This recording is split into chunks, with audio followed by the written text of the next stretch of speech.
2 of those should be fine.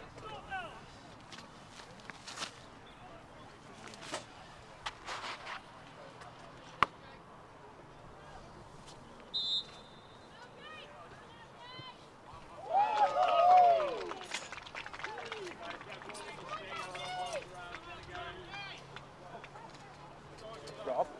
Yes. Have I got time to scope my car and get me out? Yeah, unless I'm into a hat. So, whether you would want to wear a hat like this.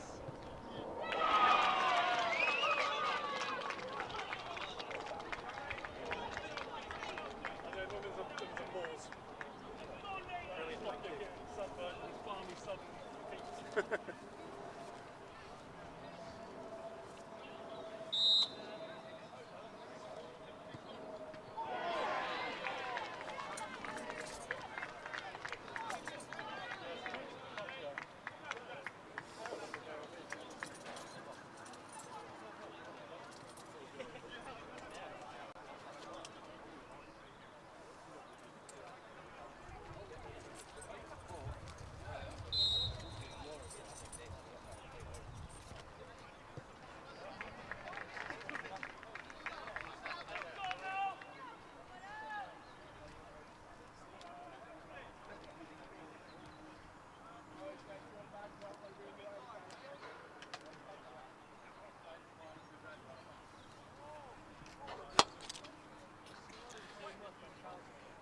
We're just waiting for this penalty shootout.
Is it going to fit through this gap?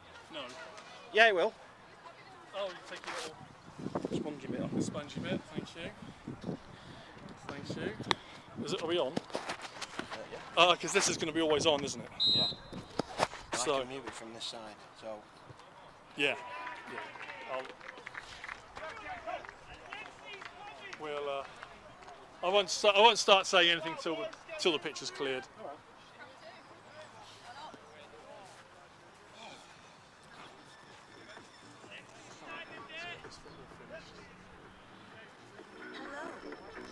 Welcome to your home. Are you ready?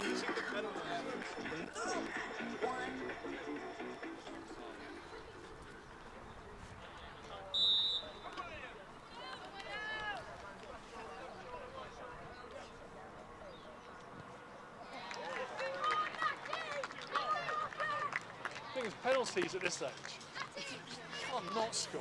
I say they're very small people trying to stop in a very large goal.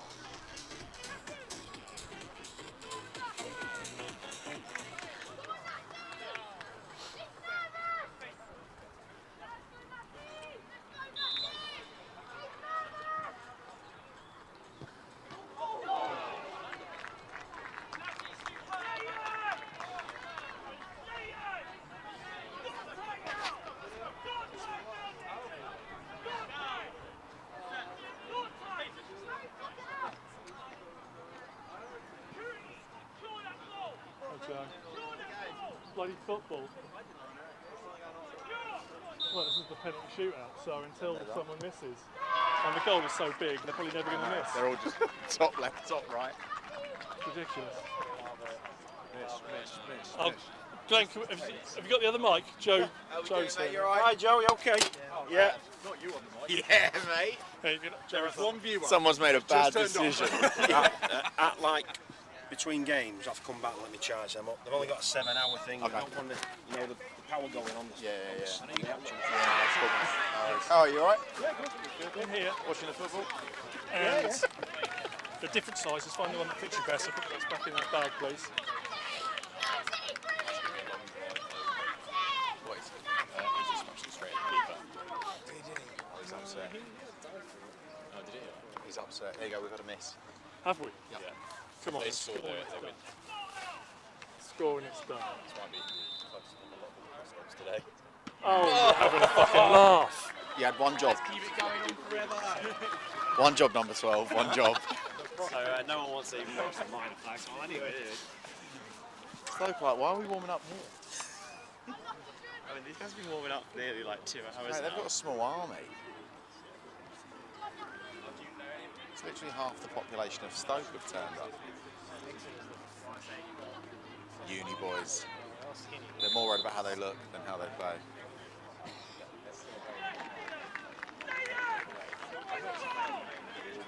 Did we look good whilst we lost? Yeah, look Then good, that's feel okay. good. Did I look good in the pictures? That's all that matters. We'll chat about it another day. Right, all we need is a miss, and then a goal. And then we're good.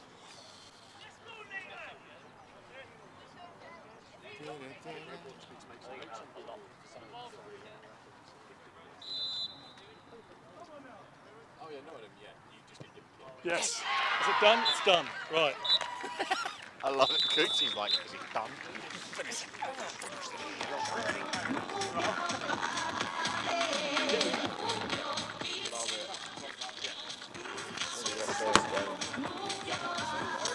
Extra large, I think. I'll leave you As soon as we can. Right. Let's go. We've got the goals on. Cones are on. I did very flashy. So, Right.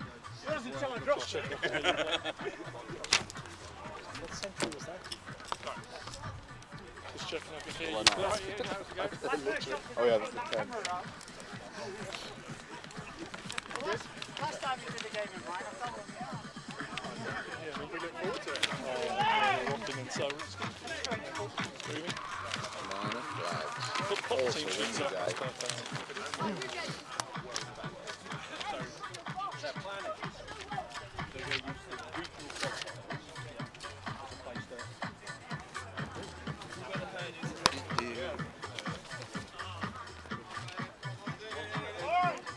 Loving the tunes, mate. Oh, you got a clipboard? I got a clipboard. Great idea. Great idea.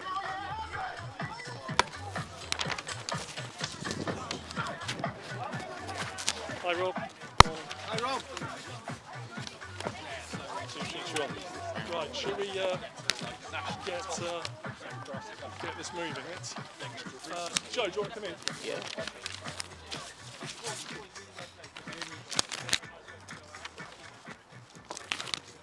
Just give us a nod when we've got sound on. Okay, welcome to the Semla Flags Finals 2023. Rob Gooch here with you, Semla President. You've heard the voice many times, but now here's the face, Joe Burnett from Out the Face podcast. Hi Joe, good to see you here today. Hi Rob, thanks for having me. Really looking forward to today. Three great games lined up now that the football's finished. So yeah, looking forward to getting on with it. Yeah, slightly delayed start. It was a cup game for football, and it was an endless penalty shootout, but one team ended up winning. So as soon as the football are cleared the field, we're going to get moving with our first game, which is City of Stoke in the white yellow strip against Exeter University in green. Who do you fancy here? We don't know much about either team, do we? I don't. I mean, they've been warming up for a long time. Stoke definitely have the age and a lot. I think they've brought half of Stoke with them by the looks of it. Exeter with the youth. I'm going to go. I think Exeter. Looking at it, I'm going with Exeter. Right, well, we'll talk as the game goes. We'll get ready for the team announcements any moment.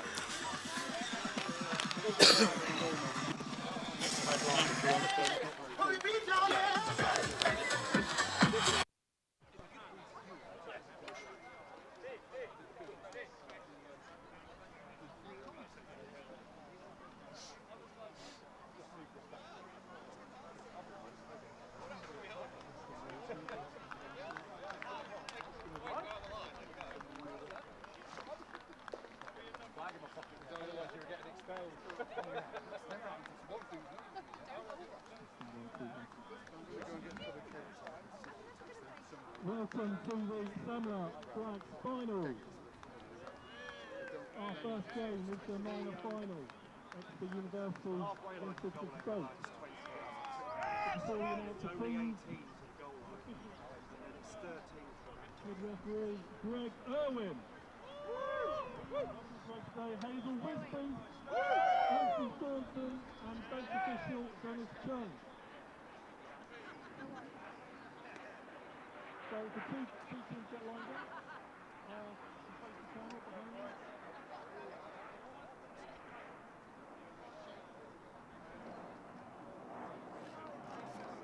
We'll start with the City of Stoke team.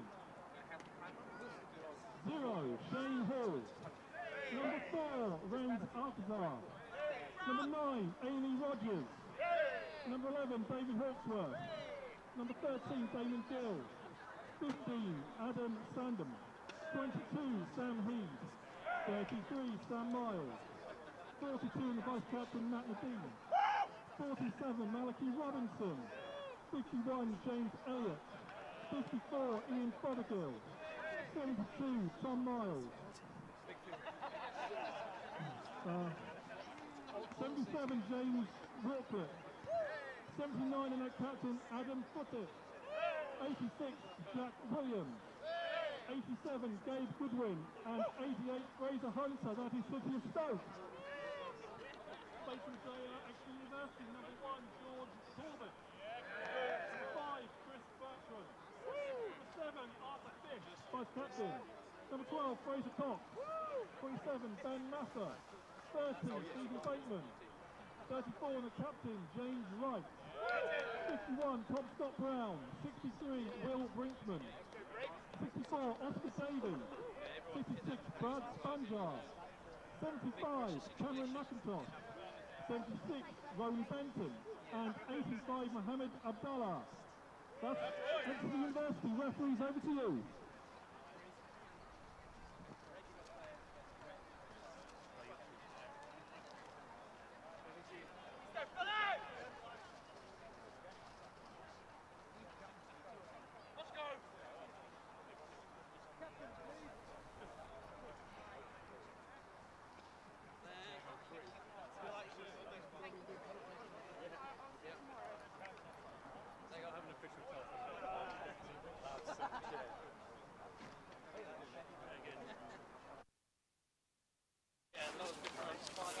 Okay, we'll be starting any moment now. I'm back with Joe on the side of the pitch. Beautiful day here in Guildford, a little bit windy, but the sun's going to be coming out in patches. It's nice to see the rain's finally stopped after about 5 days of torrential downpour. Obviously not on a grass pitch, so that's another plus. That is a saviour not being on grass. For those just aware of the pitch markings, you can see where the cones are. The restrainer is the inner red line. There's an orange cone just on each end. Everything else is clearly visible, hopefully from the camera. We have lacrosse apparel, the tent in the far distance. You can see the tent there. Go and see them for any of your apparel needs.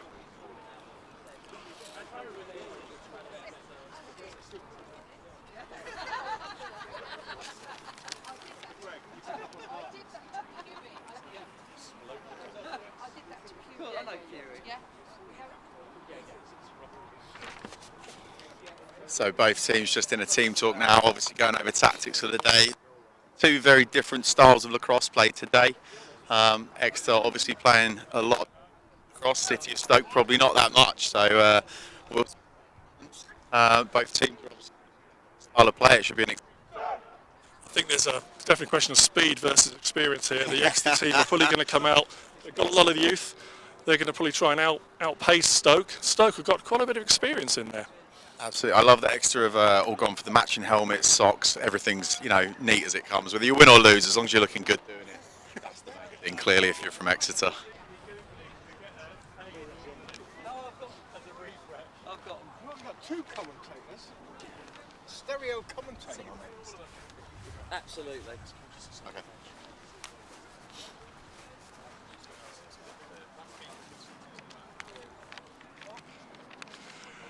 Referee's giving the instructions to both teams. Greg Irwin, head ref. Refereed at the under-20, under-19s in Ireland last summer. It'll be the third time I've said it today, but Greg's looking really slim. He's looking looking trim. I don't know if he's got a World Cup coming up or something, but yeah, he's looking good. I think he has been selected for the 24 Worlds this summer in, where are they? San Diego. That's the one. Perusing through the PDF for today, there is a lot of experience in the Zebras or the reffing squad or whatever you want to call them. Yeah, so you'll see some great calls made today. I think we're about ready to go. Exeter versus the City of Stoke. Here we go. Stoke win the first face. Straight down the middle, trying to push that fast break. Good strong defence there by Exeter. What's their clear like? Long pole coming down. That was a lovely quick transition. Nothing settled, going straight to the net. Top left. There we go. James Wright opens the scoring for Exeter.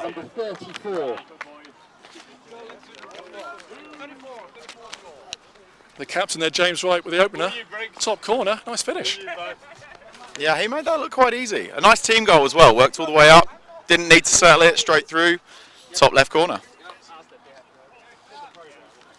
So we are standing right in the bench area here, but if we step back a bit, we could run on and have a quick go.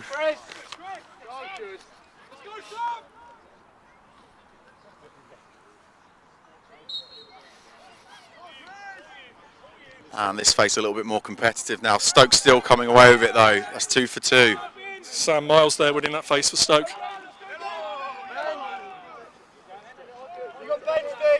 Stoke just settling it, trying to spin it around the goal. See if they can test this Exeter defence.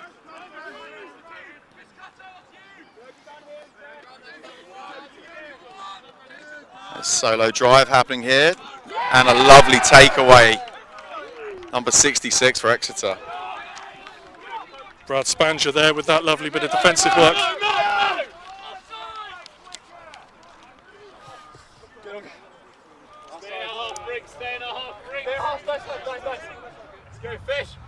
Exeter really looking to push the pace straight away here. A lot less settled than City than Stoke have been.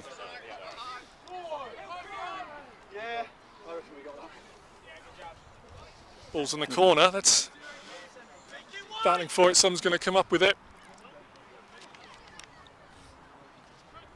It's gone off.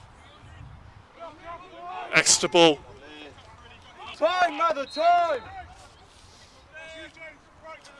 Settle it, settle it! Probably hear the Exeter teammates telling them to settle it. No rush here. Settled offence.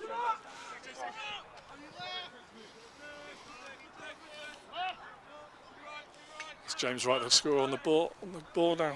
It's Fraser Cox, 12. Back to their captain. He looks like they're one of their dodging threats.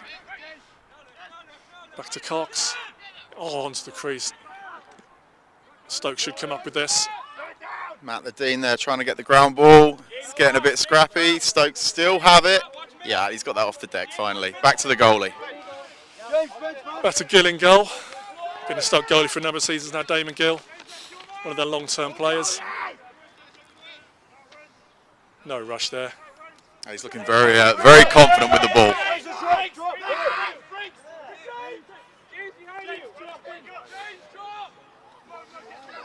Stoke getting it over the half. Nice easy clear there for him. No pressure. Amy Rogers, female player. She's going to get it back hopefully. Stoke regain possession after that. Just trying to settle it down again. This is Miles on the ball. Tom Miles, 88's open for him. That's Hunter. Big lad, what's he got? Is he always down? Turf Monster's got him. Lovely takeaway there by Exeter. Oh, Turf Monster's back. Oh, a cheeky swim dodge as well. Going back to his right. Calm it, Fraser, calm it! Relax, relax! All right, the ball behind goal. Exeter looking to settle the ball again.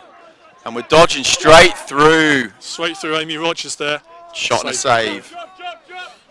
She's up.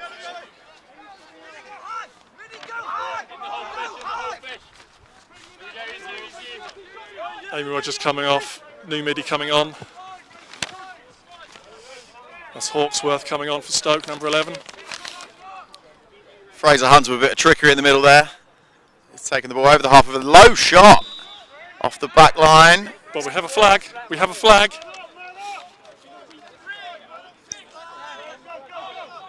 It's Will Brinkman is taking the penalty. Brinkman gets the hold, 30-second penalty. 6-3 Exeter. Hold, 30-second penalty. All right, what's Stoke got in the man up, Joey? Looks like a 3-3. Yeah, we're settling with a 3-3, one in the middle. Exeter sagging in straight away. Oh, and a wayward pass there. That's going Exeter. James Elliott just putting it off the field. Exeter going to try and burn the clock here, I should imagine, whilst the serving a penalty.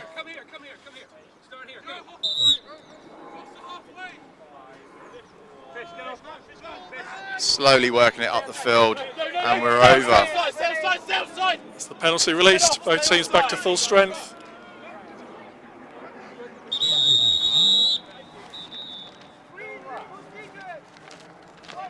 A legal procedure by Exeter here. Ball's going City of Stoke.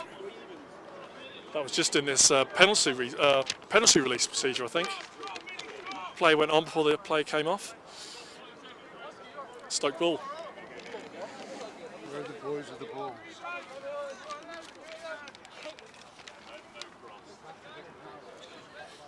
James Elliott just waiting for the referee's call here. Ball's on the deck. Lovely scrappy little battle going on. James Elliott clearing out, and Exeter come away with it. That's Can we Bateman. get it over the half? Good work from Bateman up to serving Fish.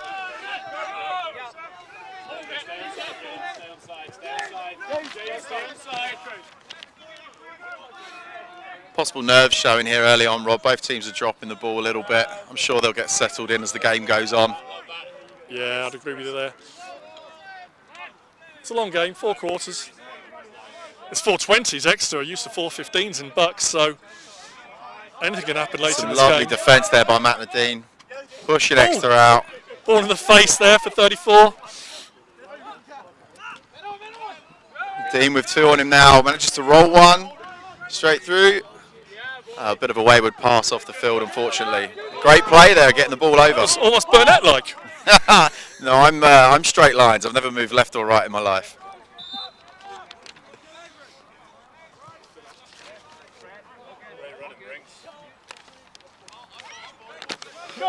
Exeter's 5. Oh, shot there from Bertrand, just over the top. But gets the shot off nevertheless.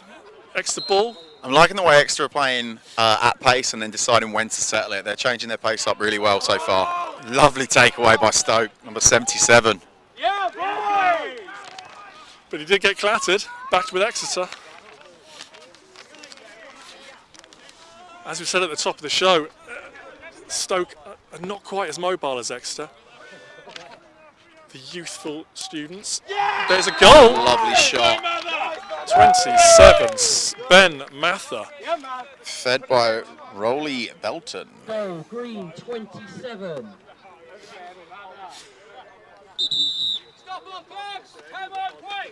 Right, Stoke called a timeout, the first timeout of the half. It's 2-0 to Exeter. Both teams have had their chances. Exeter have put 2 away.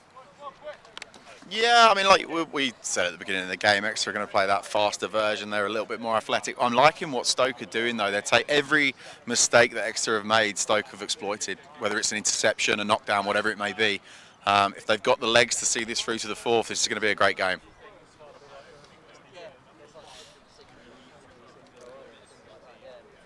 Just as we go through the, just as we go through the half time, the timeout. At the Face podcast, Going great guns. It's going well, mate. 50th episode A now. preview of who's up next? You know what? I was going to do. There was a 50th special, but I get loads of people talking offline, whether it's comments or direct messages. It turns out not everyone wants to come on and voice their opinion, usually because they're quite controversial. So I'm going to ditch the special 50th episode. We are going in with a Richmond Junior special this Monday. We're going to find out what's been going on in Richmond. They've got some great lacrosse development going on there. Hopefully we can find out what's working, what's not, and tap into it and try and get a few more programs up and running just like that one. And you'll see the Richmond kids later on. They'll be on this field between the inter-final and the senior final. Some great work's been put into that program. Yeah, timeout's over. Exeter. No, Stoke called it, so Stoke should have... No, it was off the goal, so it's a restart from the face. My apologies. 12 minutes game time. 12 minutes game time. Thank you.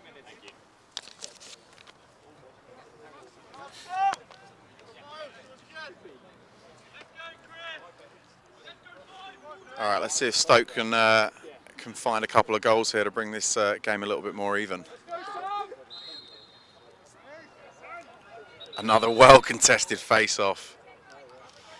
Waiting on the whistle. Stoke ball. Both guys know what they're doing on the face, clearly. It's only been one takeaway so far. Other than that, it's been really well contested. It's always nice to see that. So what do you think the game plan is here for Stoke, Rob? They're down by 2. It's certainly not a one-sided game, but what are they going to need to do to bring this back so far? I think they're just got to start moving the ball better. They've thrown the ball away a couple of times. Yeah. Get the ball moving. The ball moves way quicker than feet. Zip the ball around. They should, in theory, have better stick skills. They've been playing for longer. Yeah. And get this extra defence moving around, and then gaps will open up. That's a lovely feed through from top to X.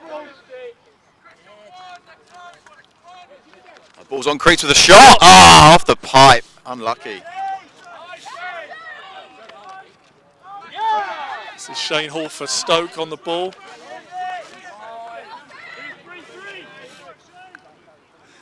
Stoke settling the ball back round after that shot. It's a lovely over-the-shoulder shot. Good long pole work there from Tom Miles on his own. Scott Brown coming away with it.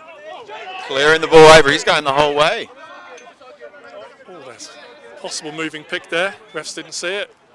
Oh, it's gone for a twister. Ball came straight out the top. Exeter still. Oh no, Exeter come away with it. All right. There we go. Exeter get possession. Ball settled a little bit more now. Go! Yeah, Fish there, long pole there. He looks a decent player. Arthur Fish, vice captain. Oscar Davey calling for the ball. I think he likes this matchup. I'm not sure I would.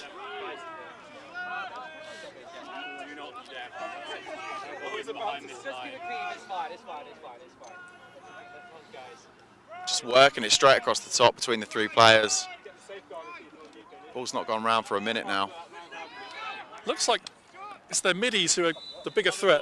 Yeah, absolutely. I mean, in the transition game as well, they're going to try and drive everything through midi. There's a big bench here too, Rob. I think they'll be able to do that all day. Ball's at Exeter in a minute, coming on with Exeter. Oh, lovely check.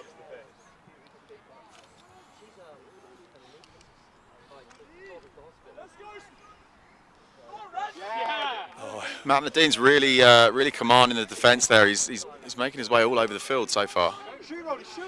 Little shot from Exeter, easy save there. You got to finish your dinner when you're that close. Slow clear coming from Gill in the Stoke goal. Exeter aren't really pushing on the ride. They're letting Gill just have it there with the goalie. Early days, Rob, but Gill looks very, very comfortable clearing the ball. Doesn't seem to have been threatened yet. This is Hawksworth, number 11 for Stoke, bringing it down the field. Looking for some help.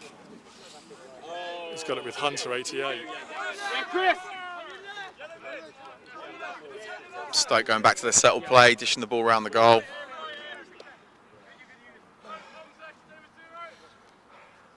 So this is the minor final. Following this game, we've got the intermediate final. That's Reading Wildcats against Spencer Twos. And then we'll see Fraser the final Hunter of the juniors. dishing the Stoke- ball. Exeter on the fast break here.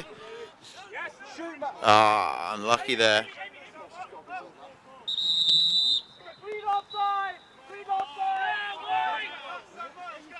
Exeter went offside. It's going to be a Stoke ball.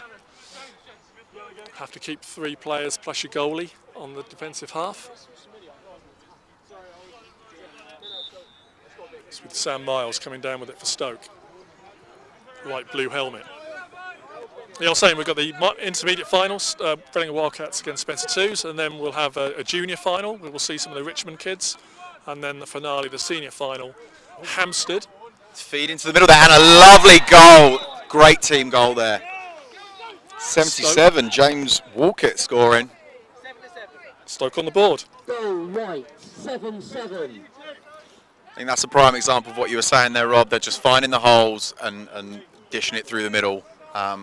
When they're seeing it, they're taking it. I think that's how they're going to stay in this game.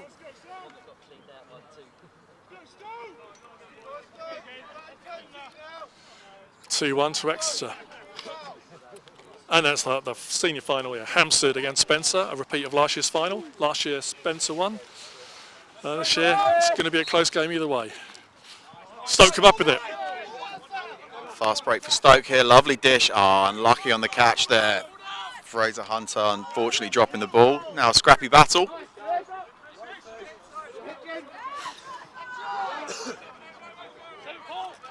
Fish there slipped. Stoke back have it. Miles, 33 on the ball.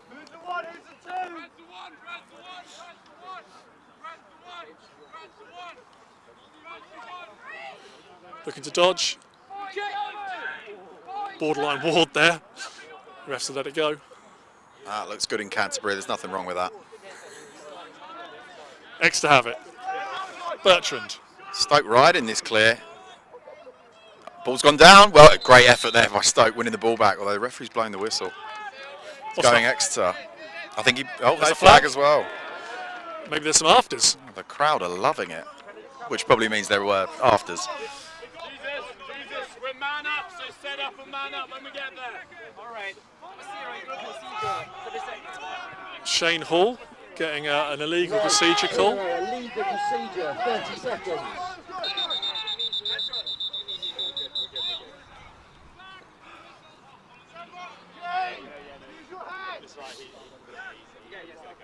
First man up for Exeter. Yeah, let's see what they got. They've pushed the pace fairly well so far. It seems to be working for them. Let's see if they've got a man-up settled player or whether they're just going to run and gun. They've got a good couple of shooters. So it'd be interesting to see if we're looking to dump it in the middle or whether this is going to be an outside shot.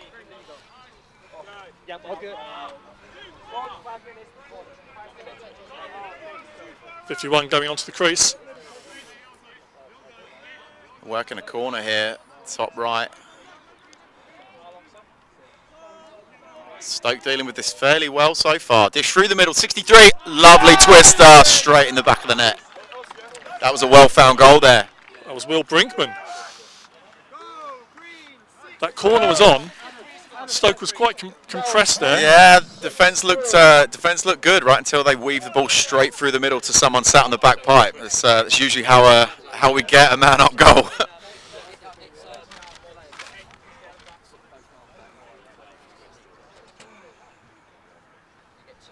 3-1 to Exeter.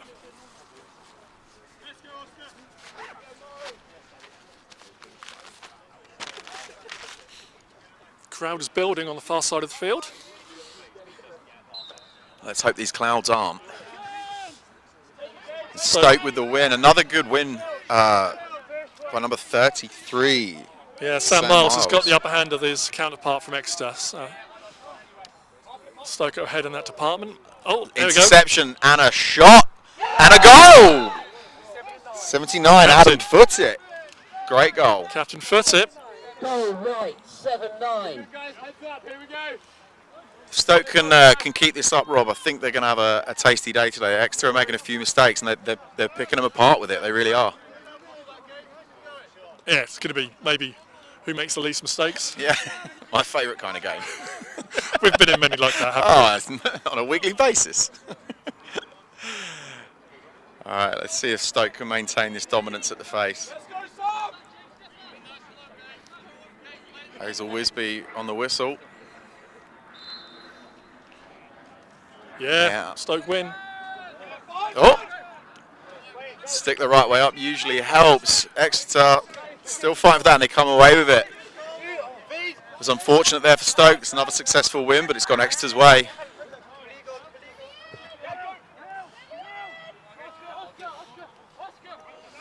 Oscar Davey there with the ball, 6-4. Over to Scott Brown. Back to Davey. Neither team adopting getting the ball round to X much at the minute. They did at the beginning of the game, but it's just been across the top three from for the past few plays for both teams. That's going to be an over and back. It is. Yeah. A new rule introduced a few years ago. I still struggle with it every game, but it certainly makes it more competitive, that's for sure. You need to play box more, Joey, then it's just, come on, then you know all about it. I need to do more yoga. I think that's where I'm currently at. All right, here we go. Stoke round the back of the goal. 79 driving. Likes his matchup, rolling back towards. And a shot. Lovely save there. Corbett in goal. Extra goalie, good save. Still with Stoke, though. Both teams fighting for these ground balls. I don't think anyone's coming away with the ground ball battle particularly. They're both fighting really well here. Oh, it's going to be a flag. That's one of the best head checks I've seen in a long time. 2 bits of dust is up in the sky. Three flags through. Sponsored by Pledge. Just one slash call there. Yeah. Don't think there's any doubt about that. Abdallah with a 1 minute knee. Let's see what Stoke can do here. Is their first man up play, Rob? Their second. Second man up play. They threw the first one away. The first one didn't woo me, obviously.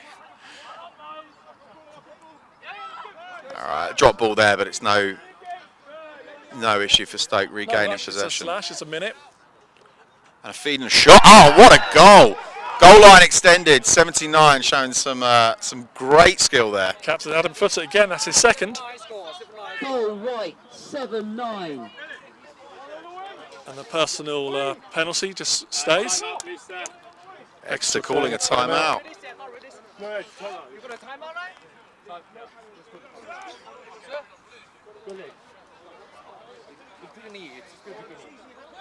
Bit of confusion here whether a timeout's been called or not. Referee's just having a conflab whether we're in a timeout or we're going to face, and I think we're going to have a timeout. End of quarter. It's the end of the first quarter. 3 seconds. Still 3 seconds for the penalty.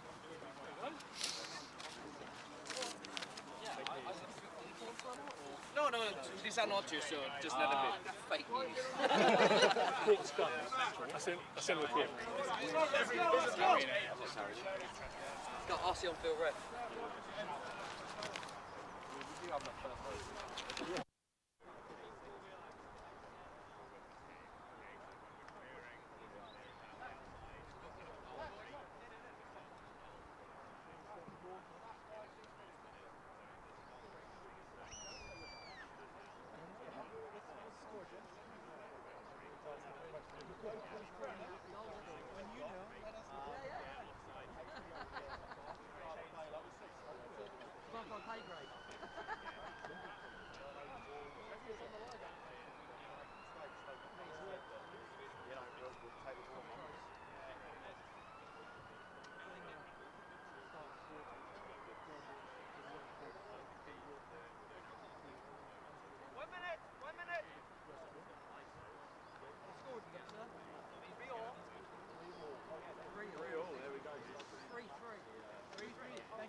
About to start the second quarter. The score is 3-3. We're going to try and grab a word with Billy Rawlins, this Exeter coach, before we get to the start of this next quarter. 1, 2, 3, X!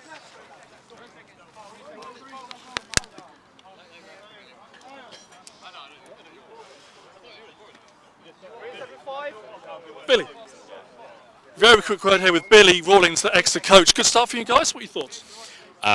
Pretty happy with the guys' performance so far. Everyone's working hard, getting up and down the field. We're pushing the pace we want to push. If we can just screw our heads on a little bit more often and not give away any stupid fouls, we should have this game. Good luck for the rest of the game. Thank you, Rob. All right, let's see if Chris Bertrand can equalise this dominant Stoke face-off. Whistle's blown. Stoke come away with it. Same old routine, but it's working every time. Flick out the back of the stick to 87. That's a good win, 87 for Stoke. Elliott 51 to 88. Hunter. It's amazing how that position can really dictate the pace of a game. You know, if you're winning the face, you're getting the ball every single time. It's a much easier game to be playing. That's why I loved when we played during COVID when we had no face-offs. Yeah, it makes it easier if you're a face-off guy. It's not what he what he thinks he is. Stoke looking for an ISO here. Lovely dodge inside. Thought he was in there. Yeah, me too. Pulled out. Pulls around at Exeter pushing out here. Maybe looking to push the pace. It worked for him early on. And a lovely takeaway behind the goal. Great work there, Spanja. Good defensive work. Exeter have it. Oh, that's gone down. Stoke capitalising again, and a great goal. That's Hall punishing the mistake from Exeter. It's 4-3 to Stoke. Goal right, 0. There's a lot to be said for game IQ. You can be the fittest player on the field. If you know you're going to make mistakes and someone's going to capitalise on them, you're going to pay, and that's exactly what Stoke are doing here. Especially a mistake right slap in front of goal. Yeah, I mean when you drop it bang in front of the crease, it's kind of yeah, a given. I think I've done a few of those myself, to be fair. I've wiped them from my memory.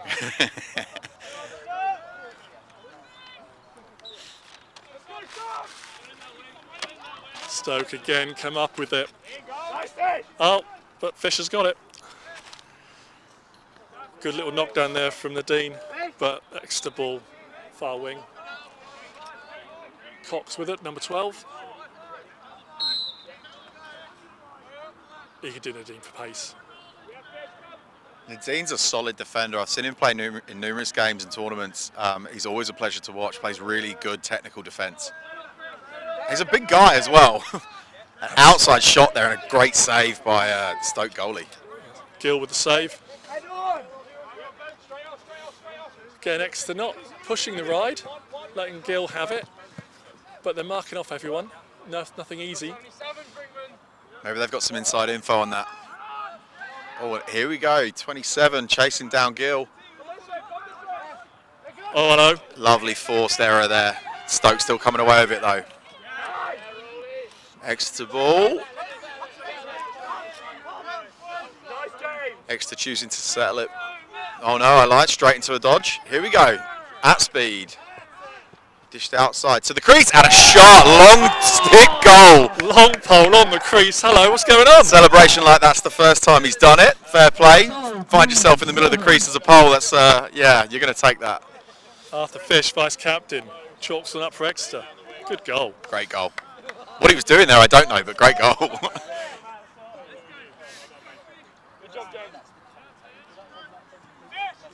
Stoke being given a taste of their own medicine there. Exeter capitalising on the mistake with a long stick goal to show for it.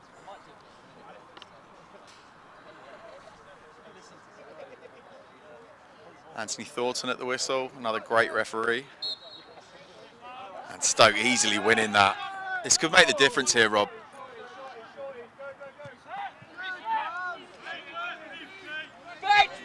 It could, but they've had 2 or 3 of these which should have been fast break shots. Yeah, plus Exeter seem to, when they're losing the face, they seem to then try and push it. They make up for it. So, you know, hopefully they can There's a rip from continue that. Stoke ball on the back line. Captain Fussett will bring it in from the back line, 79. Sandham, 11. Up against Wright, the Exeter captain. Wright looks like a solid player. Good going forward and at the back.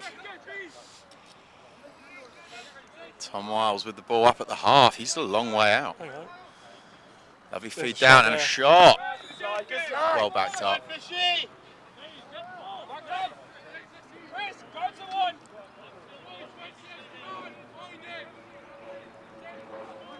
The Exeter coaches commanding their defence here.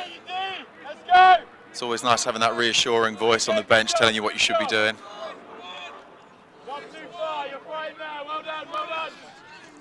Tom Miles up at the half again. He likes dodging up high.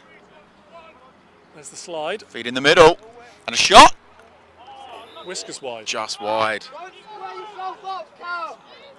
Sam Miles just inches off the post there. Stoke building the pressure here. Playing very composed lacrosse, which seems to be working for them.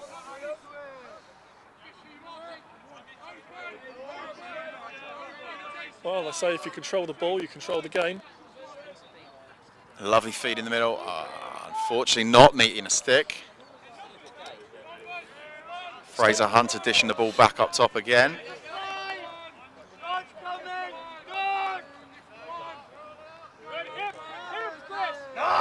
Good defence there from the Exeter player. Nice, Chris, locked Next to out. midi. Bertrand. Ball's behind. What was it, Exeter? Sam Miles. He takes one, he takes two, and he gets stripped on the third. Oh, sticks are flying. Referee whistle here, I'm not sure what for. Ball was in the stick when it was checked up in the air. It's going Exeter. Ball's over the half. Here Fast we go. break, fast Fast break. And an unfortunate drop ball. Another mistake. For a bit there, 76 was wide open going to crease. Oh, that's turned over. That's Stoke's ball.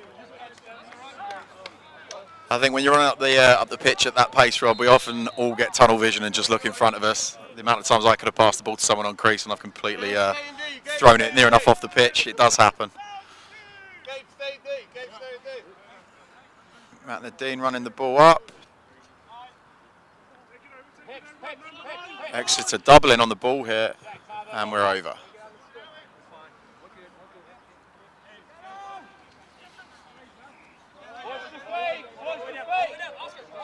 Right, this is the guy I want to see a dodge from. He's a talented player. He's got a good left, good right. I want to see Fraser dodge on the ball a bit more and make a bit more of an impression in the game. I think he's one of the more experienced players for Stoke. I feel like he could be making a big difference here. Amy Rogers defending up there.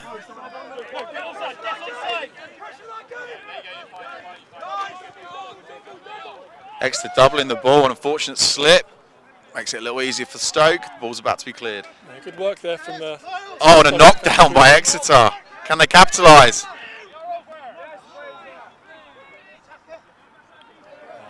Should settle it now, I think. No, they're going for a An red outside card. shot. Exeter ball. Bit of a gap there between the shot and the goal. Belton coming on with it. Some mother. That's going to be over and back. Over and back by Exeter. It's easy for me to say, but if we can lose a few of these mistakes, it's a very, very different game. Very different indeed. Two. Lovely heavy checks there by Exeter. That's what we like to see. Worth saying that a number of these Exeter players are going to be in their first or even their second season.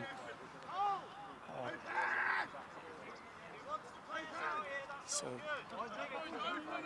inexperienced players, you can't avoid making mistakes. You just got to minimise them as best you can. Always helps if you've got the legs to make up for it as well, doesn't it?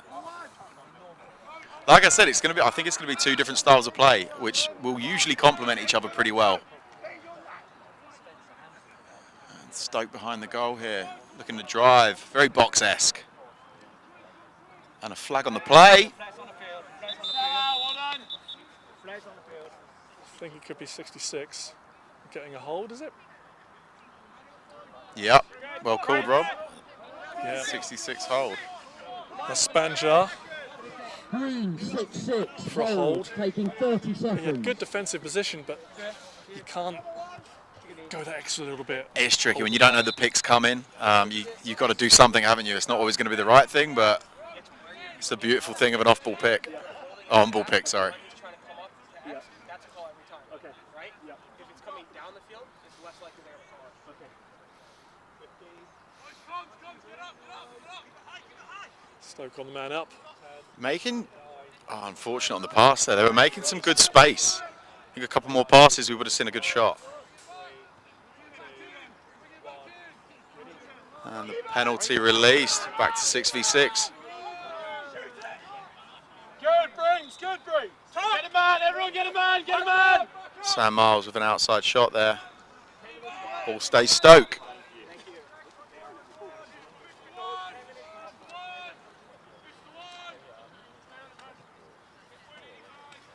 Good lift.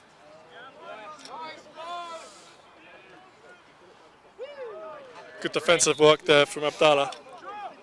For Exeter, that was good work. Right, ball Pressured straight ball back on carrier. the field and up. There we go. Dumps to the middle. Oh, lovely shot. 63 assisting number 12. That's Brinkman assisting and Cox scoring.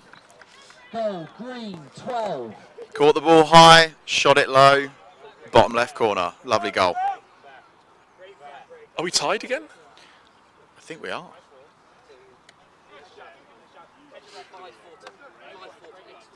Five 4 to Exeter.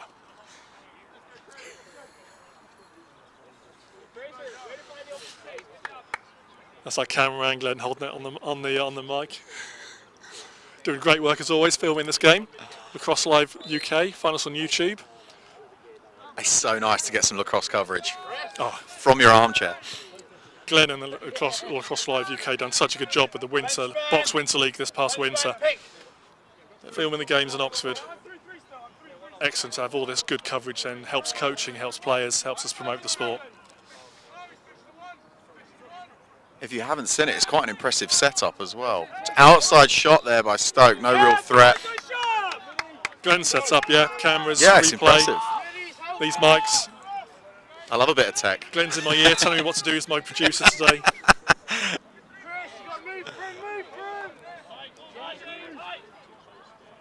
Also, loose one from the Exeter goalie.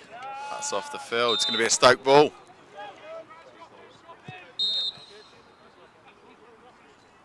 It's chilled down a little bit. It has. I took my coat off and I'm now regretting it. Okay, Exeter ball at the half, pushing the pace here. They're actually man down in defence, but still making it work. Ball's back in the middle. And we're going to settle it. Exeter are going to settle the ball. Davey asking for it on the wing. No one's seen him yet. He's now picked up.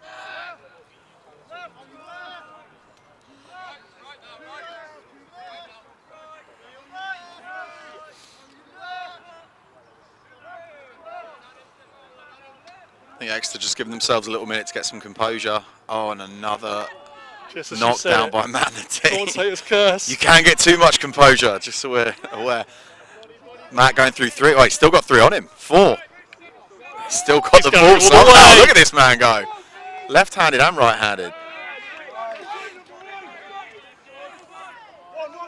It's Hall behind the goal. We've got a Stoke have called a timeout. That will be their second timeout of the half. And Shane Hall not happy with that timeout. I think he was making his run to goal. I think that's what he wanted. His eyes are lit up. You can't blame him.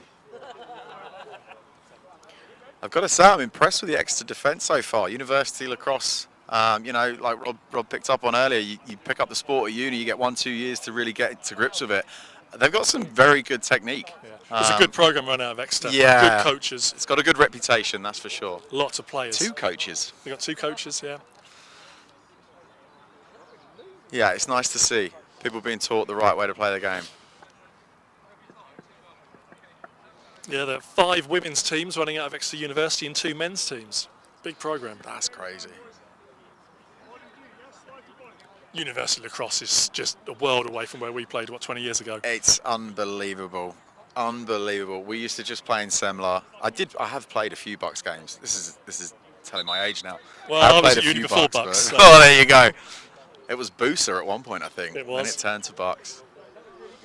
My first ever game got smashed by Oxford about 32-0, but it's definitely come a long way since then. And it's still growing, which is great to see. Okay, that was a timeout. 7 minutes left in the second period.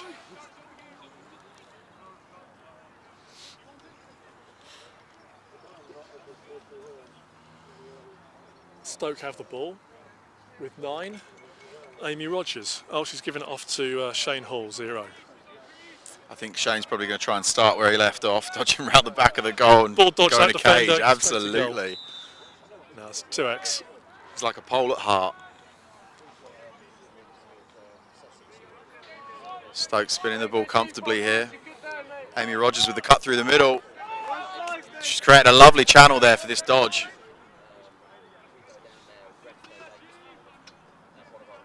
Stoke really whipping the ball round now, much more comfortable than they were originally when we started the game.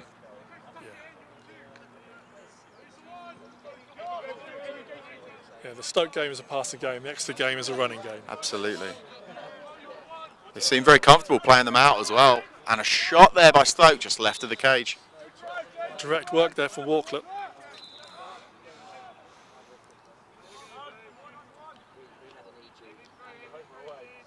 Oh, stripped. Lovely takeaway there by Exeter. Good decision now. And a shot just right at the cage. I think that deflected off. It did look like it came off something. Either that or he strung his stick to...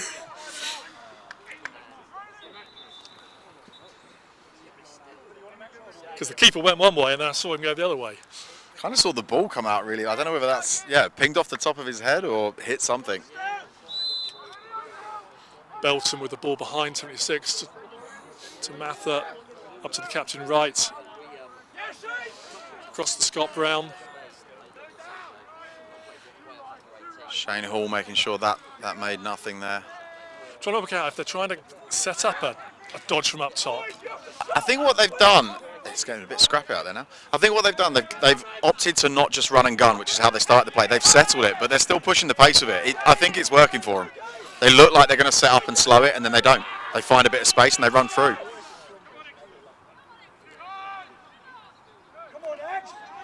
Great ground ball battle here by both teams. He takes on 1-2 and gets round to X. Feed to the crease. 27 with some space. Oh, what a save! What a save over on the shin there from Gill. No shin pads as well.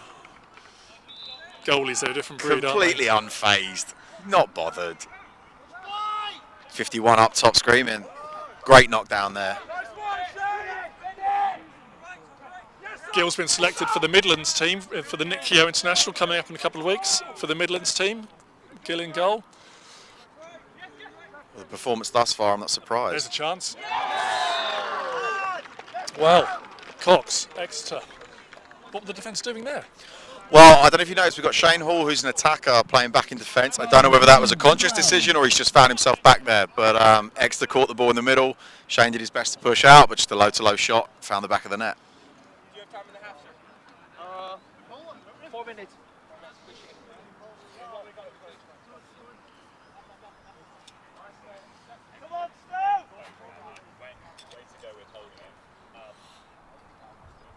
Both teams really settling into this game now. A lot more composure, much better decisions being made. It's getting very competitive out there. Oh, and a lovely face-off by Stoke. He's at it again. But didn't turn into an opportunity. That's been a continuous theme off the face-off. Easy win and then Exeter pushing it and just making it that little bit too difficult for Stoke to convert. Feed into the middle and a shot. Just tipped over the bar there by a Stoke defender. I didn't see who did that. That was Walklett. He got a stick in there. Chris Bertram with the shot. A timely stick check. Very well timed.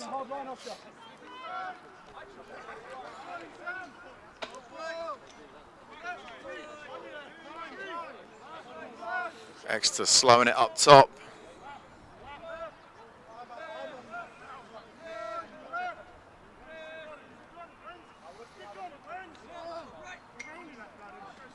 Outside shot there, no real danger. I don't know if you noticed, Rob, Exeter, they're working up top and it looks like an interesting decision because they're just passing it between 2 or 3 guys. But the Stoke defence and midfield are sagging over that way. It's working. They're creating the space on the other side of the field, dishing the ball back, and that's where the shot's coming from. Yeah.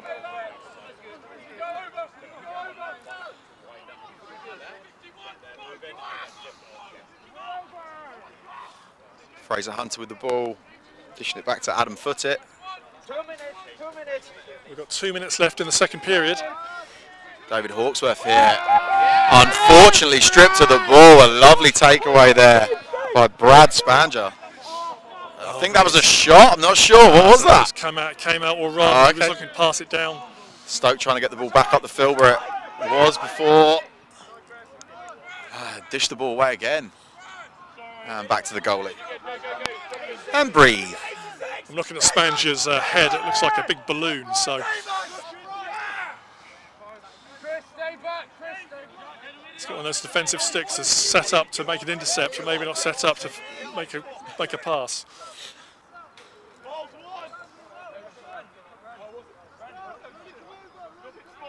Stoke with a slow clear here. Exeter trying to push it, riding well. Ball gets over.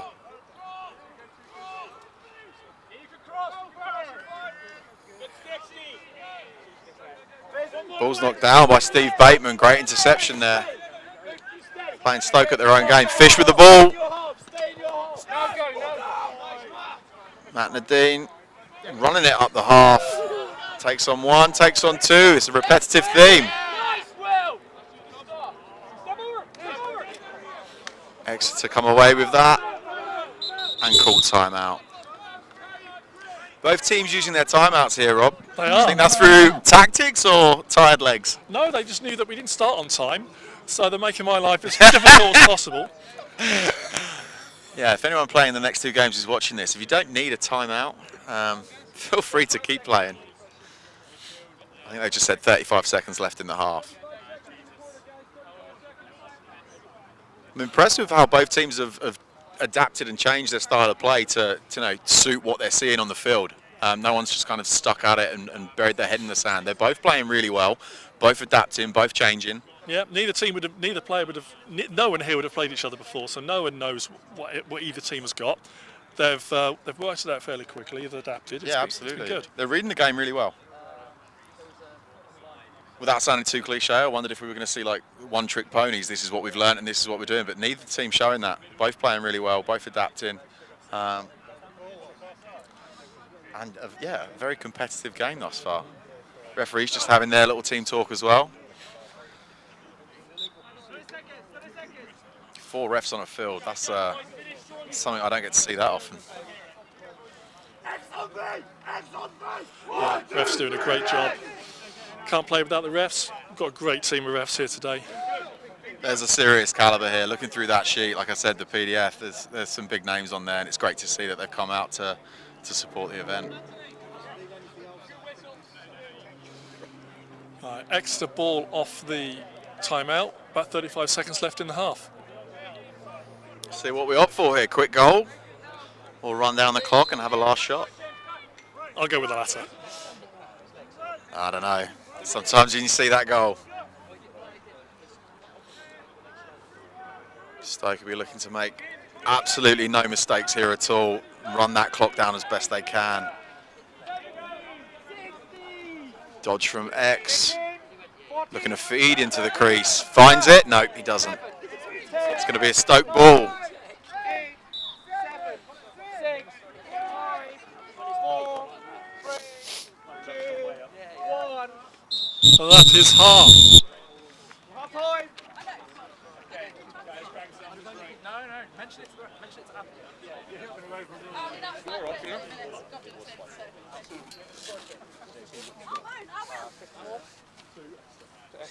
The score is 6-4 to Exeter.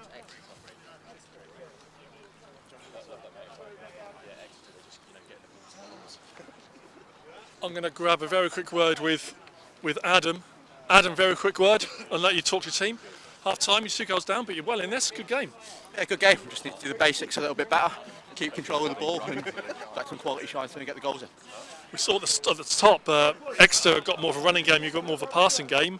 Both teams seem to have adapted to each other's play. What are you going to do? Anything different in the second half?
Just at half time here, I'm just found Mike Goodman from the Farnham Common programme, a programme that's relatively new, a couple of years in. How's it going over in Farnham? You've got a group of players there now.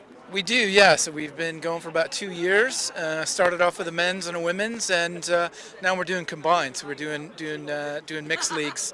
Put in a good showing last year, and we've been led by Joe Capper. So he's the kind of captain and manager of the team. He's been doing a really good job. So you know, if got any teams out there, any players that want to come join us at Farnham Common, it'd be great. And ex-Spencer player yourself, you're wearing your Spencer hoodie from a few years ago. Yeah. You've got both two Spencer teams here to watch, the twos and the ones. Looking forward to the games later? I am indeed, yeah. Some of the old guys that I know, and some of the newer guys. So best of luck to Spencer. Great to speak to you, Mike. Good talk to you. I'm all right.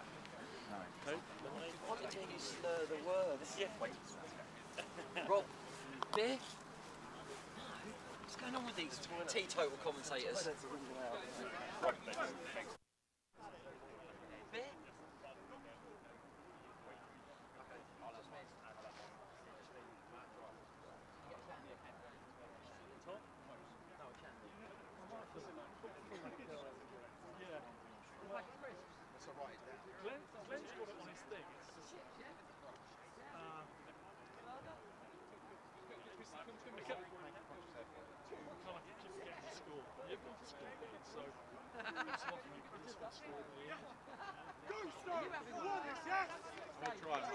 I'll get it wrong. Whisper it wrong here.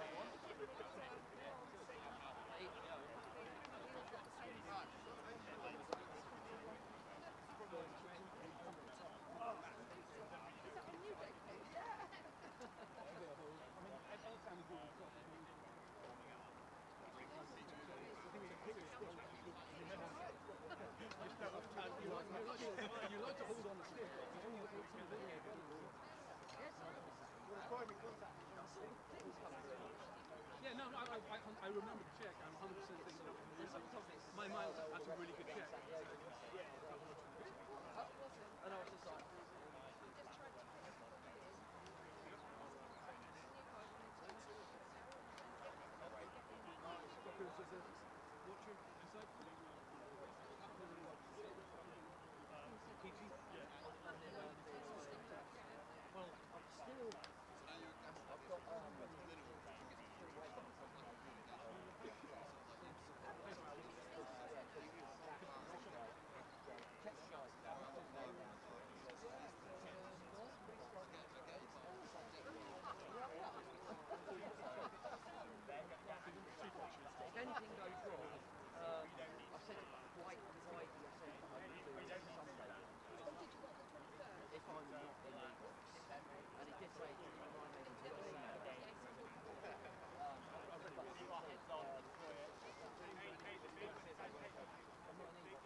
speed things up, Rob. We started late. Yeah. Let's go for 1 minute, guys. 1 minute. Let's speed things up. We started late. All right.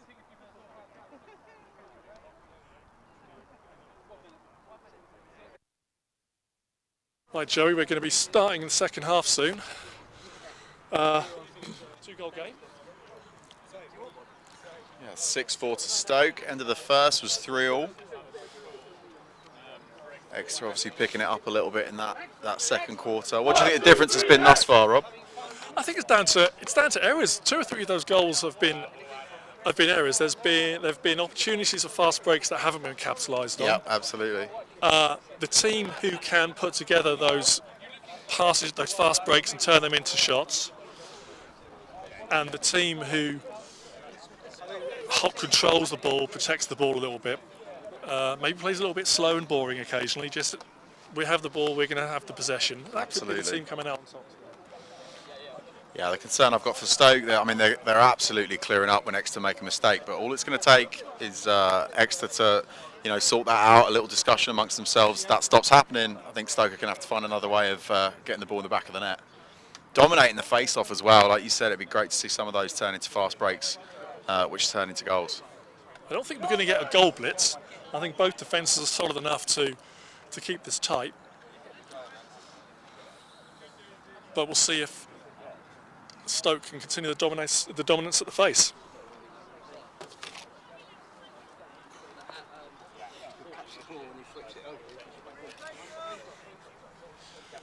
Right, we are ready to go. Apart from Exeter needs someone to do the face-off. Sam Miles out there on his own at the minute. Bertrand has been volunteered to go out there. Sacrificial lamb, or what are we saying? No, he's good to go. Sun's coming out, ready for the second half. 6-4 Exeter, here we go. Live from the Surrey Sports Park in Guildford. Semla Flags finals, intermediate finals, second half. Another easy win there by Stoke. He's clearing up today.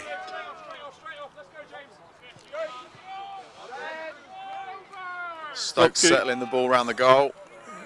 It's Rob Gooch here with Joe Burnett. We're with you all afternoon, so you'll be fully used to our rambles by the end of the day.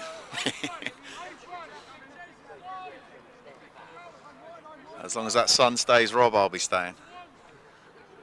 Sam Miles here dodging the goal, deciding otherwise. Back to Fraser. Stoke up in the pace a little bit as they whip the ball around the goal.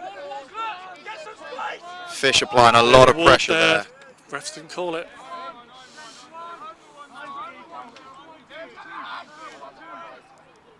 There we go. All the time in the world. Ah, and he's hit the pipe. He'll be annoyed about that. Sam Miles, free as a bird, just outside the crease. Shooting off the hip and hitting the left-hand post. He'll be annoyed about that.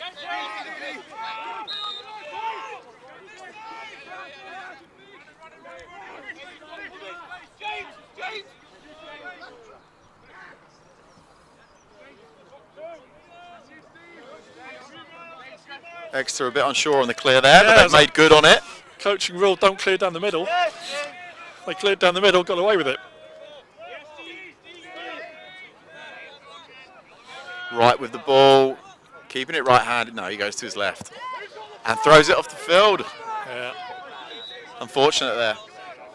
That's where you need to play on some muddy grass and the ball won't go off. Honestly, Rob, when I saw the downpour last night, I was on my way home from work, it was torrential. I thought we were on a grass pitch, and it would have been a completely different day today if it was. A bit more Mancunian, shall we say. Yeah. All teams today are warming up on a grass pitch just behind us, and that is on the muddy side.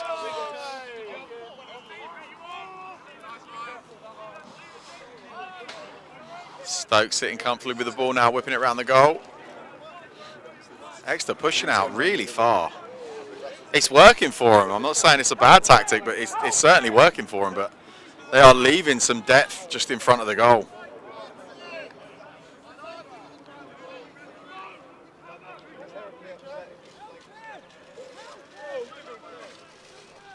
Call for a moving pick there by Exeter. The refs disagree. Fraser Hunter with the ball just left of the goal. Tom Miles with a dodge here. Opts to go left. And pulls out pretty quickly. One-handed grab there from Hall. Shane Hall looking to dodge his way to the goal.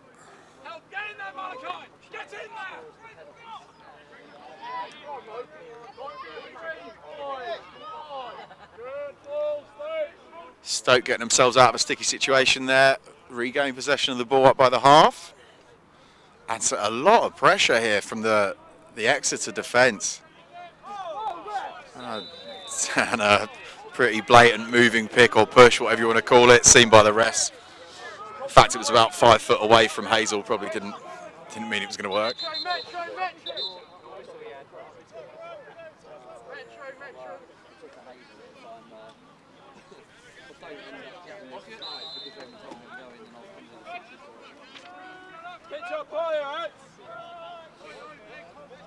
No goals this quarter. We're still at 6-4. Exeter with their opportunity to score here. Good D there from Stoke. Exeter giving it back just as well. Both teams playing really physically. It's nice to see. Solid legal defence. Running into 2 men here. Ball's going to be an Exeter ball.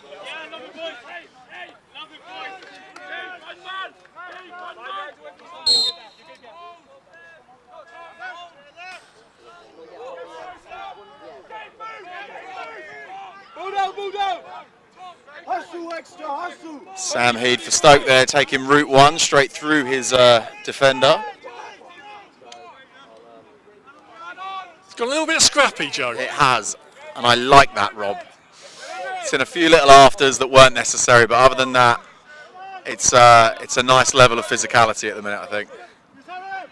Exeter sending 2 players to every ball at the minute, and not being punished for it.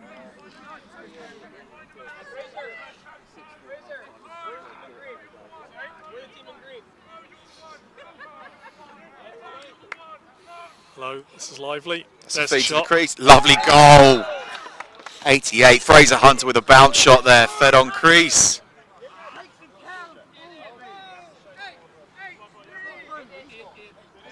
It was definitely an assisted goal. We should always pay tribute to the assist, but I can't remember who it was. But definitely an assisted goal there. And he made sure he took a helmet off so the camera can see his flowing locks. There are some dodgy moustaches and haircuts here today. Look good, play good, right? Totally. Goal. 8-8, right.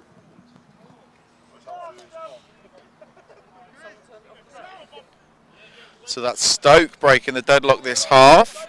6-5 to Exeter. 1 goal game. Stoke again with the face. Every face they're winning. I think he's won all but the second one. That's a did that cross the line? sneaky. I think that did. Thornton I with make a that a signal, goal. yes. Yeah, absolutely. That's Great goal there. That's tied it up by Shane Hall. Tied game.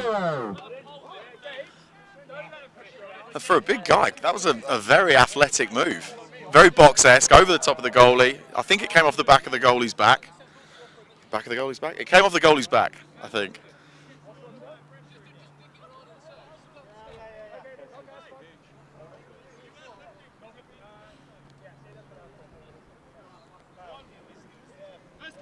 All tied up 6-6. That is 6-6, tied game.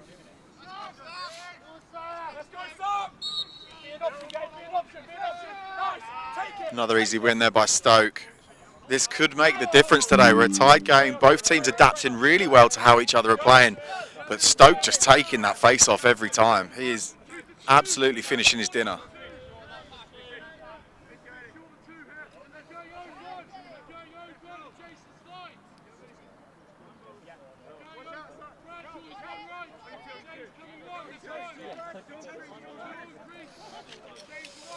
Captain Foote with the ball.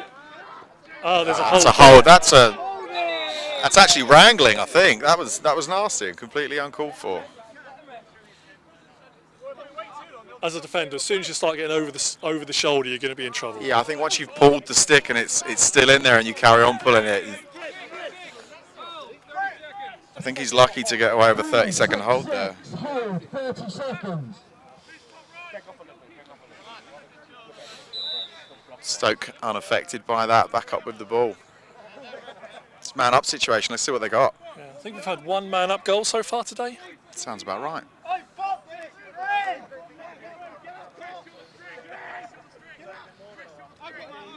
Right, it's a 3-3 setup, one man on the crease. Seamless passing so far.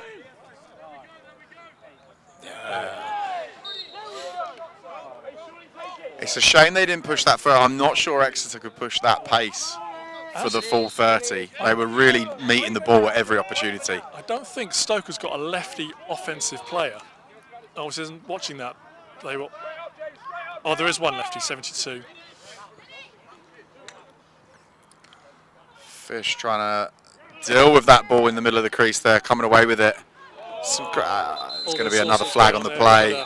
And a few afterwards there, a couple of pushes. And it's kicking off. And a bit of bedlam going on the other side of the field. Referee involved. Is that Thornton on the floor for the referee? Thornton's.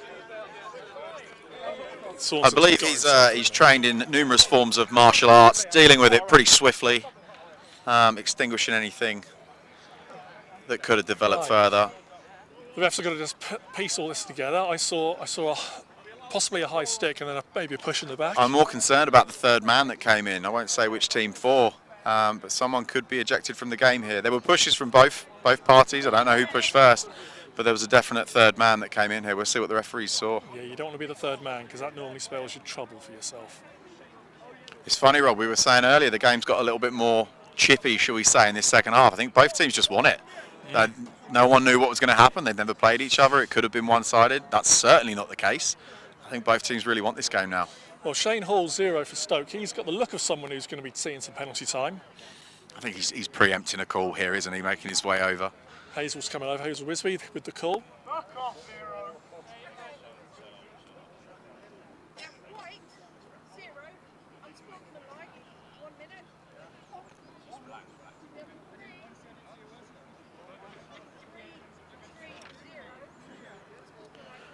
That's White, unsportsmanlike, number 0, 1 minute. And extra 30, Bateman. Lucky boys, I think, there. Well, in the spirit of the game, it's been fairly good thus far, Rob. It would be a shame to see someone disappear for what was effectively handbags at dawn. So simultaneous foul. Both players serving a 30-second technical. Probably a face-off to restart. Both went mad as a wet hen for 30 seconds. Now we're going to calm it back down and get back to the game.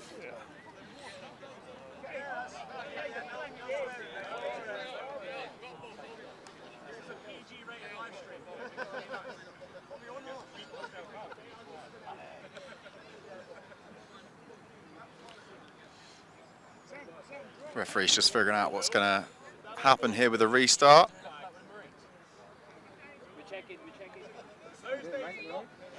I made that the right call, Rob. You know, it's hard being a referee. Yeah, there was a third man in there. There was a few fists thrown. Everyone's okay at the end of the day. Tempers flared, and they both want the game. I think let's keep the game flowing as best as we can and keep everyone playing. That's the way to do it. 75. We do an extra penalty. We have a slash, 75. So here's 1 minute. Cameron McIntosh. Cheeky grin on his face here. I think he knows what he did, and he might have thought he got away with it, but he's been caught. Right, so it's going to be a Stoke ball because Exeter just have two serving penalties. Stoke not having that much luck with their man-up play thus far, so we'll see if they can convert this. This is the first four-man defence that Exeter have had to run. Let's see if Stoke can get a goal out of this.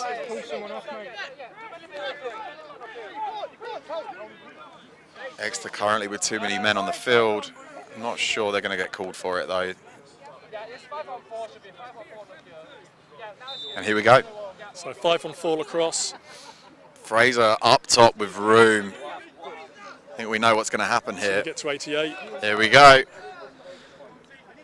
Feed inside, lovely. Great check there by 85 for Exeter. Which way's it going? Mohamed Abdallah stopping that green. From becoming a goal there. No look to burn the clock down. They're going straight up Route 1 to the goal. And a timeout called. Extra timeout. That's their first of the second half. And mate, that's still a tied game, 6-all. Yeah.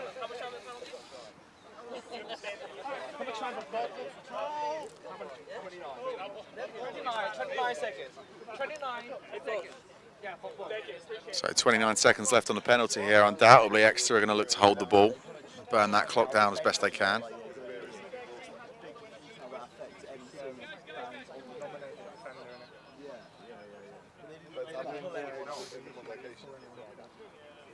On the warm-up field behind us, I can see the Spencer second team are starting their warm-ups. There's some deep lunges going on over there, Rob. Oh yeah. Can't see Reading yet. The Reading Wildcats, that's the other team for the next game. It's a red and maroon clash the next game. Short little trip for Reading just around the M25. Yeah, they were probably quite happy when we Yeah, had to no change doubt. venue at the last minute. We had to change venue 2 weeks ago. This was supposed to be at Horsham Football Club. Although I've got to say, however far you've travelled for it, it's a great venue. It's very accessible, straight off the M25 down the A3. I love coming to Surrey. It's a little bit further than Horsham where we were going to be playing, but yeah, great venue to be playing at, and the sun's shining. Yeah, lacrosse is always better when the sun's out. And you got a beer. Well, I'd love a beer, but I've got to drive home. First game, Rob. Let's take it easy. See what the second game brings us. I've got the joys of Prague next week, so I'll be having plenty of beers. So you're currently on a detox that's going to finish next week. How long are you out there for? Just over a week. Oh, that's a long Doing the time. whole double header E-box with England. What a great tournament, though. And then my first ever trip to the Alasabreski. Oh, lovely. Oh, you're going all out this year. Oh, I'm going big. It's my birthday as well. Oh, there you go, mate. Big 50th. So Happy I'm birthday. celebrating. You don't look 50. Thank you. You're lying. It was my treat to myself. I said to my wife, I'm going to be going away for about a week or so in April. Oh, lovely. So you're off for a week to Prague, and I'm off to a caravan in Clacton-on-Sea. Luxury. Sounds like we're both living the life. We are. Living the dream. Okay, where are we? 6-all. Time out. Exeter with the ball. Third quarter. They're going to try and burn this penalty, I should imagine. Stoke putting on the pressure. We have a 5v4, 2 Exeter players from the box, 1 Stoke players in the box, all serving minute penalties. He's got a clear run here to goal if he wants it, opting out. He's going to burn this penalty all the way down. 5, 4, 3, 2, 1. Exeter taking the ball to X and holding it there. All three players behind the goal there. You don't see that often. All back to 6v6 lacrosse. Brinkman with the dodge. Split dodge up top. An outside shot. No real trouble there for Stoke. It's going to be an Exeter ball on the back line.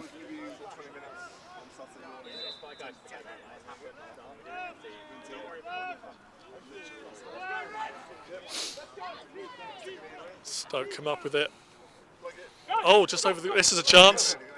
Got to capitalise. Golf shot there. He's on a par 3, looking for a birdie. That's and a loose ball push. Big push in the back there by Stoke, and he's thrown the ball away. The referees didn't see it. Well, in box that would be a delay of game every time, but he can get away with it in field. But it's loose ball, it's just going to be an extra ball, yes it is. Damon Gill not seeing a lot of the ball recently or a lot of action at all with the Stoke goalie. It'd be interesting to see if he's managed to stay warm and in the zone, so to Yeah, speak. because they haven't managed to get a shot off yet this It's been quarter. a slow quarter.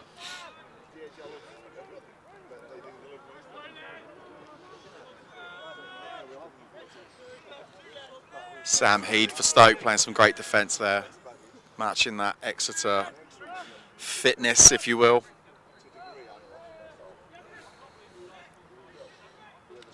Oh, thought he was going to turn the corner, but he didn't. Stoke come away with it, asked for a flag and he got it. Getting the flag. There, the flag will go down now.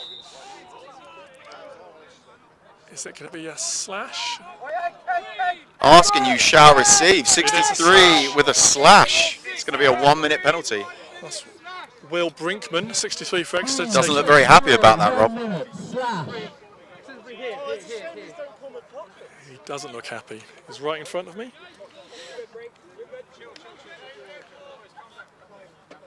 Exeter coaches tell him everything's all right. Still a tied game. Yeah, this is getting tense.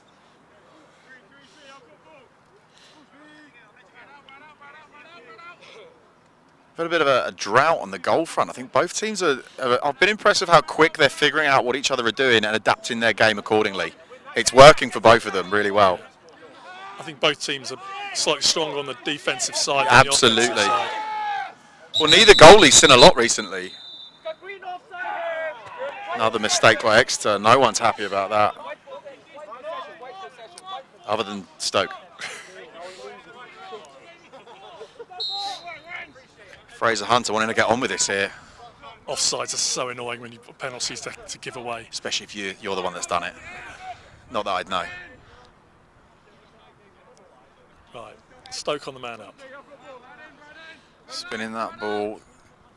And a shot. Ooh, I think that came off the goalie's foot there. It did. Lovely shot by Fraser Hunter. And an outside shot here. Top corner. Absolute laser. Sam Miles. That's been my goal of the game thus far, Rob. Go right, 3-2. A lot of zip to it. There's not a lot you can do about that if you're in the goal. He had time, he had the space, and he executed. That puts Stoke up 7-6.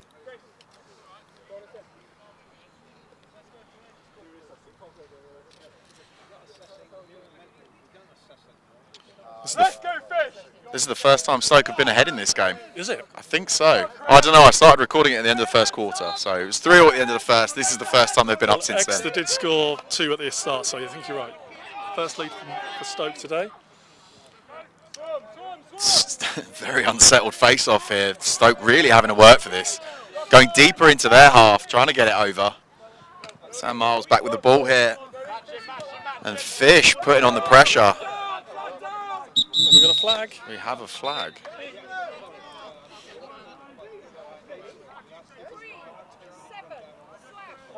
Fish not happy with that call, but they never are when they get called for it. Defenders always know the rules. Absolutely. It's a succession of penalties here by Exeter as well. I wonder if complacency's setting in at all.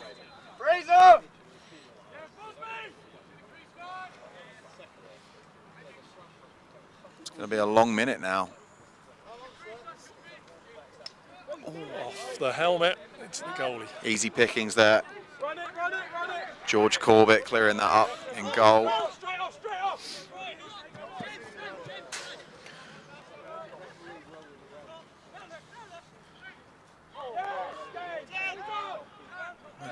Exeter come up with it. They are playing man down. They're pushing the pace though, Rob. Yeah. Still going for it, not trying to burn the clock down at all. Not sure how long left is on the penalty, but... Stoke are not double teaming, they're just saying have it. 15 on the penalty. See if Stoke can get this in their half. Out of their half, sorry. Time to just launch it, I think. Exeter applying the pressure, but Stoke dealing with it well. Many opportunities there to turn the ball over that didn't happen, so... Penalties raced. Fish back on Damon Gill the field. here with a clear. Let's see what he does. He's very composed. Bit short to Matt Nadine there. Exeter are going to come back with the ball. That's going to be over and back. He should have not let that cross the ball. If he'd have...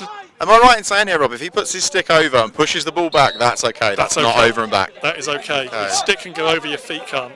Little tactical tip there for the viewers.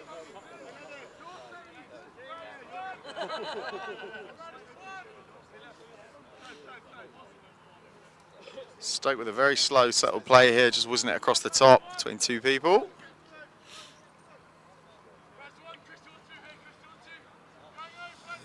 Well, when you've got the lead, you're in control.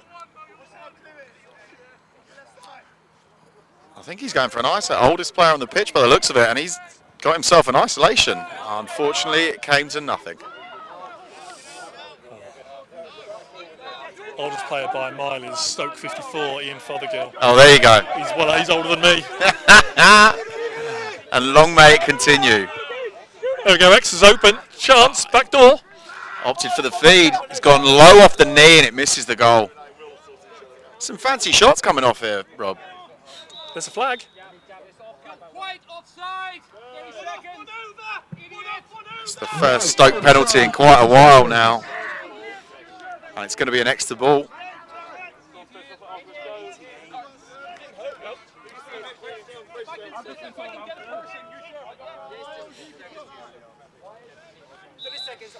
Fraser Hunter in home, serving the penalty. See what Exeter can do here. Lovely triangular pass in there. Ball's loose on the floor. Someone's booted it. Good bit of football. That's what we like to see.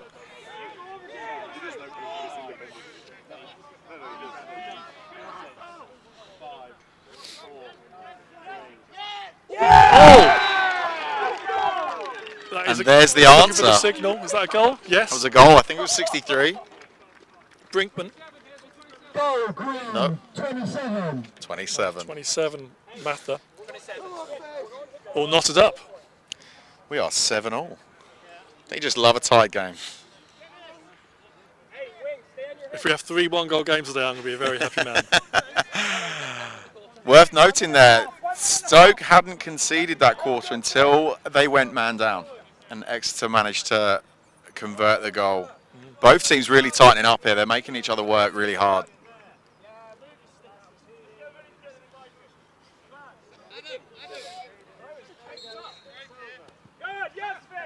Sam Miles making light work of this face-off. Looks very comfortable out there. Exeter opting for a pole on the face now, seeing if that changes anything. It didn't that time. Dirty play there. Lovely defense. Don't you just love that? Brad Spanger there with an over-the-head takeaway. Made it look easy. I think you've got to be a certain height to execute that move. Those graceful long stick checks are, I think, a beauty. And Exeter slowly settling the ball up top. 30 seconds, 30 seconds! Got 30 seconds in the quarter. Exeter driving to goal. Pulling out. Exeter coach is asking for the players to drive to the cage with 20 left. Another wayward pass for Exeter.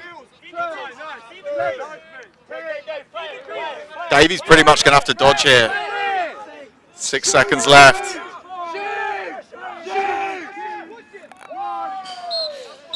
Nothing to worry about. That is the end of the third quarter. We are knotted up 7 goals apiece. What a game.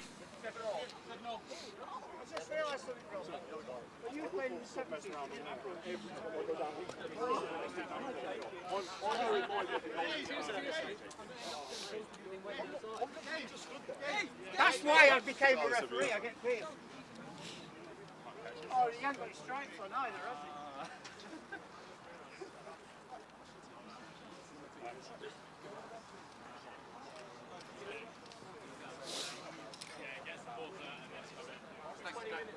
Thanks, How are you doing? You all right?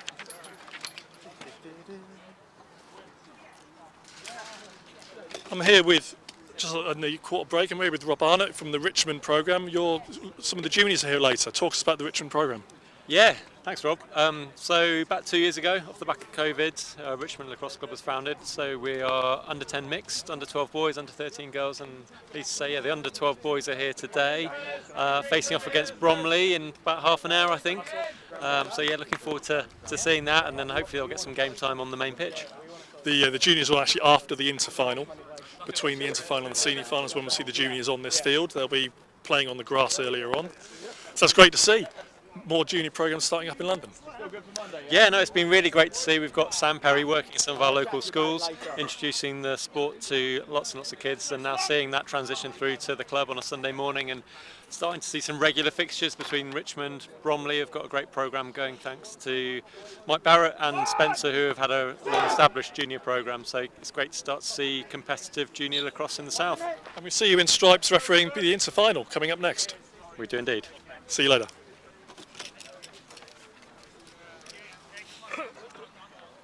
Right, fourth quarter action. There will be a stopping clock inside the last final 3 minutes. Are we still 7-all? Is that We right? are still 7-all. Okay. So having just spoke to the Exeter coaches, I just asked what's going to make the difference here, and they said they actually want to slow this down. They're struggling with the legs. They don't think they've got the legs to maintain this pace. So they're going to look to slow the ball down, try and settle it a bit more, and really look for that precision pass and executed shot effectively. That'd be a difference of how they started the game, that's for sure.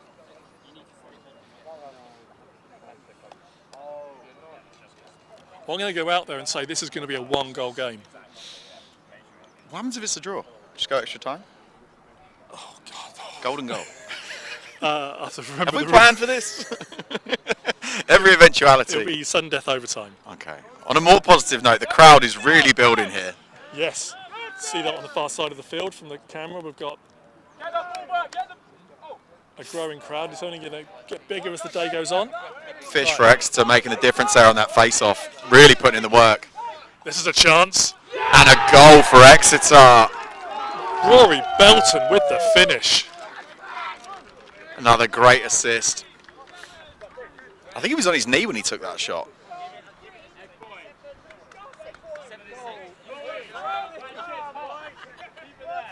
All the viewers online would have seen the replay there. Was he on his knees? 7-6.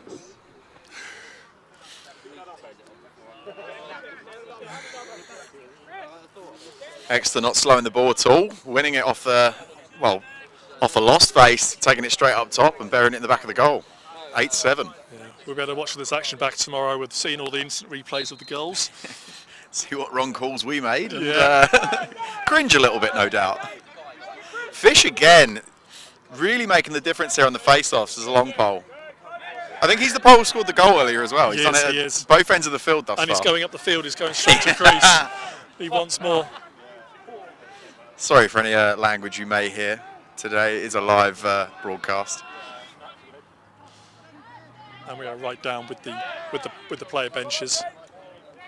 In the thick of it, so to speak. Stoke picking up the ball and giving it straight back to Exeter.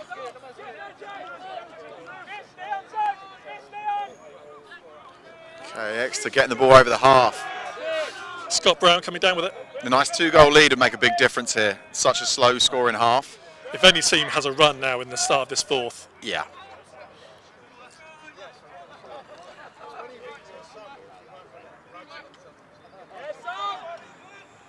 Good defence there from Stoke.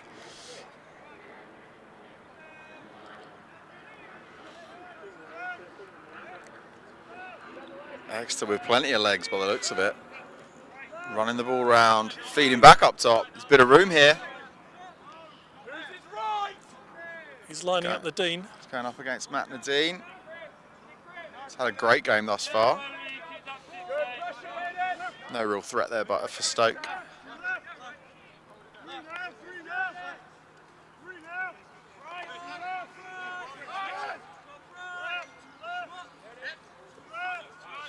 James Elliott asking for the ball back.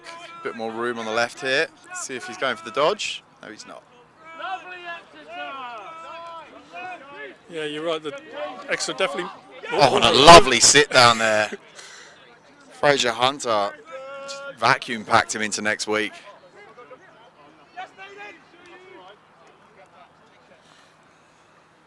Back to Gill, the goalie. So Stoke were never really in danger there. They had that under control. I've got to say they're a very composed team. I think that stems from Gill in goal. I don't think I've seen him lose composure once. He's got a very level head, made some great saves, one off the shin or foot, whatever you want to call it. He's definitely made a big difference on and off the ball today. You always feel more comfortable when you've got a good, solid, comfortable goalie. Doesn't do anything unexpected. Unless they've got a thing for running up the field, and then, yeah, it's anyone's guess. Right then. 77 with some room to goal here. Completely missed there by Exeter. Luckily, it turned into nothing.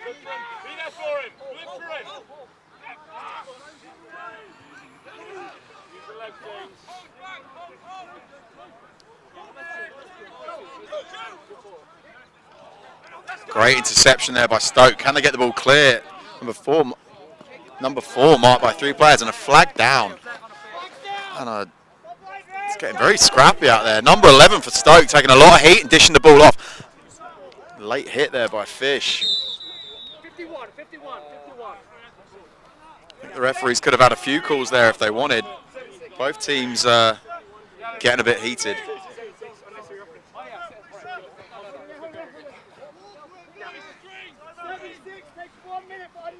Someone up front! Oscar up front! 7-6, taking 1 minute for unnecessary roughness.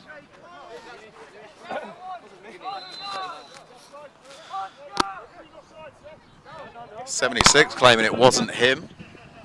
I think we've all heard that once or twice. All right, another man-up situation for Stoke. Let's see if they can capitalise here. Dish to the back post, but we couldn't get hold of the ball. Making up for it now, though. He's taking on 1, 2, 3 players. Decides not to shoot, dishes it back off. Stoke maintaining control of the ball really well. Ooh.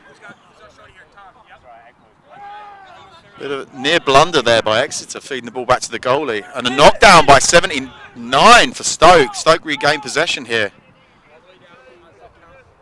15 seconds on the penalty. Feed from up top, the goalie saves. Big save there by Exeter. Fish getting the ball over. Fast break situation for Exeter here. An outside shot. How that went in, I do not know. That was from downtown. That was up by the restrainer. Number 27, Ben Mather. 9, white 7.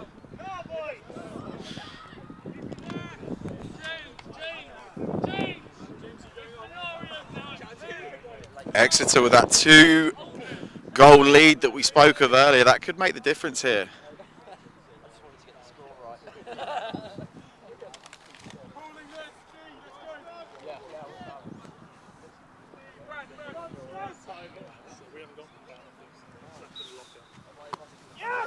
And Fish winning the face. Options change to the poles work for Exeter. I think that's the second face-off Stoke have lost today. It was a bit of a given for a while there, but 34 attempting another outside shot. Decided not to. 51 doing it instead. Ball staying green.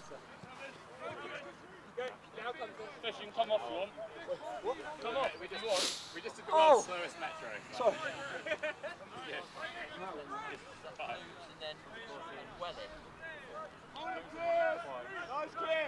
Stoke applying a bit of pressure here. They're going to need the ball back. They're going to need to start capitalising on some of these attacks. They've had numerous opportunities that just haven't come to fruition. 34 with the dodge. Feeding down low. Back up top with some room. Number 27. Inside roll. He takes 1, he takes 2. He's got a reverse shot saved by the goalie. No real threat there. We've got just over 12 minutes left in this game.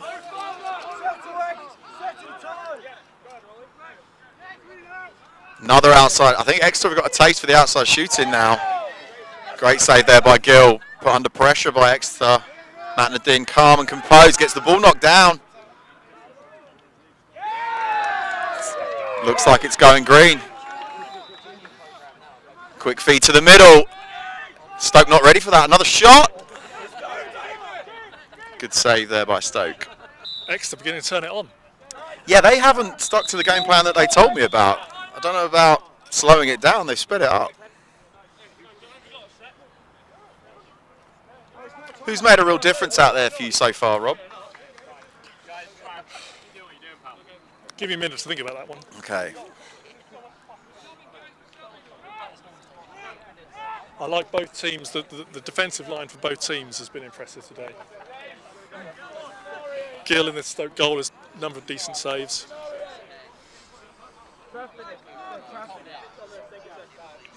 Yeah, you know what, I think the standout players for both have been defensive, haven't they? Yeah. Fish has had an absolute stormer thus far, running all over the field, making a big difference. Matt Nadine's been very composed, making some really good decisions. Renz Alcazar for Stoke as well, a little workhorse. He's not the biggest of guys, but he's certainly putting in a stint, that's for sure. With a very brightly coloured helmet. Sam Heed is walking towards us, looking as if he's taking a knock. Good, bad, you going to be right? Sam Heed's reporting cramp in both calves. That could be him for the day. Exeter coming back with the ball. Stoke struggling to get it out their half. Really pushing the pace here, Exeter. 376 feet on the back door. Stoke are going to have to do something here. If the game stays this way, there's too much pressure for them to absorb. I think just Exeter are just going to keep pounding in the goals. Flag down.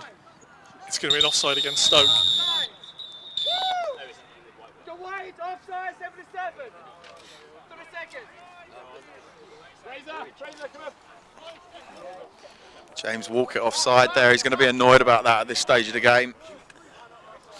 30 seconds.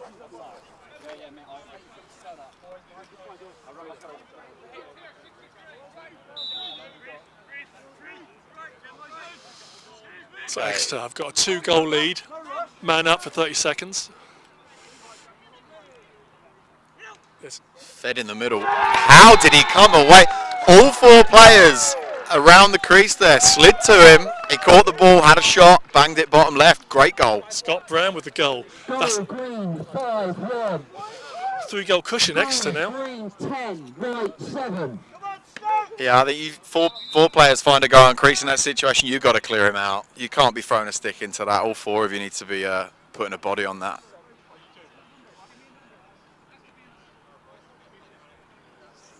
Debate going on the field here between the referees. Anthony Thornton and Greg Owen about to make a call, asking for a number.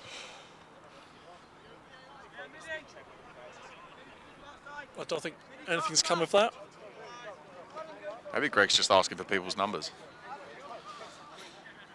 Yep. Yeah, nothing came of that. Okay. Back to the face.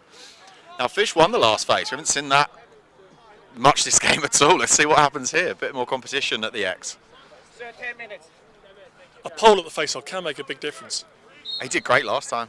Worked for him. No. Not this time. Back to his same old tricks. Sam Miles there making it look easy. And a knockdown by Stoke. Regain possession. Stoke are going to need to score fairly soon, I think, otherwise... They've got to change something up. This is the first attack they've had in the past 4 or 5 minutes at least. You can't go at that pace. Number 11 here with a roll dodge. He's got 2 players on him now. Keeping the ball. Not looking to dish off at all. Still going. Another roll dodge. He's going to the goal and a shot. What a performance.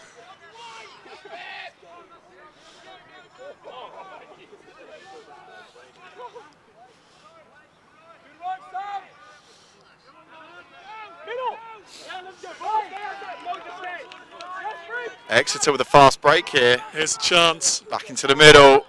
Easy finish. Great goal there. Chris Bertrand. Assisted by 63. Lovely fast break goal. They made that look easy. Score, green 11, white 7. White have called, Stoke have called a timeout. Again, you're going to be annoyed at that if you're a Stoke player, but I'm not sure there's a lot you can do in that situation. Exeter ran the ball nice and quick, fast breaks, 1-2 passes, balls in the back of the net. Textbook. There's a slight tinge of green appearing on the trophy. So what are we now, Rob? We're 10-7? 11-7, I think. 11-7. I've got one job and it's keeping the score and I'm failing miserably at it. Exeter 11, Stoke 7. Green running away with this game so far. We have 8.5 minutes in the game. Still plenty of time, 8.5 minutes. 4-goal swing, all possible.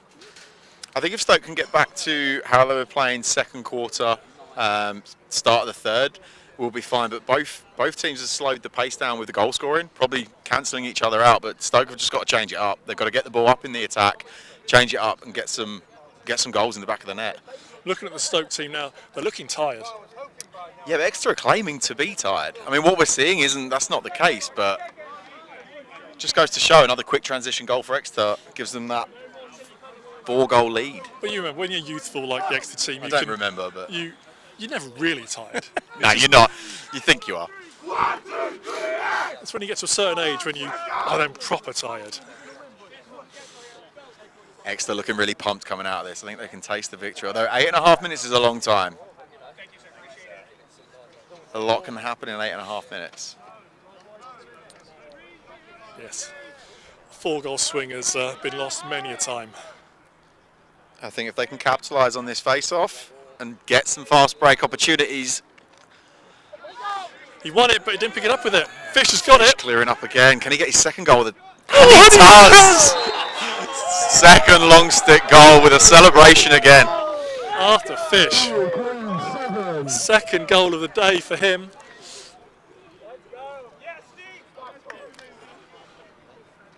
I think the team are happier with that goal than they will be if they win. Every player on the field running up to him there to congratulate him. Long stick attack, is that a thing, Rob?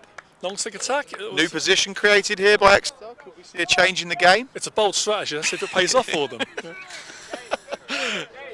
So he's facing off, he's defending, he's scored 2 goals. This is, all jokes aside, he has put in an absolute shift today. The boy's done a double back-to-back.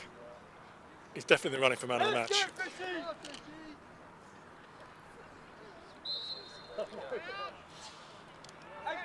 Clever long stick face off there. He knows when he's lost. He stands up and he just concedes it, but doesn't give them the fast break. Yeah. We'll keep an eye on that. We'll look out for Fish when he graduates. See where he We'll he have plays to ask him after the game, won't we? Find out where he's heading. I could do with him in Milton Keynes. I'd settle for anywhere in Kent, to be honest.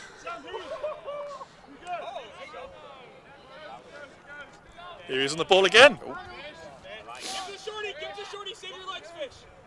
Coach is telling him to give it to a shorty and save his legs. He's coming off, having a rest. A well-deserved rest. Well-deserved rest. 51 here with a dodge. Feeding him back to the middle.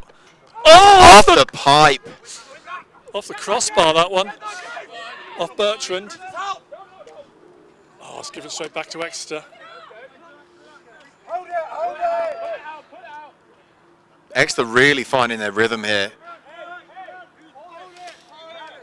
Damon Gill had an outstanding first half. I think Exeter were a little bit shy on the shooting front, but they've just found a great rhythm. They've found a few holes in his game. The sun is right, possibly right in Gill's eyes. That's true, I didn't notice that.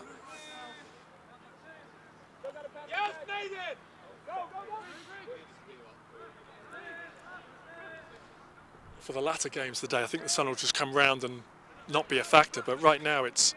Well, it's great play by Exeter. They're playing an open set, no man on crease, loads of room in the middle, cut through. Mouth is open.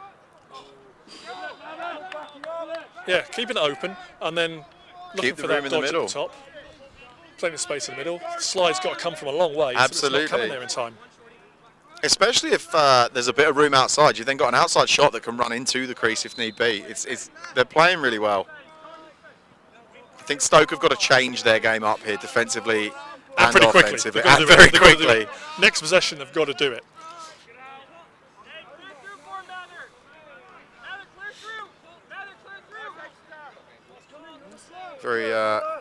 Some tired boys on the Exeter, and another shot and a goal. 27 for Exeter. Ben Mather. I think that's his second or maybe third. Goal 2-7, green. Exeter running away now, 5-goal lead. 13, right, 7. Stoke calling a timeout. Is it too late in the day to change things up? We'll see. Sun is shining here at Guildford Sports Park, which it didn't look like it was going to do earlier in the day. Spencer Twos have just arrived on the pitch, having warmed up on the grass field. Looking fresh and ready.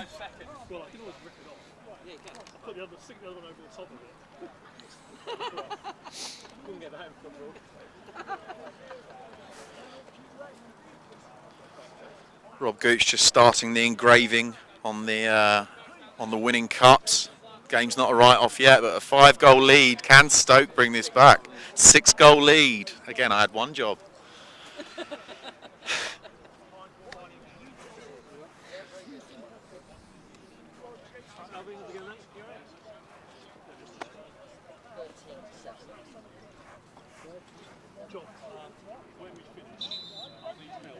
When we finish, you carry on jibber-jabbering, right? Because we'll get this done pretty quick. Trophy medals, and you've got charge. Or charge them off.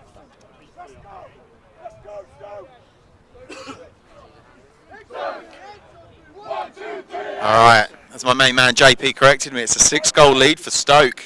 Game hasn't been this way. This is a relatively new feature in this Flags final. Very closely contested game in the second, all the way, from the first all the way to the third quarter, but Exeter just making up the difference in this fourth. Yeah, they've turned it on in the fourth.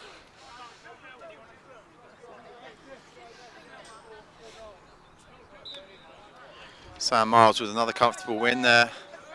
Just need to convert these face-off wins. Exeter pushing him out. Another, yeah. You can win the face all day. If you're not going to convert it, it's completely useless.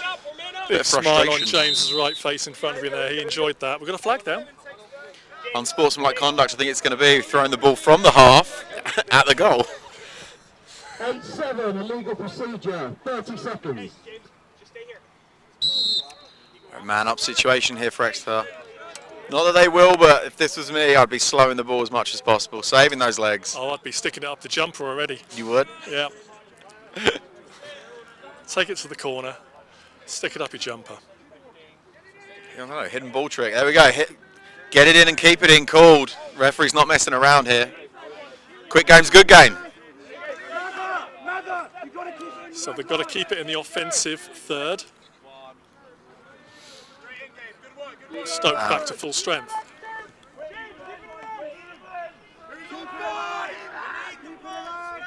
Very slow pace of game. I'm surprised Stoke aren't pressing this more. Stoke have got to press now. They've got to just go crazy. They've got to go get that ball. Lose by 5 or lose by 10. What's the difference? Yeah. You got to try and change it up and get the ball back.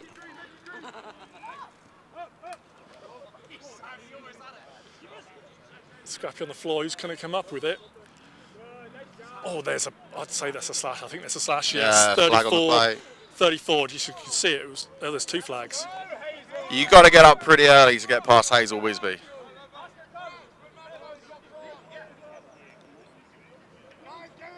.34, I think, seeing time here.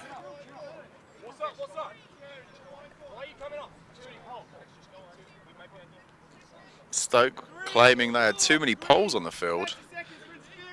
3-4 green called for interference, 30-second penalty. Green, 34, 30 seconds interference. I'm not sure why there's 2 flags. Maybe both refs through, but oh no, here we go.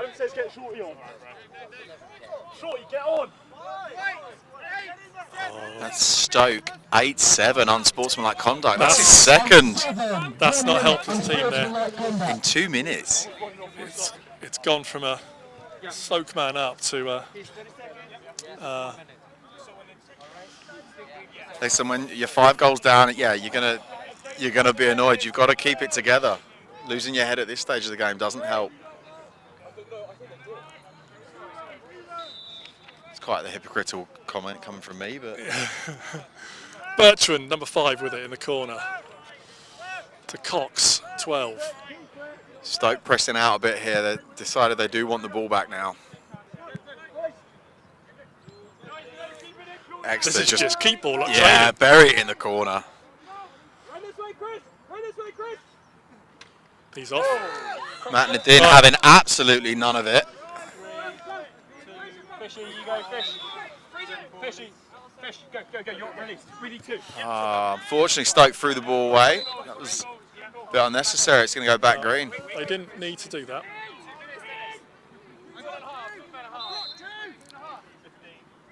I've just had 2 minutes left in the game. 2 minutes.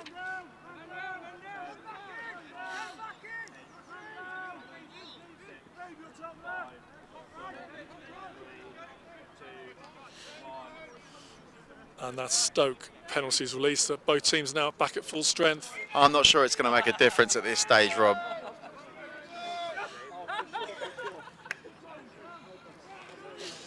I think you can safely say it's a done deal, isn't it? They're playing that very frustrating keep ball, and I think when you've got tired legs like Stoke have, it's just going to frustrate them more and more and more. I don't know how long's left, but we're going to see another penalty. Here we go, and a goal. 34 completely unassisted, and he's going to draw a personal, I believe. 87 might just want to get a deck chair out over here on the bench and park up. Gabe Goodwin. Goal from James Wright, the ex-captain. He's had a solid game in midfield today. He has, absolutely. Another name to look out for when he graduates and comes into club lacrosse. Well, luckily Nick Roberts is here for England lacrosse, and no doubt he's going to come out with his notepad and find out where all these players are going afterwards, so we can tap them up accordingly.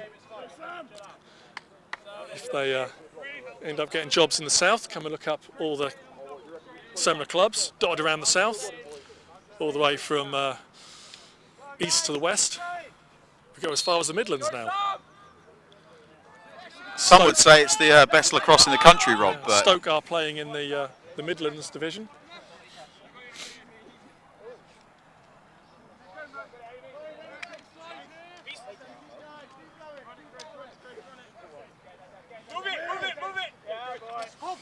Bertrand coming away with it for Exeter. Oh, little swim. He's with a shot. He's end to end there. Didn't manage to bag a goal, unfortunately.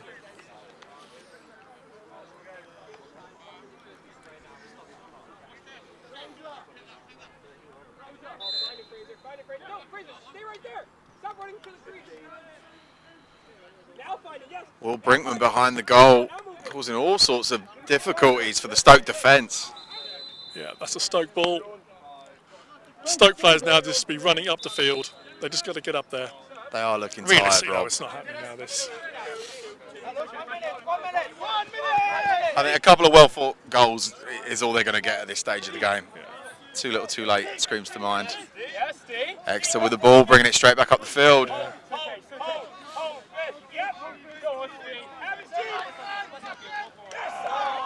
Stoke, they're possibly with their last attack of the game. Got to get it over the half first. Exeter still pushing the pace. 3-on-1 here. 30 seconds left. In the game. All right, here we go. Let's see what Stoke have got in the last 30.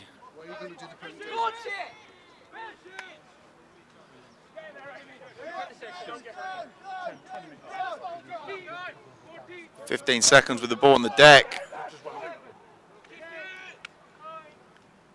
Stoke going right till the last 6 seconds in the game. Last whistle. Exeter clearing it up the field. Denied by Stoke. And that is a ball game. Very, very, very close game for the first 3 quarters, but Exeter winning it by 5 in the end. Great game to watch. Very well played by both teams. By 7. I'm going to start adding it up properly.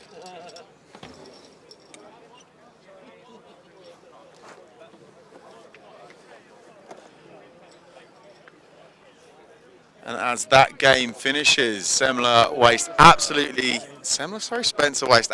no time getting themselves on the pitch warmed up. They've been warming up on the grass pitch up the top.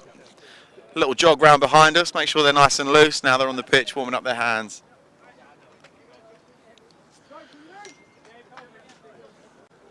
All looking very, very dapper in their trademark, is it claret kit? Sponsored by Sage. Congratulations to both teams for the final excellent game, but unfortunately only one team can come out winners. Now we've got the awards being given by Semla President Rob Gooch. Stoke are going to be upset with that scoreline, but to be honest, they played really well. Exeter just ran away with it in the end. difference of the legs. And then if Exeter could come forward.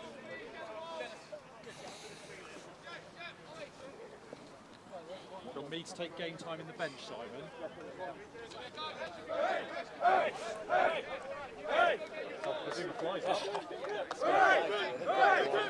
Spare one.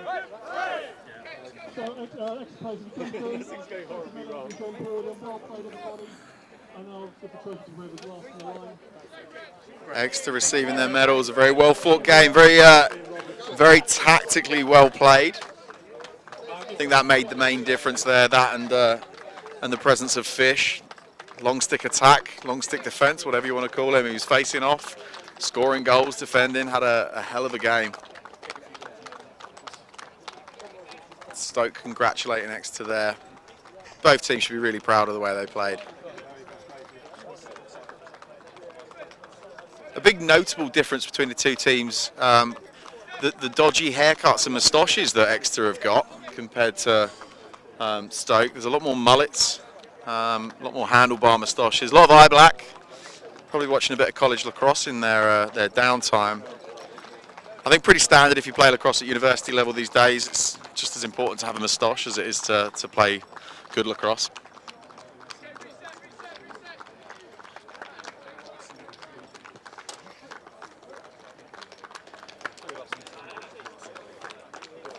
So we have Rob Gooch with the cup, JP from East Grinstead Lacrosse giving out the medals, and then Nick Roberts from Bath Lacrosse and England Lacrosse in attendance, congratulating Exeter on their win.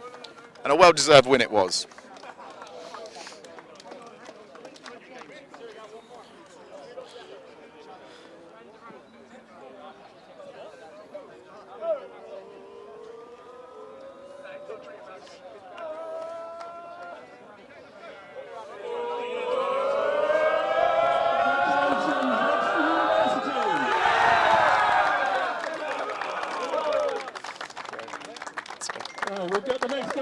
And Exeter there lifting the cup, a very proud moment for the university.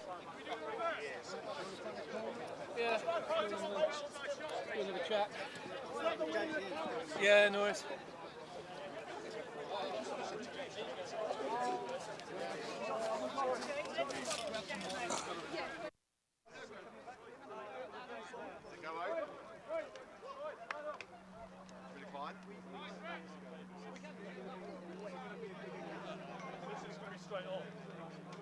After this? Yeah, sure. Okay. So how long are you going to take, how long before we can restart this? 5 minutes. Leave them all. Leave until the next, there's going to be a break in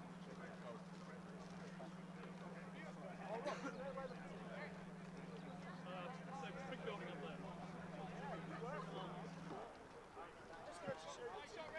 The minor final will start in 5 minutes. Teams to be announced in about 4 minutes.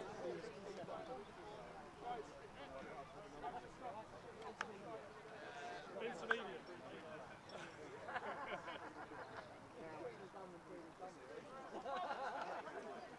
I think we got away with that.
Glenn, it's going to be whenever you're ready, we'll start. Yeah. I know you're busy over there. Have we... Tom.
Are we ready? Do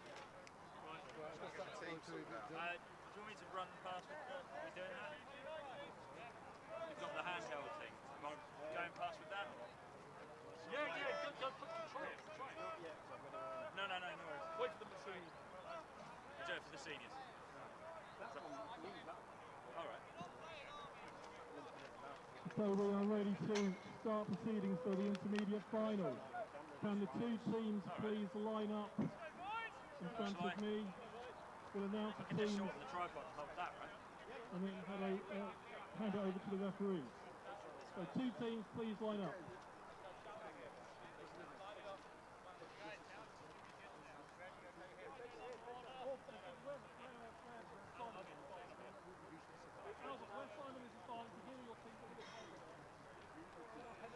Rob, do you want to get them lined up?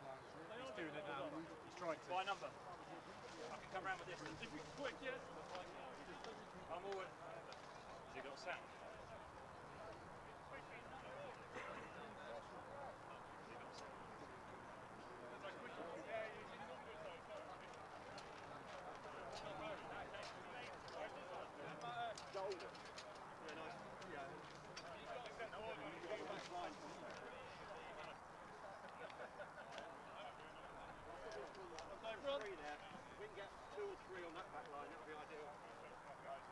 Okay, welcome everyone to the Semla Intermediate Flags Final. Ready, Wildcat versus Spencer 2. Start with the Reading team. Number 1, John Cutler. 3, Ed Pete. 4, Clay Hammond. Number 5, Josh Blake. 6, Hugo Ronici. 7, Zach Rooney. 8, Permona. 9, Rupert O'Reilly. 10, Corey Bruce. 13, Tom Norton. 14, Ben Harvey. 16, Sam King. 17, Jason He. 18, Max Edmonds. 19, Josh Rowland. And 20, Joe Kerrison. Spencer 2, number 1, Rick Bone. 5, Ed Shee. 8, Tom Leahy. 20, Rick Topham. 21, James Hook. 27, Ben Whitman. 34, Dan Askin. 39, Sean Keane. 48, Albert Whitehead. 52, Ollie Jennings. 57, Alex Cummings. 60, Will Clark. 69, Ryan Lieber. And number 15, Casey Lake. Referees, over to you.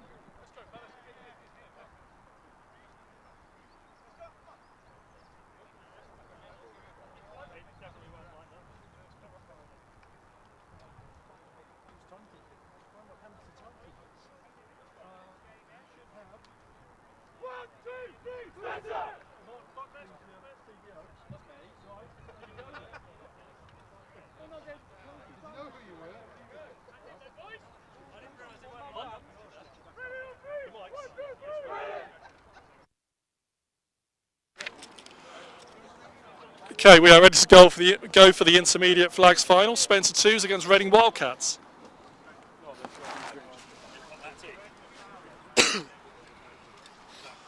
Back with Joe Burnett here with me pitch side. Great to be with you, Rob. Reading in a very brightly coloured red kit and Spencer in their traditional, what do we call it? Claret? Maroon? Maroon? It's been called a number of things. I call it maroon. Buckers has just called it claret and he's a ref. I've heard it called dirty brown once. Dirty brown. Wow, they look amazing. I'm calling it maroon. Let's go maroon. Looking at the face, we've got James Hook up against, seeing who's doing the face for Reading. It's Ryan Lee. Reading with the win, but doesn't look like they're going to come away with it. Number 4 for Reading. That's Hammond. Hammond getting the ball. Opting to settle. Rowlands, 19, top centre. Dishes it off to he. Head referee for this game, Simon Peach. Wealth of experience and a lovely guy. With Simon, we've got Rob Arnott and we've got Ben Lipitsky. Split dodge by Reading with a shot off the floor. No trouble there for Spencer. Whitman with the ball, long pole. Ben Whitman dishes it off to Sean Keane, Irish international.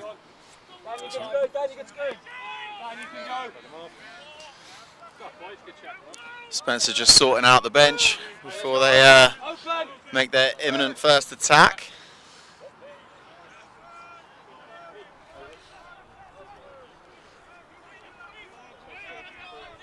It's Casey Lake at X behind the goal, set up there. Albert Whitehead with the ball up top.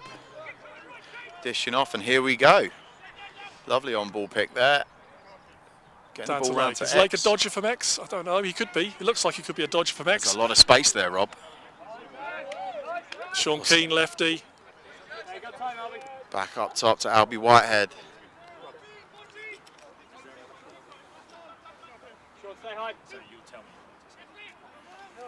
Spencer with a shot from outside. Number 69, Ryan Lieber. Off his hip, top left corner. Spencer draw first blood. Go, Spencer, 6-9. That's 1-0 Spencer.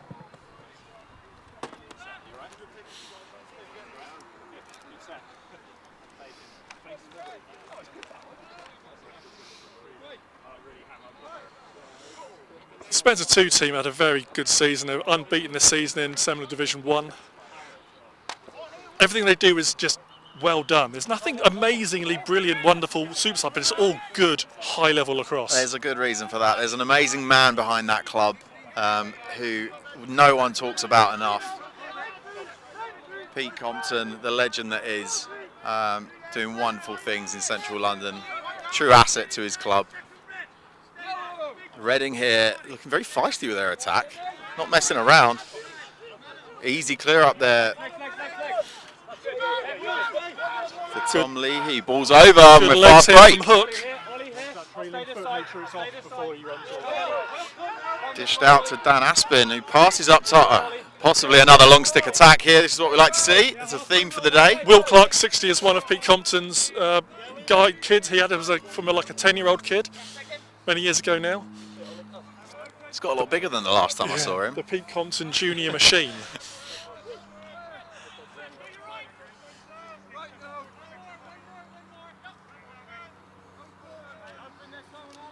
Spencer spinning the ball ferociously here. 1-on-1 with the goalie, and the goalie denies John Cutler there with a foot save. Spencer spinning the ball really wide here. They're really opening up that Reading defence, creating some great passing and running lanes. There's Pete coming away with it for Reading. Off the bench here. And to Rowland, 19. Bruce, number 10. So they've got the experienced Paul Milner, number 8. He'll be playing low in attack. He's walking around to the position behind goal at the moment, X. Paul's been part of the Reading club for literally decades. Oh, a lovely dodge there by number 9. Rupert O'Reilly, Reading. They're looking ferocious, Rob. Yeah, I was speaking to Paul a few weeks ago, and they've had sort of an up and down season. They've had games when they've really turned it on, and then there are games where it hasn't quite worked for them. We've all been there, that's for sure. Yeah. Usually the latter for me, unfortunately. But they've really enjoyed their season this year in this Div 1. Div 1 has been a great league, a great division this year. So Simon many Peach competitive setting games. a great pick there. Oh, 52. Ollie Jennings putting the pain on the Reading player there. 3 Reading players to that ball, and they managed to come away with it because of that. They have. O'Reilly's got it 9. Outside shot, easy pickings for Rick Bone. Spencer Stalwart. Another goalie, he's not going to get flustered anytime soon. That man does not get flustered. Lake. An unfortunate miss there by 15. That was Lake, he was right on the crease. There's a flag down. A flag on the play here.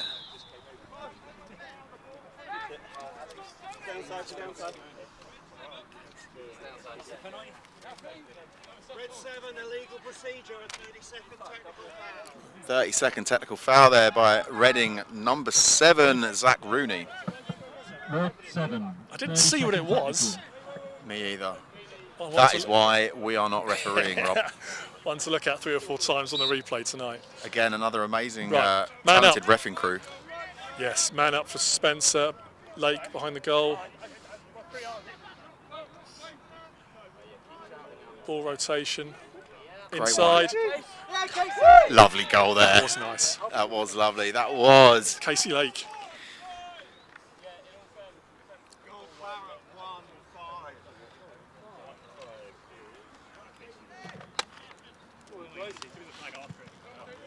Go, Barrett.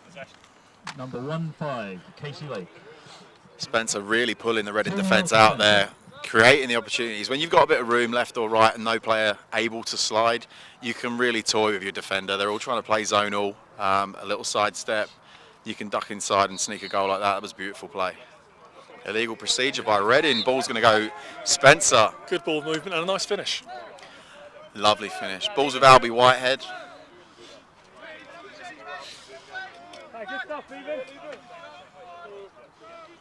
Right, that did release the Reading penalty, so we're 6 on 6.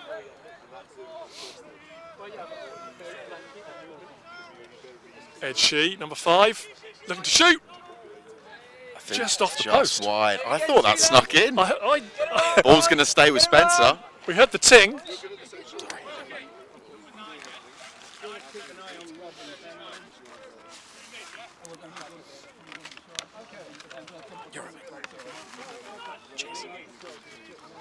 Whitehead at the top to Topham.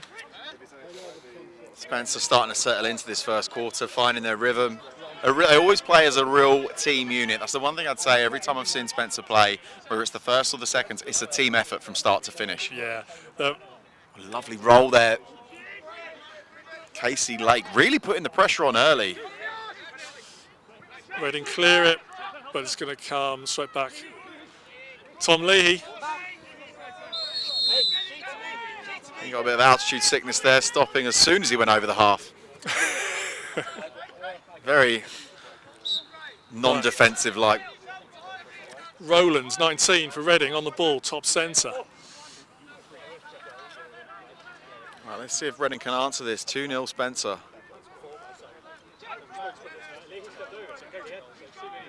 ISO from up top. And a slip by the Spencer defender, unfortunately put over the bar. I think Reading are going to retain the ball. Yeah. Paul Milner at X. Let's see what he's got here.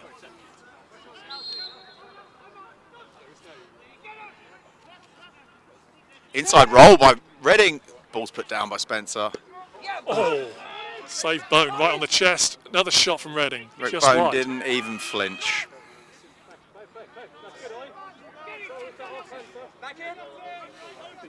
That's Renucci, number 6, the left-handed player for Reading with the orange helmet. Here he is again on ball. Down to Milner. Milner's got no one on his right. That's a tight angle there, and it shows. Spencer knocking the ball down. Reading managed to retain it. Ball's up top for an ISO here.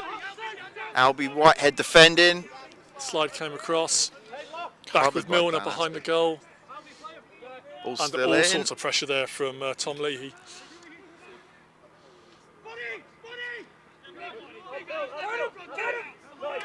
Is he turning the I think corner? he's having a... no, he's changed it. Oh, little feed to the other side There's of the a shot goal. now. It's gone left-handed to the middle. And denied. Notably, Rob, there's a lot more Reading players getting to every ground ball when it's working for them. Outside shot there by number 16. Picked up by 17. Fed to 10 and a shot. Denied by Rick Bone.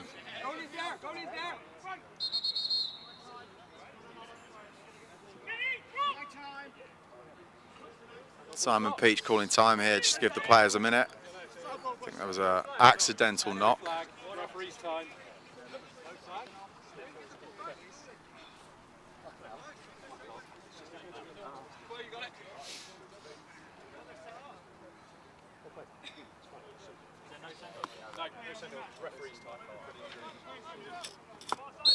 Simon Peach blowing the whistle, gets back underway here. Semla clearing the ball.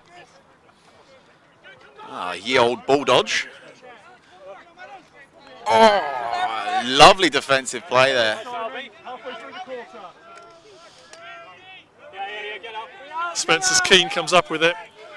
69 begging for the ball. Lake on it now. And that's why. Third goal for Lake. Find that open man.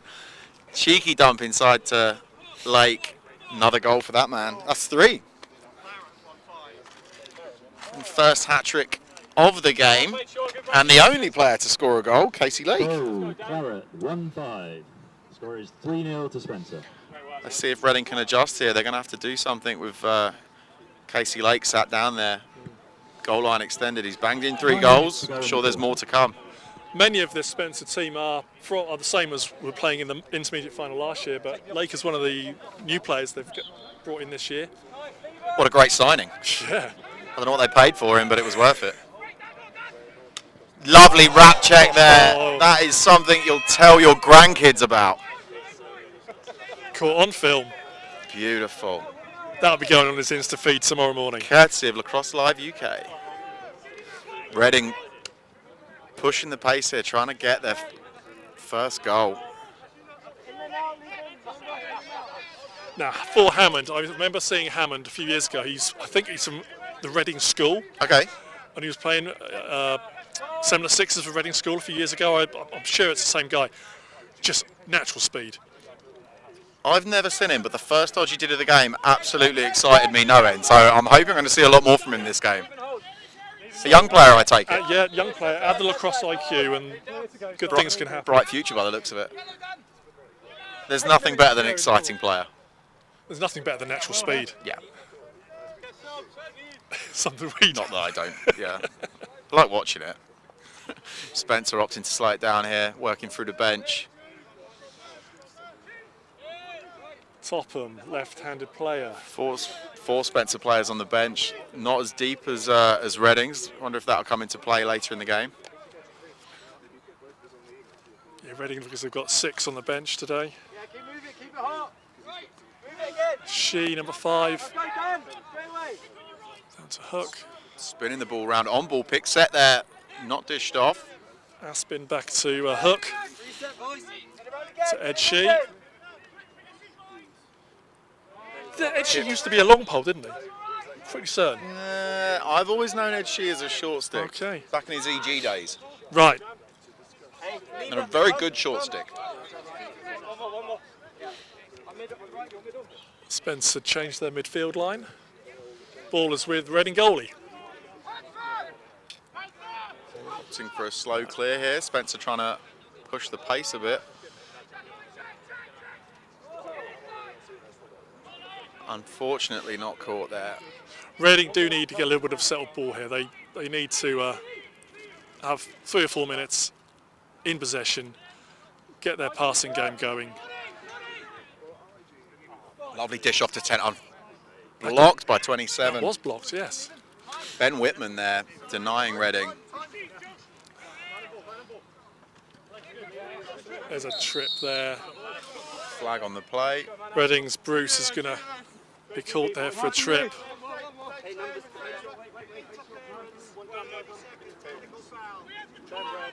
Yeah, that's a good call. The interference is a better call for that than a trip there. Trip would earn a personal. Interference is the right call. 30-second technical. Number 10, interference. 30-second technical. Simon Peach just reassuring the players that he knows best there. Right, Spence on the man up. Lake behind the goal. It's a she. Topham. Really pulling the Reading defence about here. They're trying to create the same space they did last time for Casey Lake. Yeah, here we go. He'll slip into the back. There he is. There he is. Unfortunately, was that denied or missed? That was missed. I think that was missed. If not, it was some amazing save. It's the first bad thing he's done all day. All right, Reading slowly getting the ball over the half. Penalties released. Reading are at full strength. It's early days, Robert. Nice to see Reading settle and play a bit more as a team. I'm seeing lots of individual flair. It looks good, but it's not working for them. Just get the ball moving. Give everyone a touch. Outside shot, Rick Bone. Not worried by that. Quickly clears it up to the half. He'll have that all day from there. Oh, bounce pass. First bounce pass of the day. That would have been an assist as well. Luckily, Reading goalkeeper had his wits about him.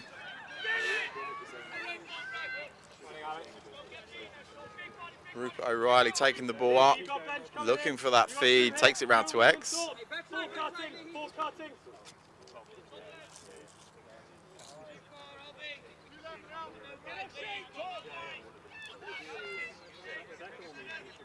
It's hard to tell against this Spencer lineup, but who's got the best matchup here? Reading are banking on Albie Whitehead in that instance, but it didn't pay off. I don't think there is a Spencer midi here you would be like looking to line up against. The depth of box that Spencer plays. Rick Bone scoring an own goal there off his head. That was an intentional save with his helmet. Unfortunately, it didn't pay off, but what a wonderful thing to see. Reading off the board. That was Bruce with the goal. Reading were on the board. It was a great head by Rick Bone. 1-0. Did he just forget he had a stick for a moment there? You know what? He intentionally stuck his head in the way there, so I liked it. It went in, but we need to see more goalies doing that.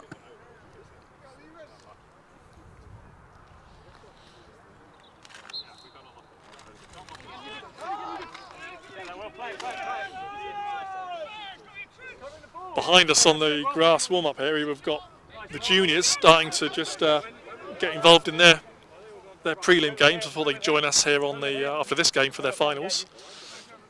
Look forward to seeing them, the Richmond and the Bromley juniors. Ball's made it all the way back to Rick Bone. We're going to slow clear up. Spencer dictating the pace of this game.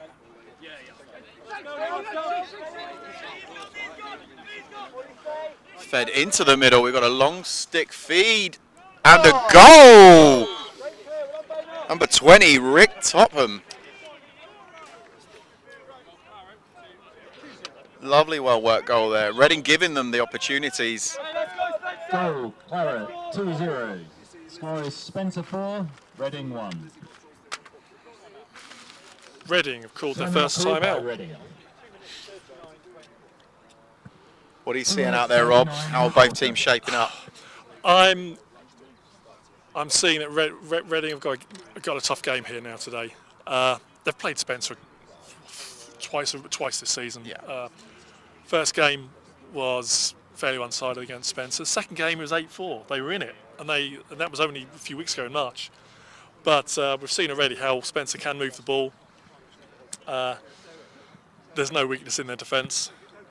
I'm not sure how Reading are going to get into those sort of higher percentage scoring chances. They've tried a few from outside. Rick Bone's going to gobble them up. Rick's had a fairly, other than trying to head the ball away from the goal, he's been, pretty sound as a pound thus far. Spencer dictating the pace in defence and attack. They're putting the pressure on in defence, forcing Reading to play a kind of one-man game almost. Isolation dodge. It's impressive to see. I've seen players take on 3-4 defenders, but realistically, you've got to play as a team if you're gonna start banging the goals in. So if they can stop Spencer dictating the pace and have a go at that themselves, I think they might have a bit more of a competitive chance. But yeah, at the minute, everything's going Spencer's way.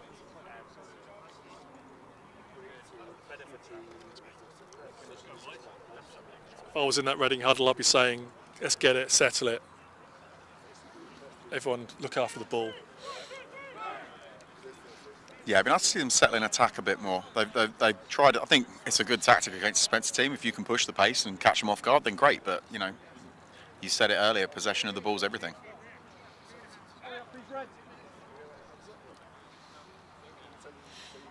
Unofficially just called 2 minutes in the half. I don't know who called that. Hopefully they're right. And Simon Peach at the face-off here.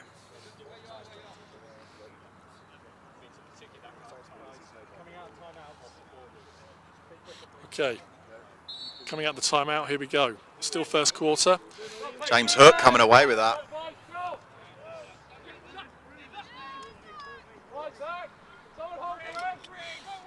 And Reading getting the ball. Good work there from Rooney, clearing it from his own half, number 7. Now with Hammond, 4. To Rowland, 19. Sam King, 16, down to Paul Milner. All right, let's see if Reading can settle the ball here a bit more. Again, Spencer trying to dictate the pace and doing well. Great check there from Tom Leahy on Milner stripping the ball. Spencer got it, Albert Whitehead. They can keep forcing errors like that, they're not going to have a problem today.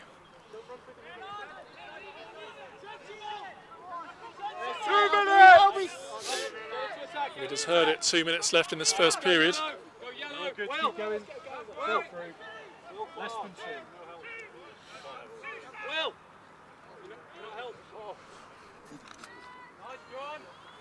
So the Reading goalie. Hey, Panther. Play it, Will. That's what we want. Play it. Reading put under pressure here to get the ball clear, put back deep in their half. Back behind the goal. Making its way up the middle of the pitch now.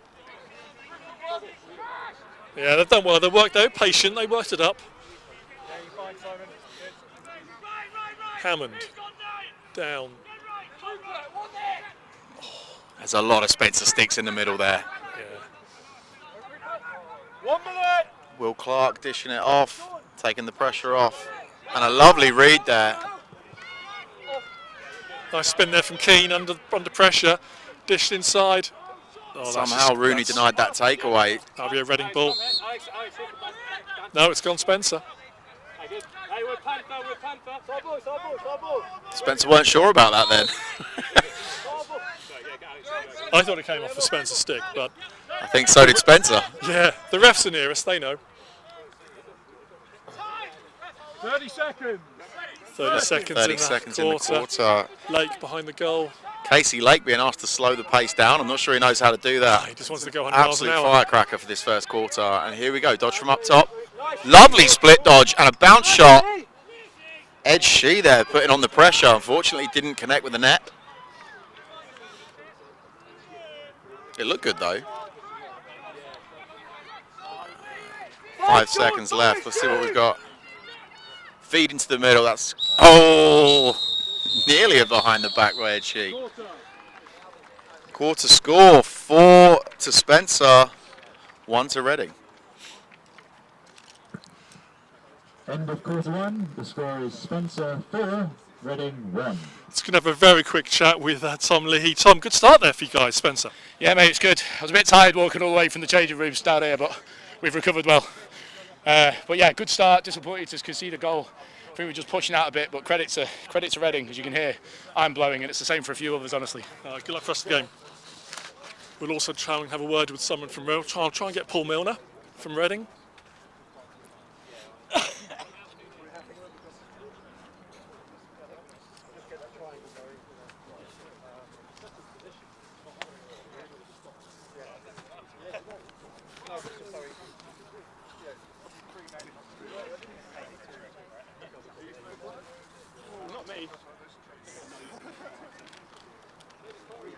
I think Rob Gooch is just trying to bag an interview with one of the Reading players. Here we go. Just quickly with the Reading here. First, but what you got to do for this to turn this. I think the main thing is stopping the fast breaks, really. Try not to turn over the ball in the middle of the field.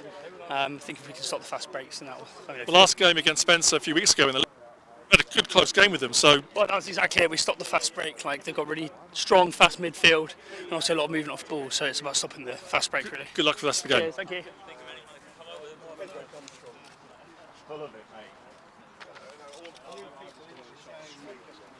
All right, Rob's making his way back over to the commentary box now.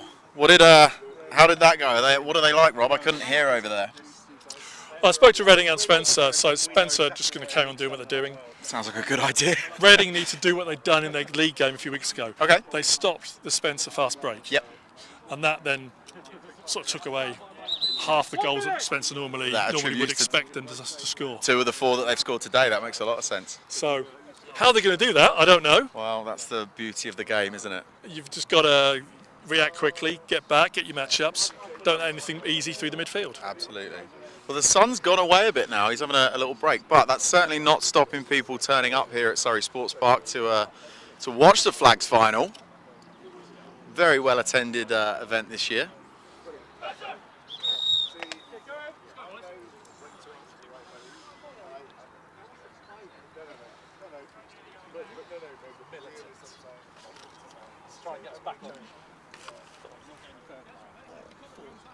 Okay.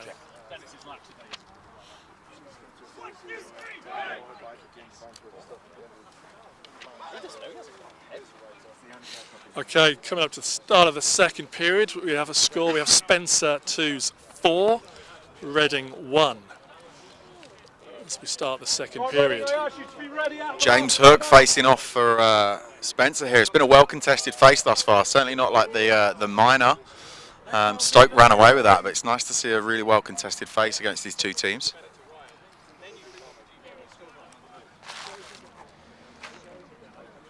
Let's see if Reading have had a little discussion. They're going to find the answer to Casey Lake's onslaught of goals at the moment.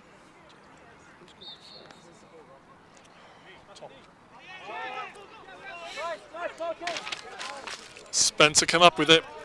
Will Clark.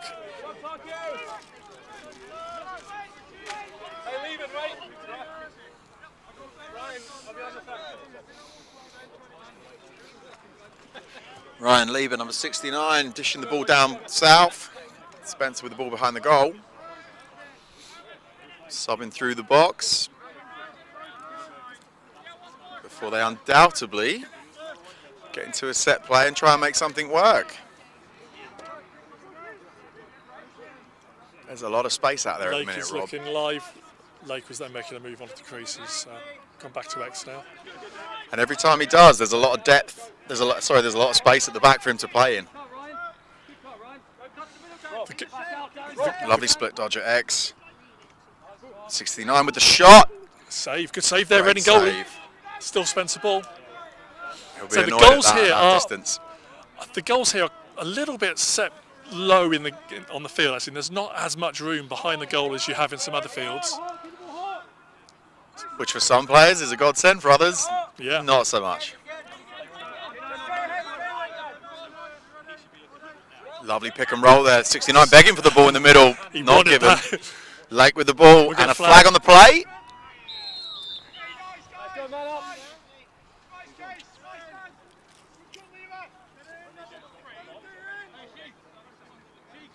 Reading number 3, Ed Pete, is getting a 30-second hold. No. 1-3 Reading coming off for the hold. 1-3, sorry. Tom Norton.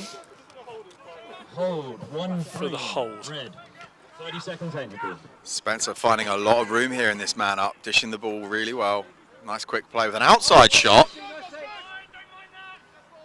Ed Shee there. Was that it? That was Ed Shee. Putting the ball over the bar. Plenty of heat on that. He's always been known for a bit of a ripper, as Ed Shee. Some would say he used to skip dodging practice just to rip on a goal. Casey Lake with all the flair, deciding not to shoot.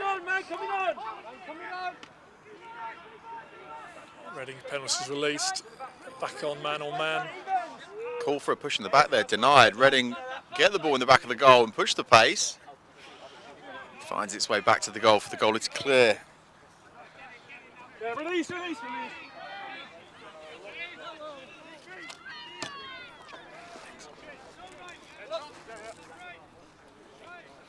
Reading slowing the play whilst they sub.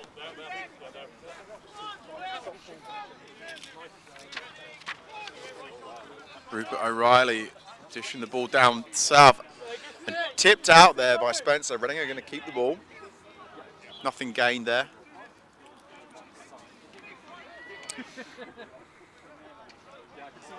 Oh, good check there, Tom Lovely Leahy. check by Tom Leahy. Tom was injured for the final last year. He was coaching the twos. He's made a big difference today thus far. Where's Tip the goalie inside. I wondered there where. I think it was an unfortunate feed in the middle there by Paul Milner. It wasn't very easily read. I think at that kind of distance in this kind of game, you want to be burying them in the back of the goal and moving on to the next one.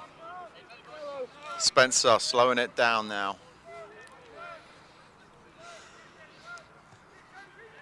Casey Lake again. Everything seems to be going through Casey Lake.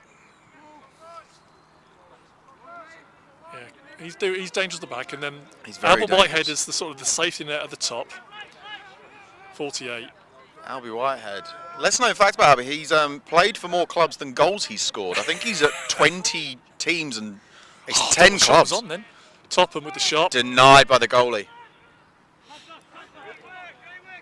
John Cutler there making easy business of that save. Calm and collective. Reading with an incredibly slow clear. Just be careful, they're not going to get contained here. Spencer trying to push the pace a bit. He's looking for an option. He's got them, he's just not taking them. He's had a couple of options so far. That wasn't one of them. Casey Lake putting in a stint there to come back and get the ball.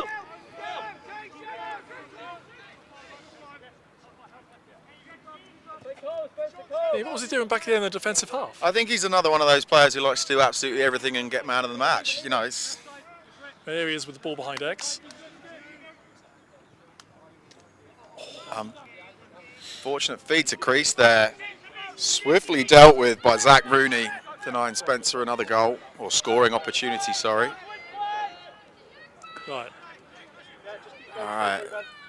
Let's see if Reading can get a bit more composure here. They're getting the ball up the field, but it's swiftly coming straight back with Spencer. They need to get more conservative with their passes. Absolutely.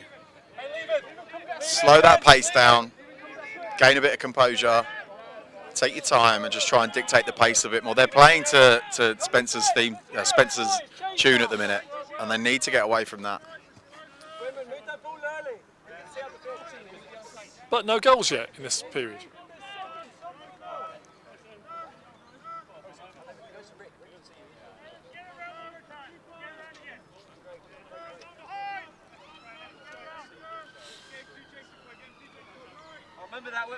Spencer quickly whipping the ball round.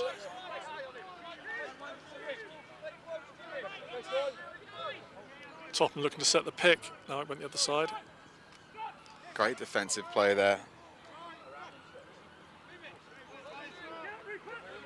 And split dodge up top by Ed Shee. Is he going to shoot? Yep, over the top. Wasn't phased by having a defender on him. Casey Lake clearing up from X. That's just reaction times. Yeah, I think if you're Reading, you can't really beat yourself up about that. No, but the goalie tipped it over the back of the net. He was first to pick it up behind. He's in the right place, right time. Turns the corner, scores. And he's bagged a lot of goals thus far. I think he's someone that Reading need to get to grips with pretty quick. 5-1 to Spencer.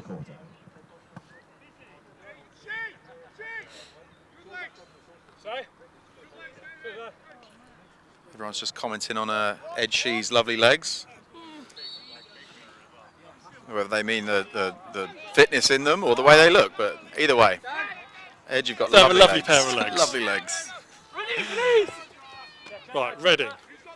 in possession.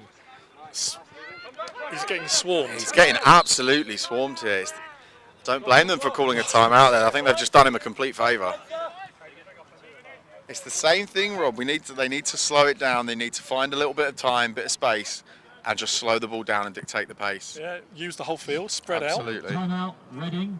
That's their second one used for this half. If the Spencer players go and press, then there's room inside somewhere. If not, you get time and space. They're putting more pressure on them in the transition than they are in settled defence at the minute, and I think that's making the difference. The ball's just making its way back over the half every time Reading get it. They need to find a solution for that.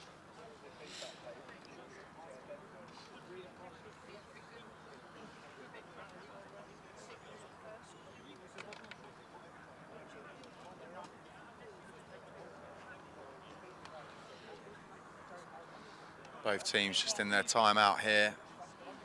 Spencer opting to have a defensive chat and an attacking chat. Reading going all out for a big team ensemble.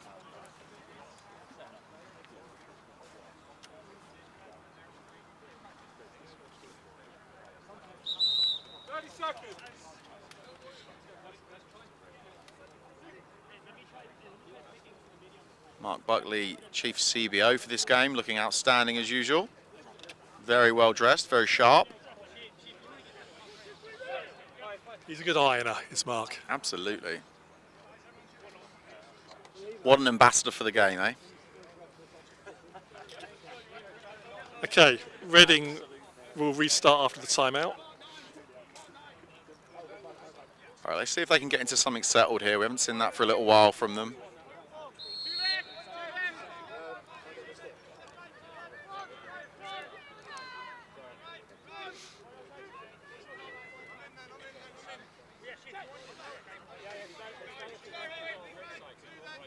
Reading working the ball around the outside, trying to find a chink in that Spencer armour. Fed into the middle, but he's heavily covered. Really trying to force it through the middle there. I'm not sure that was the right look. Although Spencer have come up with it. Rupert O'Reilly finding the ball out of nowhere. Dishes it to Paul Milner. Fortunately lost it. Spencer with a quick transition to get the ball over the half.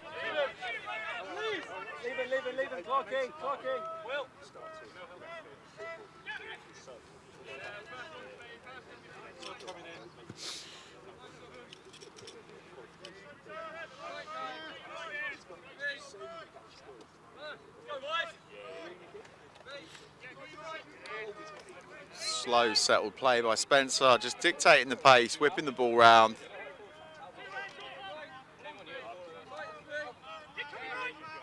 Lovely on-ball pick there. Ball ends up back at Casey Lake, fed into the middle to, I'm not sure anyone was there. Reading come up with it, but the pressure's on immediately, something that Spencer have done throughout this game.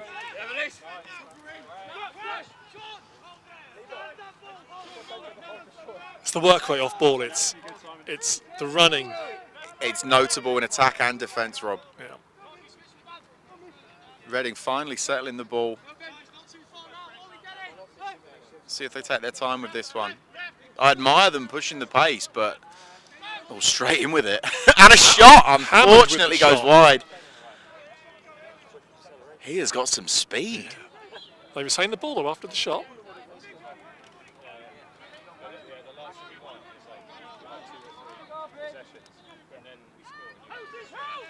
Hammond up top with the ball.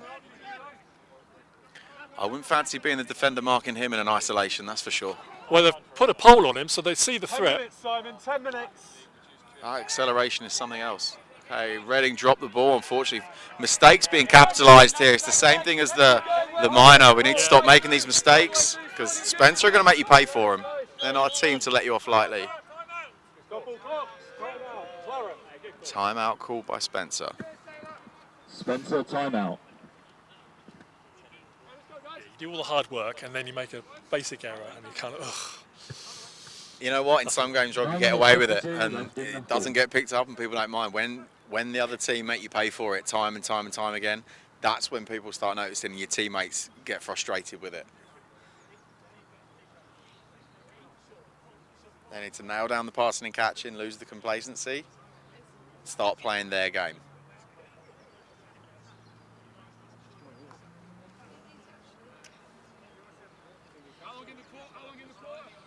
It's a low scoring quarter, still with 9:52 to play, but we're still at 5-1.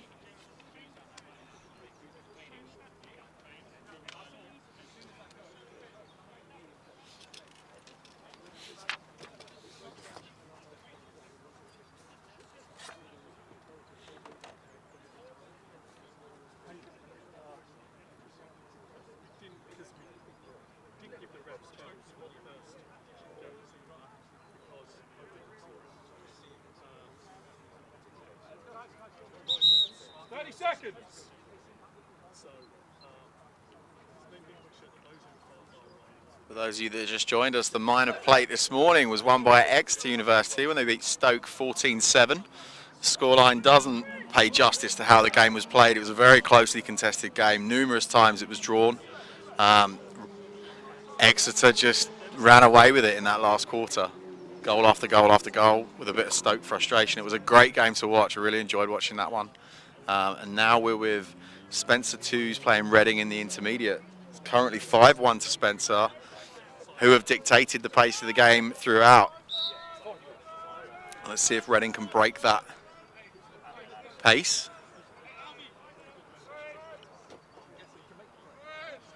Spencer going back to spinning the ball around the goal. Nice big open set here by Spencer. They've got so much room to play. Ed Shee with a rapid face dodge up top.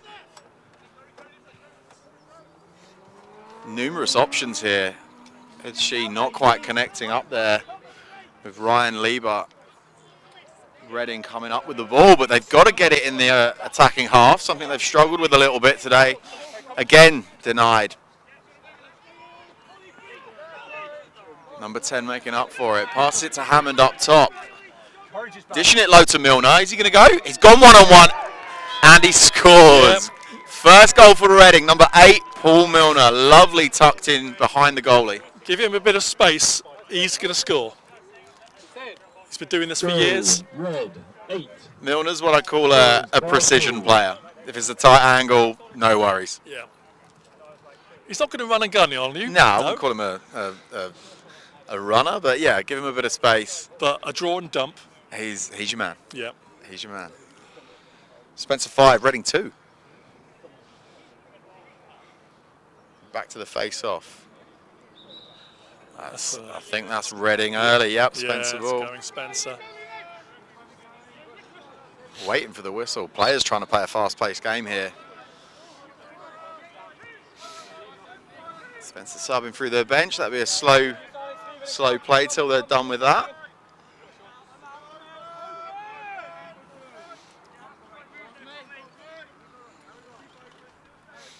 Now they're looking to initiate. Subbing's all done. What have we got? James Hook taking the ball down low, setting the pick. Up top for Albie Whitehead. Got a bit of room there. Decides not to take it.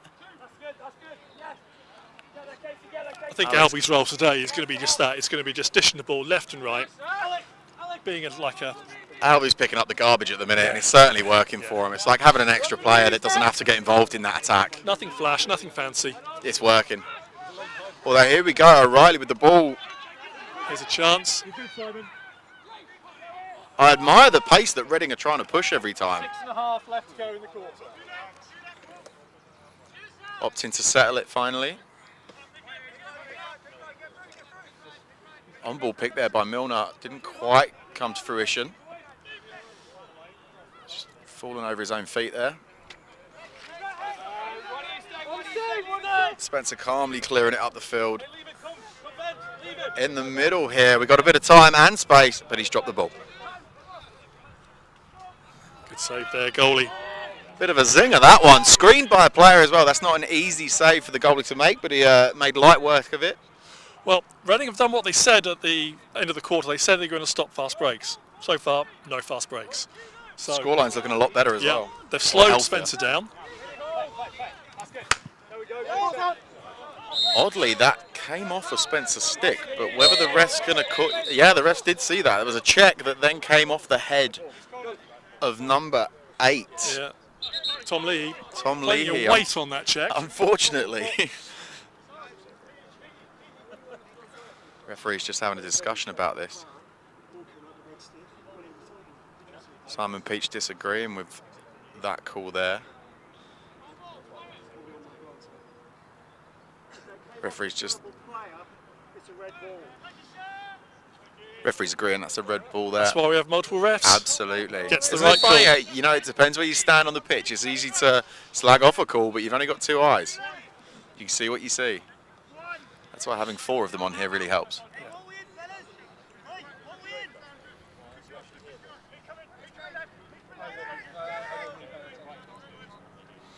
Reading here with a dodge down the right channel. Bit of room to move. 3 players marking him. Someone should be free there for him, but they're just not. This could be trouble. Transition here with Albie Whitehead. He's also got lovely legs with Ed Sheet.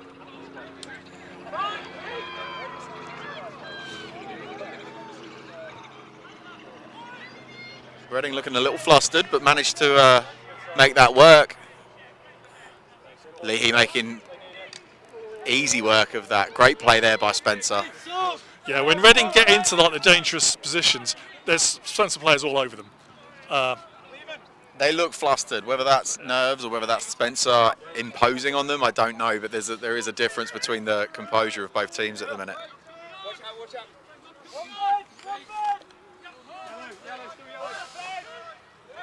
Sean Keane with it, 39. Taking his time. No real pressure applied here by Reading. I think they're grateful for a bit of a breather.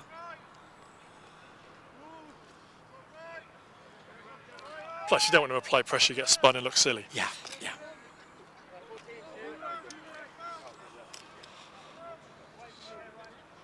I think a slower pace of game probably suits Reading at the minute. Like I said, they need to start dictating it. Ed Shee with the split dodge there. Lovely roll dodge back. Beats his player. Dumps it in the middle. Shot from... That was shot from Lieber. 69, Lieber. Save from Cutler. 2 great saves he's had there. Lieber had a bit more time if he wanted it to make his way towards the goal. Decided to shoot. Cutler cleaned up.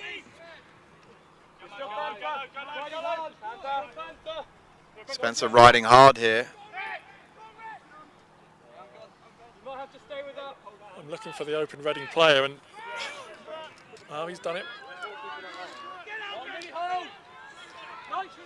There's a chance. Lovely feed inside by Rupert O'Reilly. Unfortunately, didn't come to fruition for Sam King. I call that a Here's good another save from Bone. opportunity. I call that Great a save. Double save from Bone. Now that first shot was low in the corner and Rick Bone got down to it. You got to wake up early to beat Rick Bone. Or just take him out the night before, one or the other. Spencer subbing through the bench here, slowing the pace.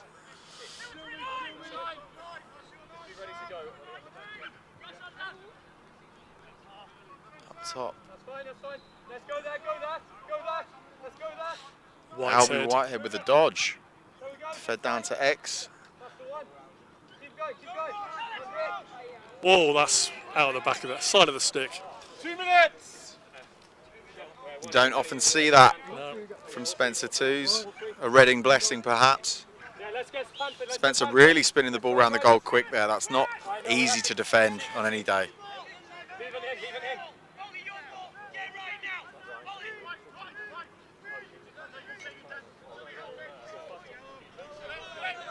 $130. I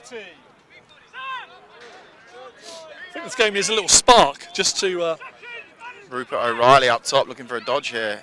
He's been an interesting player to watch. I don't know a lot about him, but he's been very involved in most of the Reading attacks today. Great little player with some good speed.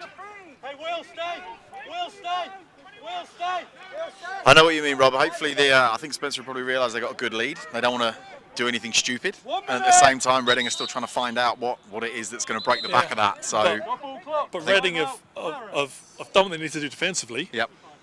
Yeah, in this quarter. This quarter is almost like a 5-2 now. Both teams have knolled each other out. Yeah, absolutely. 55 seconds left in the quarter. It's good to see that all teams so far are enjoying making my timekeeping interesting with all these timeouts. We are running a little bit behind schedule. This game is due to finish at 3:30. We are. Score is Spencer 5, Reading 2. We're going to be running about at least 15 minutes behind schedule. Junior football were on before the Flags finals today, and what can only be described as the longest penalty shootout we've ever seen. We had to endure. Luckily, someone did miss eventually.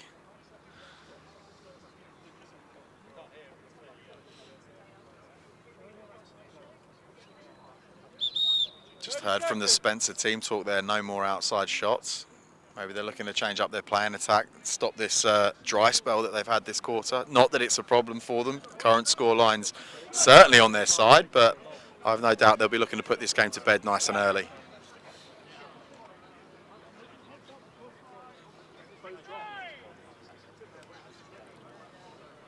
So that was a timeout, so that's going to be Spencer restarting. It's going to be Rick Topham, 20, with the ball on the far side, left-handed player.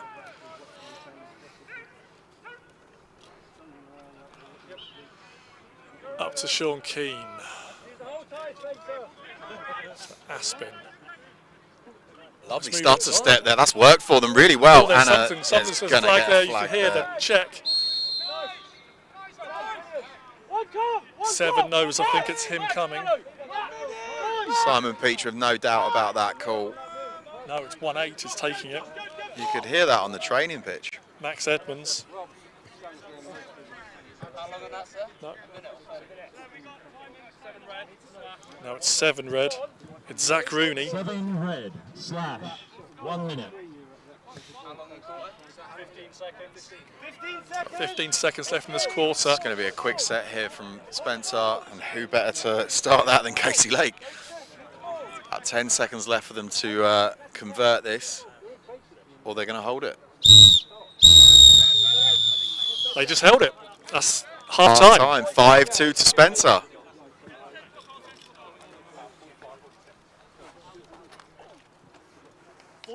Seconds remaining in the penalty.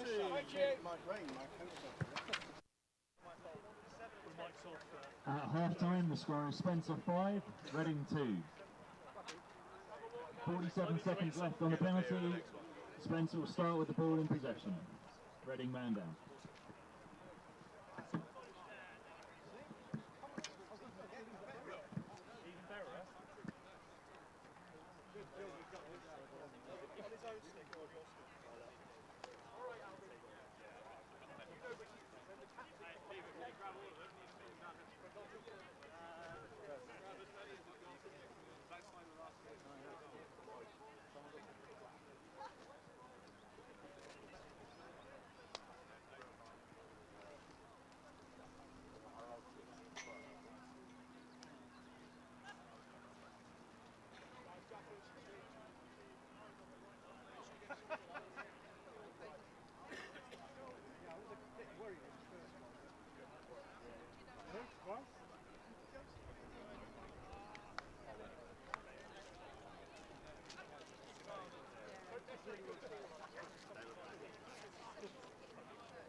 looked like up there, it would have been on spots like that. They were amazing to sign all the other goals. So we'll never do that. Yeah, I'll definitely. Don't stand. And then to catch. Yes, it's inside. But it just looks casual.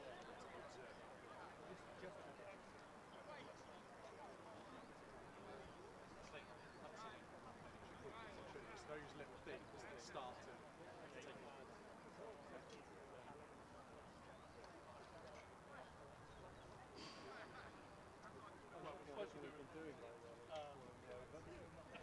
I haven't heard it. I've tried it. Whatever. It's a good habit to get into. Yeah. You can. Especially with trainers like that.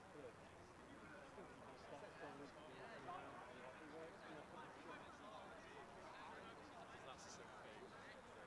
Greg will be hammering you later.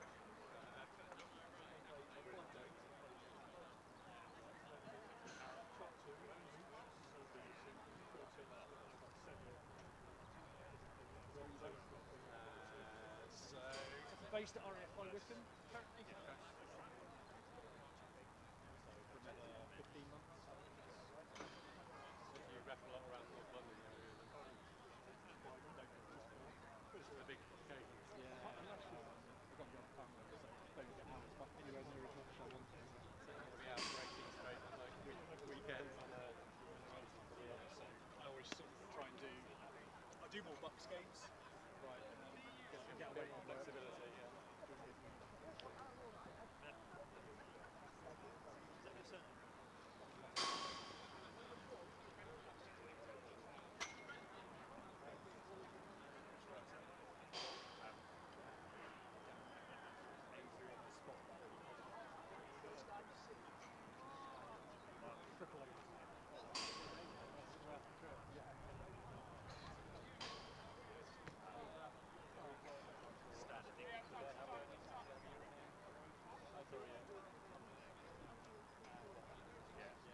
Refs, just a quick one. After this, when this game's finished, all of the men we can see,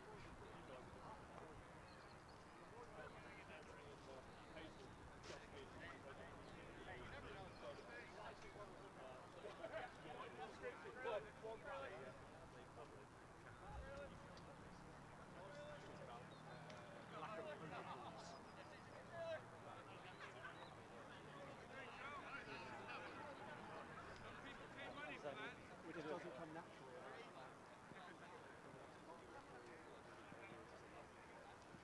So you got the half-time counter?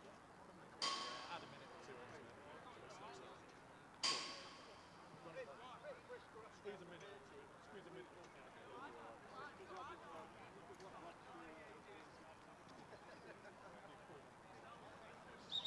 4 minutes! 4 minutes! Why am I doing 4 minutes, Ben? Why am I doing 4 minutes? Because that's what the coaches keep. And if you get one, because that de-escalates. No, because they won't go mad.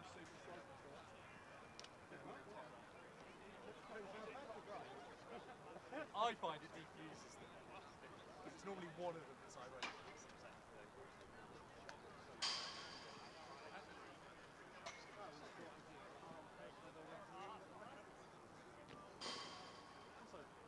Convinced how accurate that was. Yeah. Check. Laser on. 47 seconds. Yeah, 80 goes over.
Please clear the field for the second half. Please clear the field.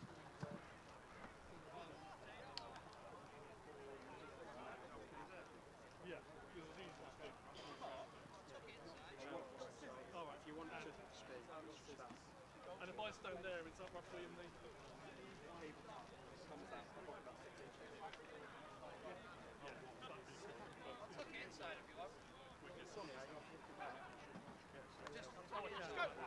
Right. As soon as you get ready, put the mics on and we'll start jimmy jamming. Not playing across, get off the field. Go then, boys.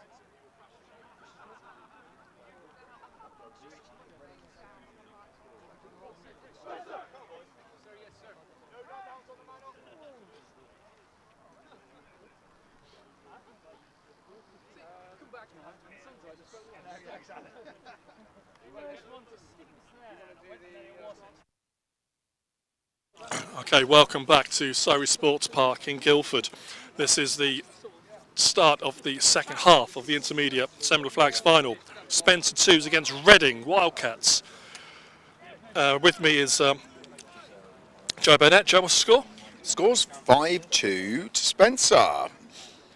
Casey Lake snuck in 3 very well-played goals before anyone else got on the scoreboard. Reading replied with 1. And then back to Spencer. And in the last quarter, Reading were the only team to score. So they've managed to stem the flow, if you will. But they need to up the scoring, shall we say, to make it a bit more of a competitive game, I think. They controlled the Spencer offence, but now they've got to find their own. Absolutely. Transition's proven to be a bit of a problem for them at the minute. Spencer are going to start with the ball because of the penalty. Tactically chose to just hold on to it at the end of the last quarter. Spencer back to whipping the ball round the goal.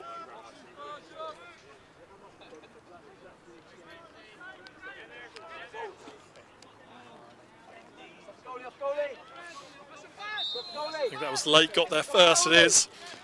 Spencer retained the ball after the shot.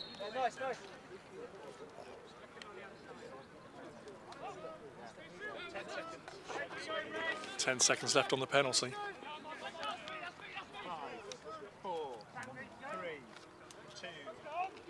And Spencer with the inside shot.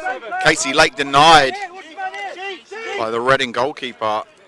Everyone bursting up the field. Spencer putting on a bit of pressure here on the clear. John Cutler having to go 1v1 here under some pressure. The ball's gone loose in front of the goal. A flick towards the goal, but it's gone to the left of the post. All right, Reading with another opportunity here. Intercepted by Spencer. Nothing's going their way at the moment. 34 beating 1, beating 2, going round to X. Slowing the pace down now. No opportunity there. 2 unfortunate mistakes there by Reading that Spencer have capitalised on. Ball going off the back line, Reading ball. Hammond running it on from X. Opting to go route 1 straight down the middle. With that speed, why would you not? Beating his third player quite easily. Now they need to control it.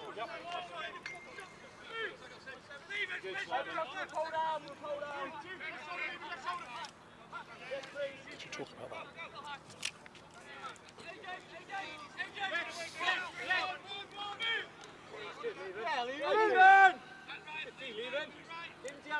Just had a notification of an incorrect player listed on the squad. So number 21 for Spencer 2s is Levin Slenders, not James Hook as advertised in the programme. Flag on the play here, Rob. Levin Slenders. Flag. Not sure what happened. I don't know. There's a Spencer bench right in the way, but let's wait for the ball to go dead and we'll find out. Reading with a shot. Ball goes left of the cage. Simon Peach will let us know what happened there. It is a slash. Tom Leahy. Tom Leahy with a 1-minute personal there. Reading with an opportunity here to bang in some goals. He knows where the penalty box is. He's been there numerous times. He's going to take my seat as well. Doesn't look happy about it. To the shade. 1 minute penalty. All right, Reading spinning the ball around the goal here. Let's see what this man up can bring. Open player on the left-hand side, going unnoticed. Really working that right-hand side now. That's the look, isn't it? Cutting through, still open. Oh, and the ball sneaks through. Rick Bone's going to be annoyed about that. Got to stick to it. I think it just snuck underneath it, around the side of it. Sam King with the goal for Reading. Now, all of a sudden, the game's 5-3. 2-goal game. Will, you got to stay in, Will. You got to stay in. Spencer just organising their man-down defence here. Going to be starting with 2 people in the mid, not opting to put one on the far line. Rolling clock, yeah? Yeah, we'd expect Whitehead just to run straight into the hole there. Spencer 5, Reading 3. They're either very confident or just going to concede in defence. Just run straight in and just avoid a Reading fast break. There he goes. Ball's out, Reading ball, O'Reilly. Right, Tom Lee's back on the field, number 8. I can go back on my own seat. Hammond coming off the bench with the ball. Good start to the half by Reading. Very early days yet, but a different team to what we saw in the last half thus far.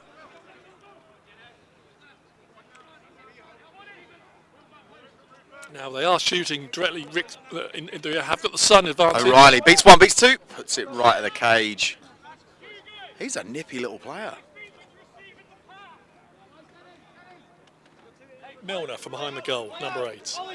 Sorry, Rob, as you were saying, Rick Bone with the sun in his eyes this quarter might make a bit of a difference. Yeah, shoot down the shadow. There's the line. Where the... Oh.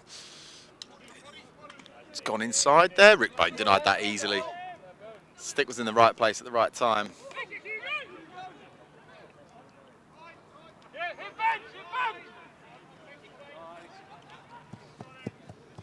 Fake pass there by Ollie Jennings, gets him out of dodge. Spencer bringing the ball upfield. One more to come from Claret, Ben. Good, Alex. Reading captain asking for a bit more communication on the field.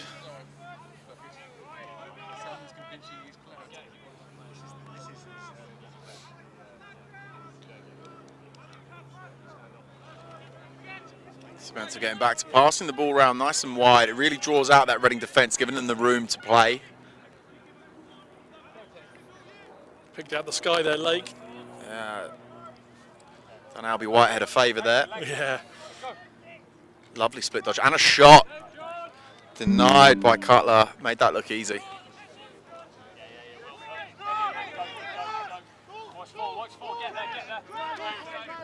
Hammond with the ball. 2 players on him. Now he's up against Lenders, who's not slow either. Too quick, probably the 2 quickest guys on the field today. Number 4 from Reading and 21 from Spencer. Every player on the field, every player for Spencer asking for a penalty there, but not getting it. Let the boys play. Absolutely. Let the refs ref. Reading from behind the goal. Big sweeping dodge. Sandwich between 2 Spencer players. Ball's coming up. Bit of footballing skills there. Claret by the looks of it. No. Getting each other's way. Oh, good work there. Ben Whitman. 69 with the feed in the middle. Albert Whitehead with the shot just wide.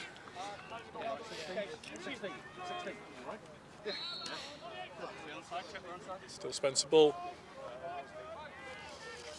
With Lieber. Up to Shee. To Keane. Ed Shee taking that spot up top. He's got a lovely split dodge on him and a rocket of a shot. Let's see if they use that to their advantage in this play.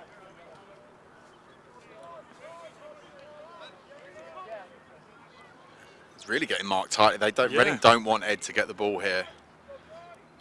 Probably for the reason we're about to see. It was Josh Rowland keeping really tight on Ed Shee. Goal. That's why. Great shot there by Ed Shee.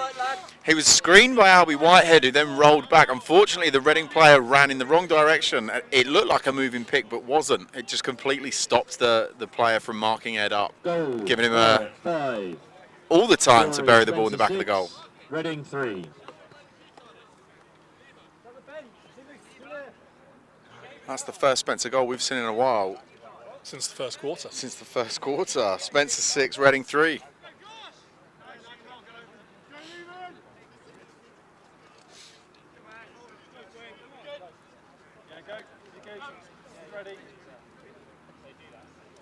Referee's just getting set up here.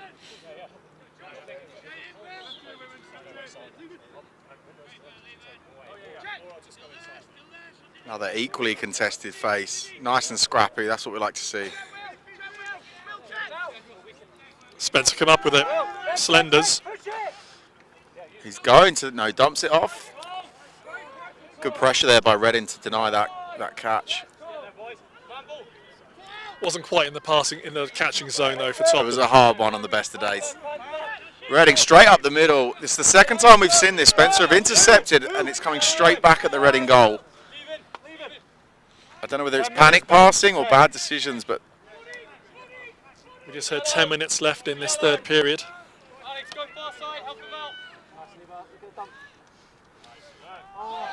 saved by Cutler. He's made a few of them today. He has 1v1 with Rick Topham. Denied, as they say. Sort of fast break here by Reading. Milner with the ball, rolling inside. Has a shot, Rick Bone denies. He got the shot off.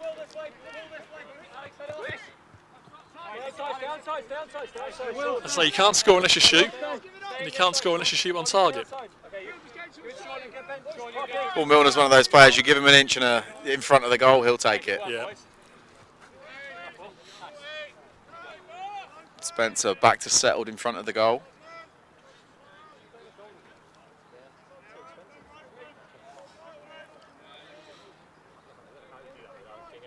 Lots of options here for Spencer. I think we've seen the same setup twice. Lots of rotation, each player playing in a different position, certainly keeping the Reading defence guessing.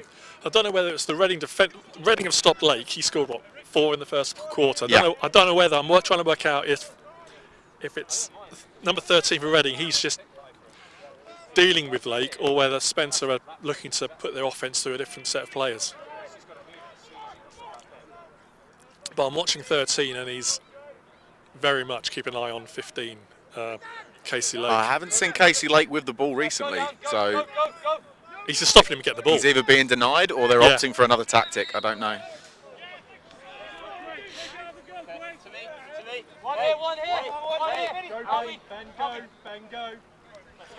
Plus, Rob, there's a lot to be said for using all your options. Just because you've got one player who's having a great success dodging from X and scoring, it doesn't mean you want to overuse that. He might get injured. You know, it's always good to use every option you've got, keep players fresh.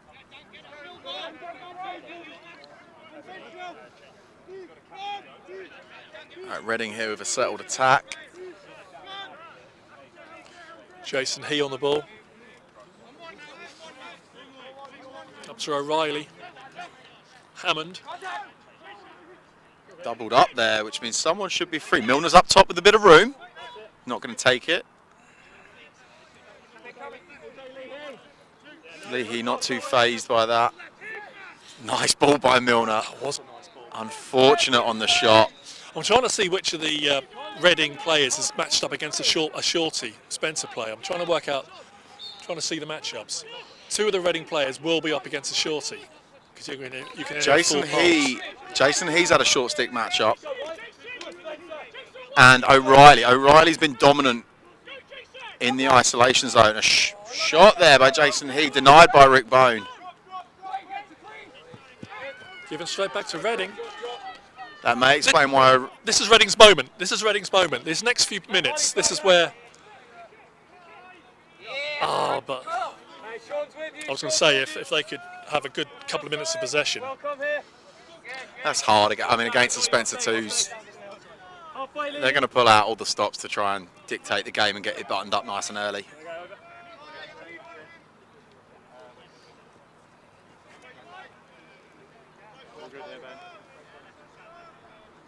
Reading certainly tightening up defensively in the past 20 minutes or so. Spencer only scoring 1 goal this half. 1 goal this half and second quarter as well. As you said, is that a change of formation or have Reading tightened up? Hammond, close stick defence here on edge sheet, slippery in the middle. Lovely draw and dump there. Sean Keane with the goal. Edge sheet with all sorts of Strictly Come Dancing moves up top. Dunks it in the middle. 3-9. Score is Spencer 7, Reading 3. Spencer 7, Reading 3. 5 minutes. 5 minutes in the third quarter. 5 minutes in the quarter. Simon Peach with the next face-off. They've been very competitive so far. Both teams doing really well. No one really edging it. Reading come up with it.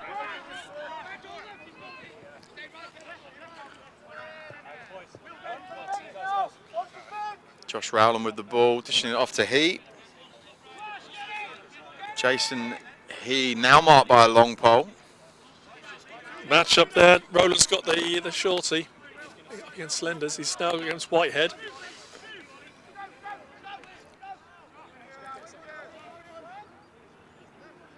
But I need to be fair. I wouldn't want to be matched up against either Whitehead or Slenders. No, me either. Oh, O'Reilly with a drop ball there. Still comes up with it.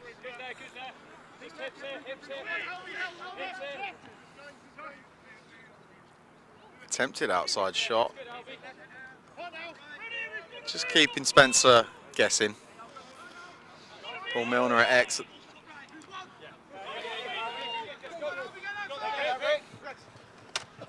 Ball's come off a Spencer player. It's going to be a Reading ball. Reading got a bit lucky there. Unfortunate play for Spencer, but I want to see Reading get back up there and let's put an attack together. Yeah. They've got options. They've got some great short stick options. Like you said, 2 of them are marked up by short sticks. They've got some good options. Be nice to see them execute. Here's one of them. Shot. Just right at the post. Yeah, number 6 was backing it up. Renucci backed up the shot. Reading keep possession.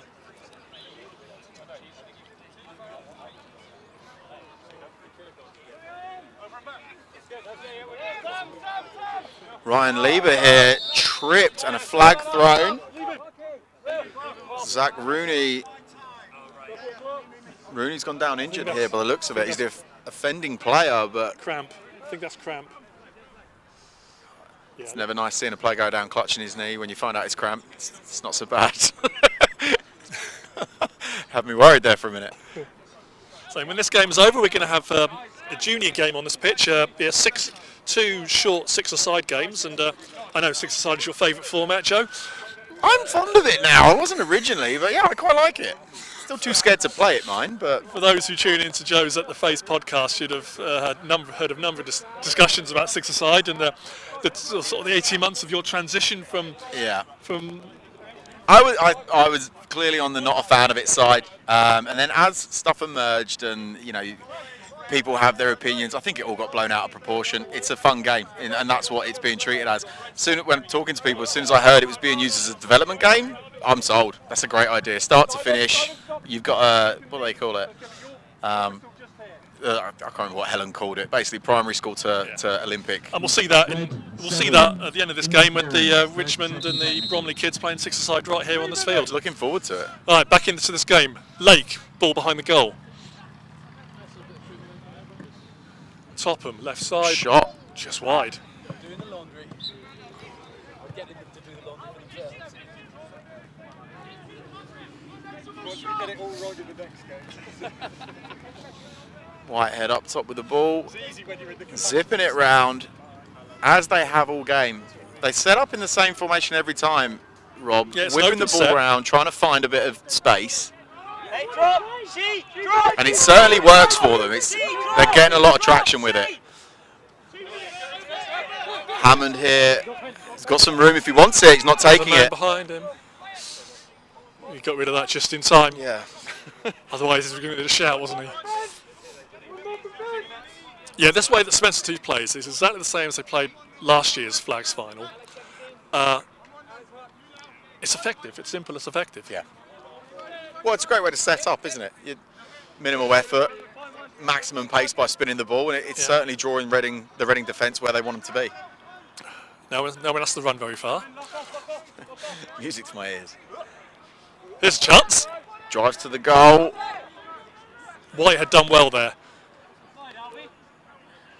Stopped his forward progression. Need a dump there a bit quicker. When you've got 3 players on you like that, you've got to find that open man. Hard to get your hands free sometimes. Oh, absolutely. Well, with 3 players on you, I'm not surprised. A couple of short stick matchups. Here's one of them. 3 Spencer players there, so Hugo Ranucci getting the brunt of this with 3 Spencer defenders trying to strip him of the ball on 2 occasions now. You'd have heard that 1 minute left in this third period.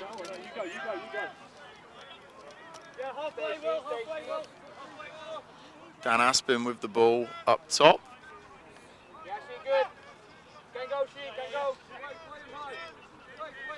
Ed Shee in a dangerous position. Doesn't actually look marked. Hammond picks him up a little bit late.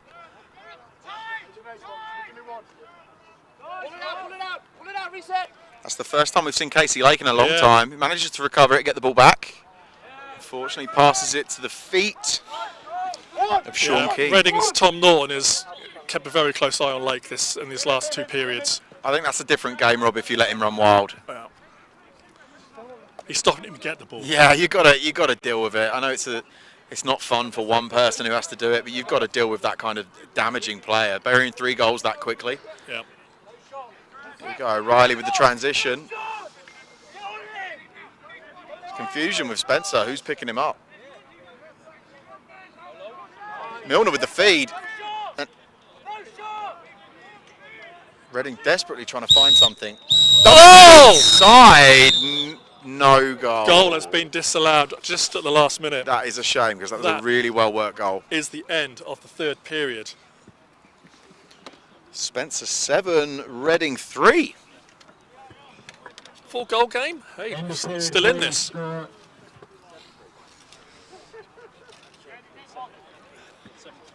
Score is Spencer 7, Reading 3. Well, the good news is Reading are definitely still in this. The way the game started, I didn't think I'd be saying that at the end of the third. But they've still got to find that magic, whatever it may be, piecing it together. There was a bit of flair there at the end, unfortunately a little bit too late, but if they can get a few more like that and keep Spencer out of their goal. John Cutler doing an amazing job so far, makes it look so easy, clearing up these saves that he's making. Yeah. If they can just up their tempo and keep Spencer where they are, I think they're going to be in with a chance here. So what's the score over the second and third period? So we had 1 goal in the second for Spencer and 1 goal in the third. Both teams have scored 1 goal in the second and third quarters. So we had a 5-1 game at the end of the first, I think. Could be wrong there, but it was made in the first. I'm going to go and have a word with Reading, catch a quick word with them. Yeah, both teams scored 2.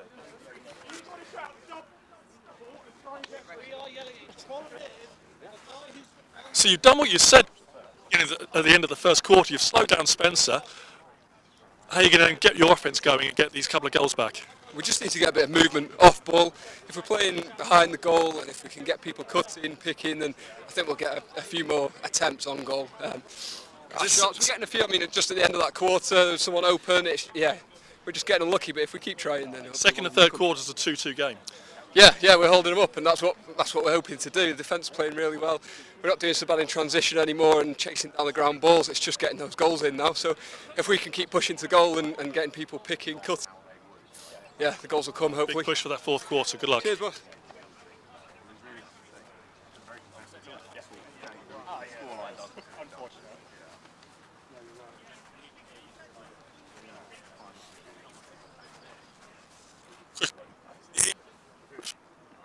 from Spencer. So that second and third quarter, that's a 2-2 game in the second and third quarter. Still got a lead. Game's still yours to win. I thought it was 3-2, and really good. Sorry, I'm eating a squishy. Other sweets are available. Really good. Really enjoying the final. We need to keep it switched on for 20 minutes now because Reading are a good team and they've got good O's. So yeah, we need to close it out. That's Tom Leahy from Spencer Twos.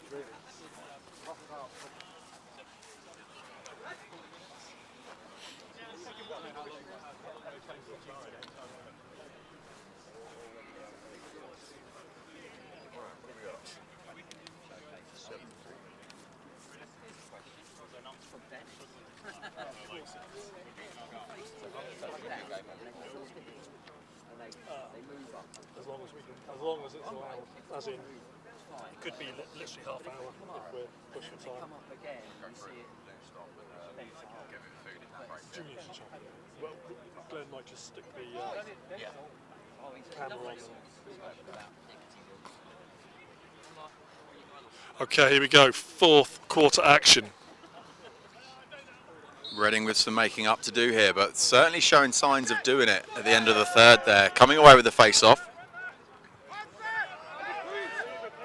Spencer pushing the pace.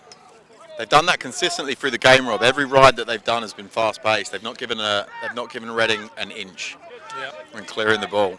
That was Zach Rooney there with the blue helmet. He had a bit of cramp early on, but that seems to have gone. Got some fluids on board. Dan Aspen running the ball up the field. Potential fast break here. Straight to the middle. Boom. He wasn't going to be put down with the rest of the game, was he? He was going to come back. From the ashes he's risen. Textbook fast break there. One pass in the goal. Great feed. Great goal.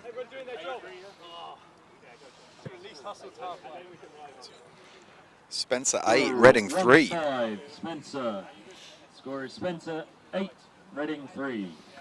Casey Lake bagging 5 goals this game. He's definitely made the difference. Whether he's been denied or not, he's made the difference in that first and now in the fourth. He started hot.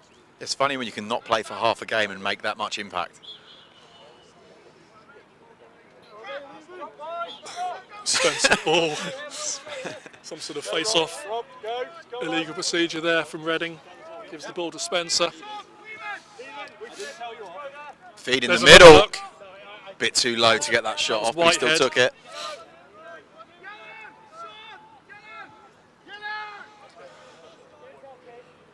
All right, that's the man you don't want to give any space to. Well, who do And you there's want that to man give, as well. Who do you want to give space to? That's the question. Edgey's another one. You give him an inch, you take a mile. I think with the Spencer Twos team is, for most other clubs, these guys would be in in someone's first team. Oh, absolutely. Without a shadow of a doubt, they'll make their way in the Prem. Without a doubt. Spencer got a lot of depth, so we see their first team coming up at the senior final Dodge later. And they're a notch above this lot. Picked up by Sean Keane. Running round the goal. Side Bit too netting, low for side that. netting. Picked up by Lake. Back to Keane. Lake's been put down on the floor. There's a flag. On the play. There's 2 flags. Edgey with a shot. So- Denied. John Cutler there with a save. Just got to push. Ed Pete taking a 30-second technical. 30 seconds on the naughty step there. You take that as a defender. He stopped a... You're not They didn't bothered as a score. defender, are you? It's like a badge. I stopped a goal. I don't mind getting sent off. Absolutely.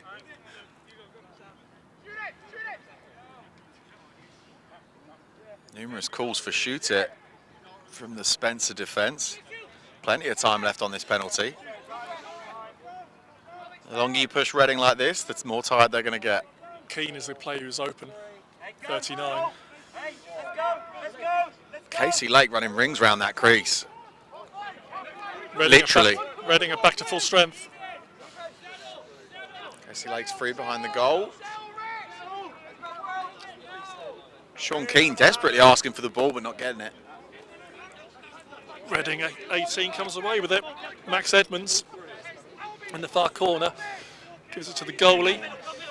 can't touch him if he's got a foot in the crease. Just made that work there. Can't touch him when he's outside the crease, so Lake is having the run around. Oh, he's two Reading players colliding there. He's okay, he's up. Sam King a little shook from that.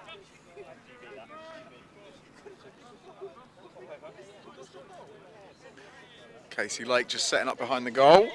Marked by Zach Rooney. Nice physical play there by Rooney. Dan Aspen calling for the ball and he gets it.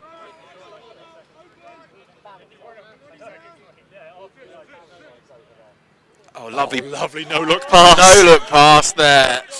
Rick Topham with the finish. 39, Sean Keane making that look easy.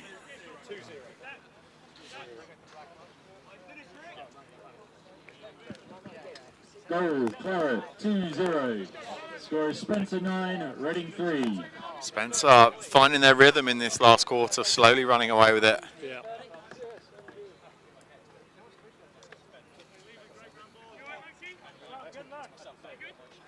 Let's see if Reading can find the answer.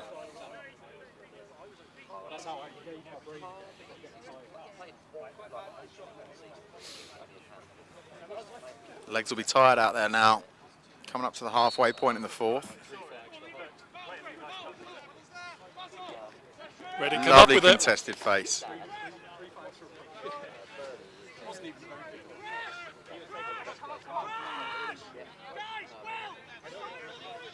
Spencer calling crash, all conceding into the goal. Giving Reading a little bit of room.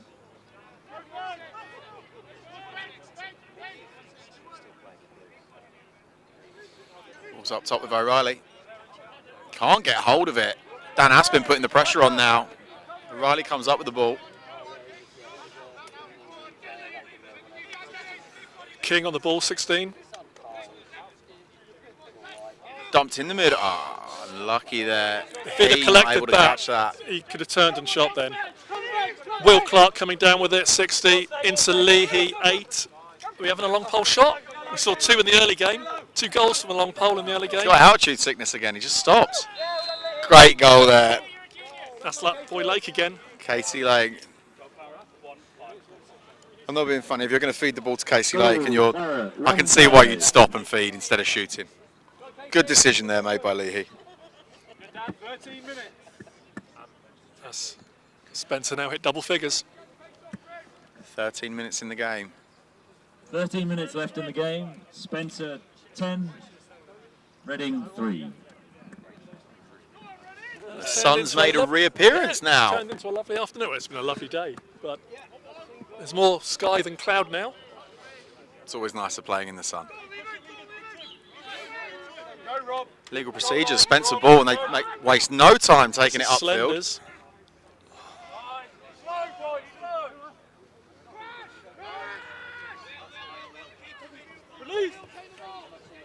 O'Reilly with the ball. Dishing it to Hammond. Hammond's got a bit of room here if he wants it. Spencer playing a very close defence.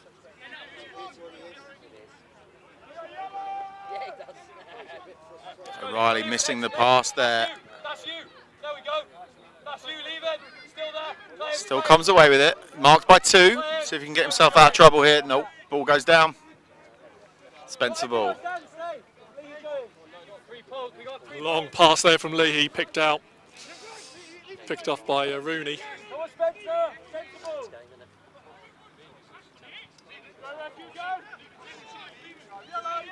Hugo Ranucci just slowing it down, gets the ball to Milner. Milner, I think that was a no-look pass as well from well outside the crease. Milner's pulling out all the stops.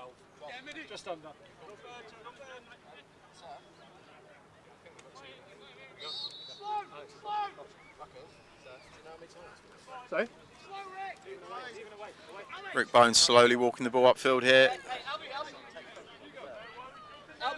He's got help on both sides, left and right. Oh, hello, that's a bit Behind cheeky. the back pass by Boner. He's got away with that. Just about got away with that. It's the first player to head of the ball and the first player to BTB. Rick Bone, everyone. Reading coming back downfield. There's a penalty there. It's got to be. Stick first. This came Stick first. Yeah. That's one I'll have to check later on the replays. She's good in Canterbury. Hugo Ranucci here.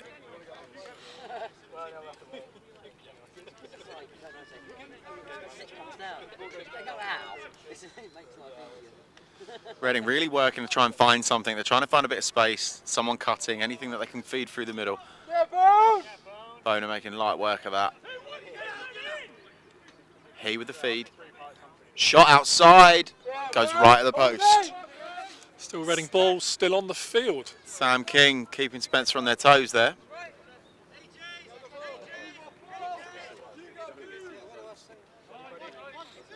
Ranucci drawing 2 players. Still got 2. Someone's free somewhere.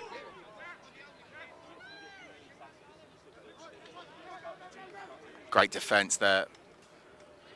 Spencer making this really hard for Reading to find any glory in these attacks. Yeah, the 4 Spencer deep holes are, I've got the upper hand today, definitely.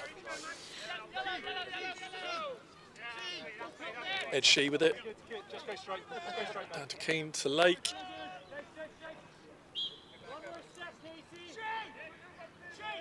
Casey getting shooting tips there from the Spencer bench. I'm not sure how well that'll be received.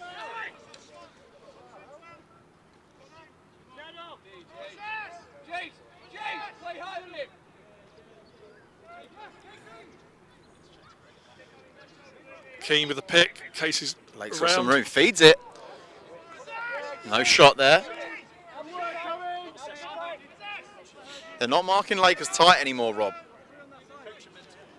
They've changed defenders on him. He's not marked as tight. There's 18 on him now. He's made a reappearance into this game. I think that's probably why. Look, he's completely free out there. He's playing on crease.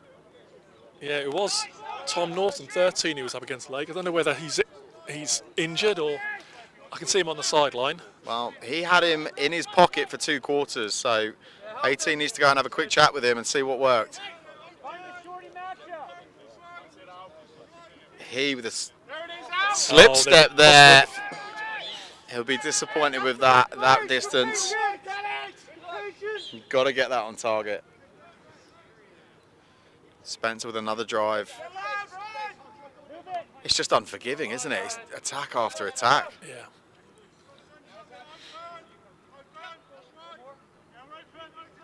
Oh, one-handed catch by Ed Shee. Rolls round, has a shot. Has he sneaked that in? Ball goes in. He has. The look on the Reading players' faces, yeah, that's a great goal by Ed Shee. One-handed catch, rolls outside. I think he snuck it between the goalie and the post. Bit of a dagger. Spencer 11, Reading 3, courtesy of Ed Shee. 13 from Reading, Tom Norton's back on. Whether he's going to go back onto Casey Lake or not, we'll find out in a moment. Is this another timeout? And who called that? Red timeout. Reading have called a timeout. Reading with about a minute to figure out how to stem this well, it's at that point now. entourage of goals. It's now I think it's just can they score a couple of good ones and then go home with a... Absolutely, Rob. There's tired legs out there as well. If you look at some of the Reading players, they're getting knocked about a bit. Tired legs, fatigue sets in this 4th quarter. It definitely makes a difference. I'll go and prepare the trophy. Start engraving, mate. These timeouts are just as important for the referees as they are the players. Simon's probably telling everyone just what they were all doing wrong or right, you know, really giving each other that critical feedback that referees so desperately need. Significant difference here. Spencer seems to have a bit of a buzz about them, and there's a lot of hung Reading heads over there in that timeout. They need to pick themselves up for 8 minutes.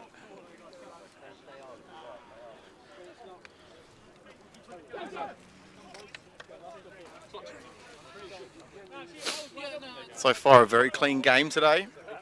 Certainly cleaner than the minor competition.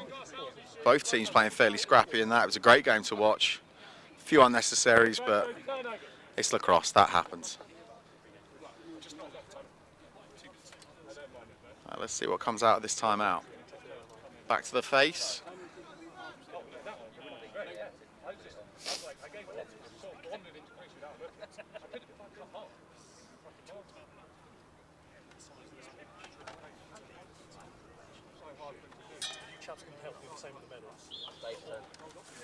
Face off taken. Spencer looking to come up with it. Fairly easy face there for number 21, Leaving Slenders.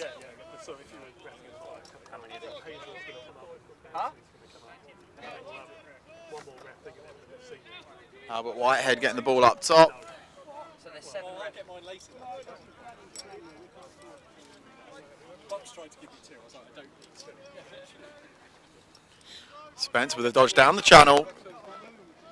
Ball gets to Casey Lake. Feeds up top. Dumps to Whitehead, who puts it left of the cage. He's frustrated with that. Lovely little feed there.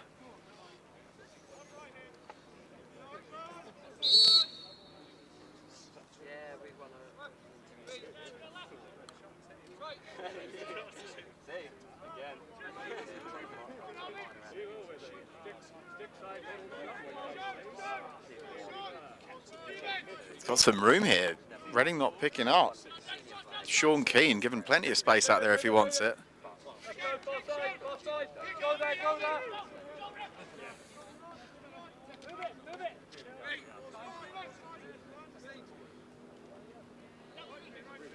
Spencer very much dictating the pace now.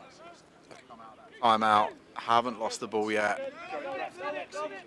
Just tightening the screw. Frustrating Reading. Well, that's going to be over and back. We're pushing the back there by Reading.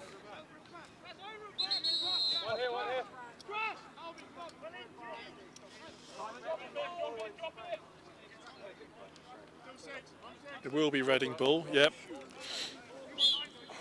O'Reilly has it, number 9 for the Reading Wildcats. He's been a great player to watch today. He's really given it his all.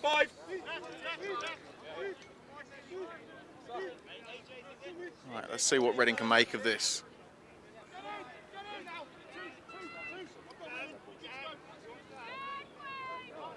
I'm not sure they can make up the difference, Rob, but a couple more goals, it certainly looks for a better scoreline. 11-5 is better than 11-3, let's face it. Yeah, they'd go home happy with a couple of nice ones to finish. Out on a high, shall we say.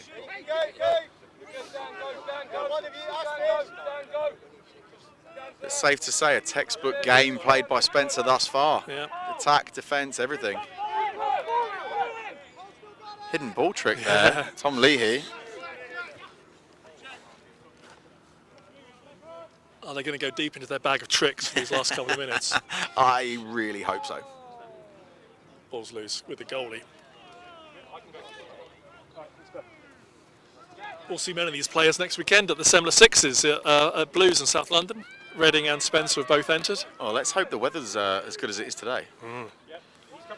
Reading with an attack here. He with the ball. Right-hand side of the goal. 4 minutes. 4 minutes left in the game. That's it, she. It's She not moving an inch there. O'Reilly with a shot.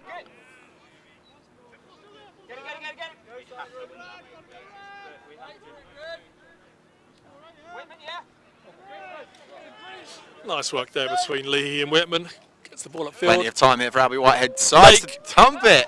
Diving shot. Somehow Spencer get the ball back. Inside roll. Was that shot deflected? Because it came this side of the goal. Came out the back of it. I thought it came out the back of his stick. Right. Like a reverse pass almost. I don't think it was. Didn't actually see a shot.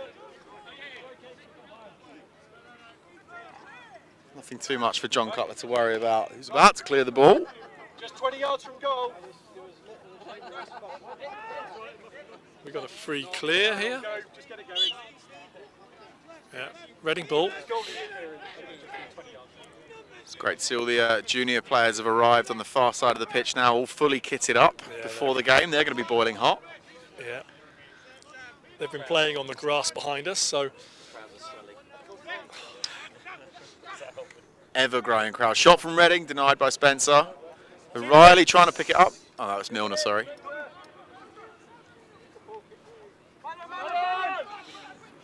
Reading putting on some pressure there. It worked for them. Oh, Topham's been put down. Folded like a deck chair.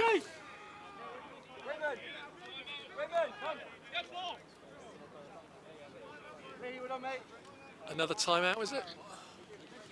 They're really, we're running behind schedule. they're really pushing your clock today, Rob, aren't they? Let's just hope that last game doesn't go to overtime.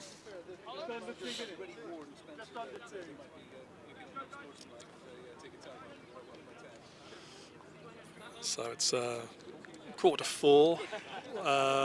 Yeah, we're going to be about 25 minutes behind schedule for those watching online. But we'll make that up during the junior games, and we should be starting the senior final as advertised at 4:30. Score's 11-3. I'm not sure what Spencer just discussed. I'm assuming it's what they're drinking tonight or where they're going, because they certainly don't need to change anything they're doing in this game.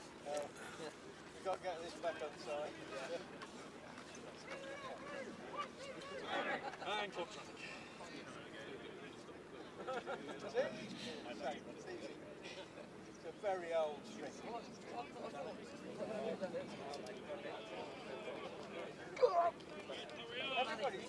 Hurry up, Reds! Boys, Red!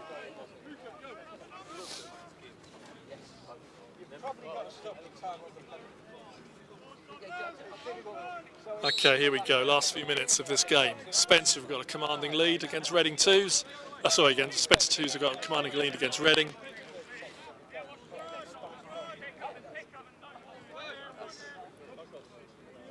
Here at the Surrey Sports Park in Guildford, Semla Flags Finals, intermediate final. Exeter Uni won the minor final earlier, beating Stoke. Close game until the last quarter when Exeter took a grip of it. That was a fiery game, Rob, wasn't it? It was. Reading with a shot here. That threw Boner out a bit, but nothing too much to worry about there. Hammond with the ball. Plenty of room up top. Saved by Boner. Good save that. I think that came off his forearm. And a flag on the play. Reading are going to have a man up to finish this game. Albert Whitehead's going to the bin. Been playing too much box, Rob. And we've got less than a minute. So this is him for the game. 15 seconds. Reading, 15 seconds, man up. Score a goal, go home. That's the plan. Yeah. Try and bang one in. Finish on a high. Right. Get in that pub. Good tip. They're going to run out of time. Probably about 5 seconds. Outside shot here. Bones have that. Easy pickings for Boner. Well, Spencer cementing their dominance in Division 1, winning the intermediate flag with a final score of 11-3 against Reading. The close game they both had in March, certainly not today. Spencer dominated from the get-go. I'll get mine when I do. Possibly putting in most of the work in that first quarter, making it look fairly easy. Reading came back for sure, but I think the damage was done early on in this game.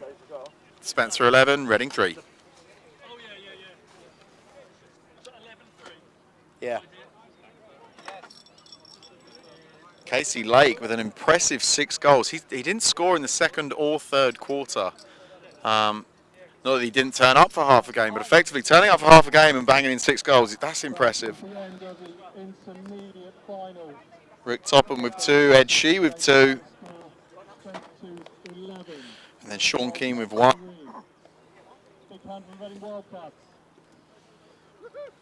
Both teams having a quick chat before we have the medal giving ceremony. Nick Roberts and Mark Coops from England Lacrosse on site, just making sure the branding gets in shot.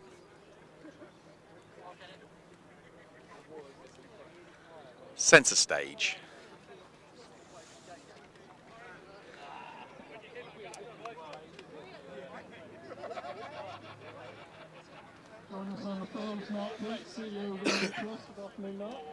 Both teams showing some great sportsmanship here, shaking hands.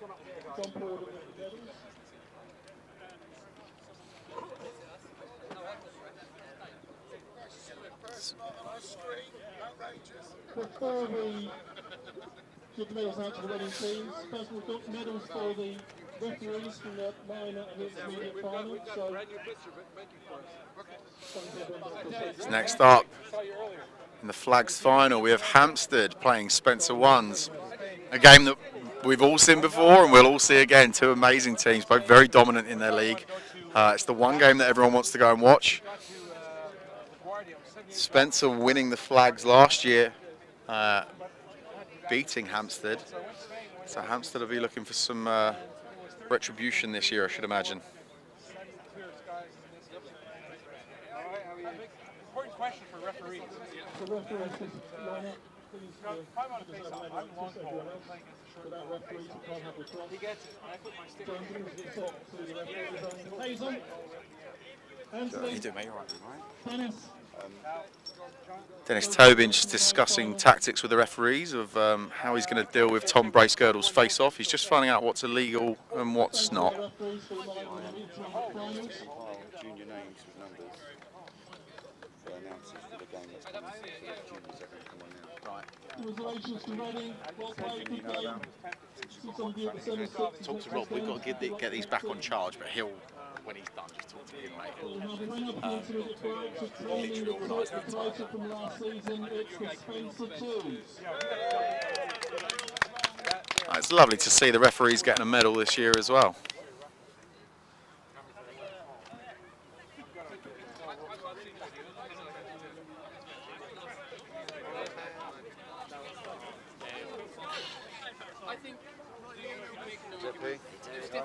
Good night, you are. We've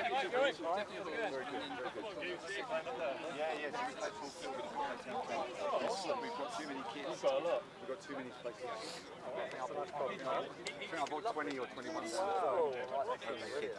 think I'll have to get you can ask for the YouTube link for the ones that live down.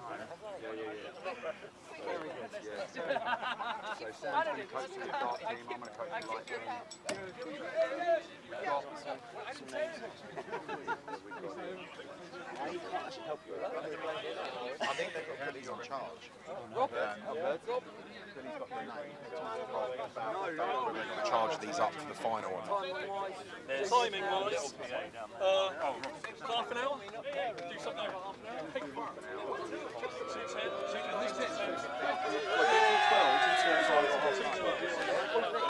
Mate, you all right? What do you want to do about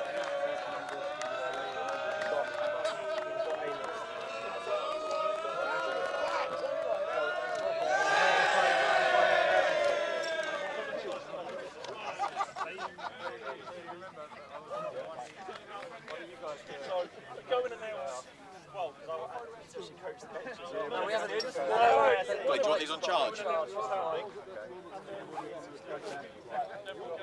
a better way of doing it. When are we going to go with the CD? Are we? He tells me nothing. There's two goals. Rob, you want to do an interview apparently? But now you've got juniors on here first. Oh, I don't know. I don't know. Yeah, I'll go get. No, this is. Yes. Have a little get 40 minutes for these kids. Yes. You're on at half full. Or shade up.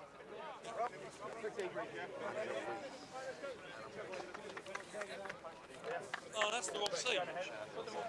Here they all are. Who wants to work?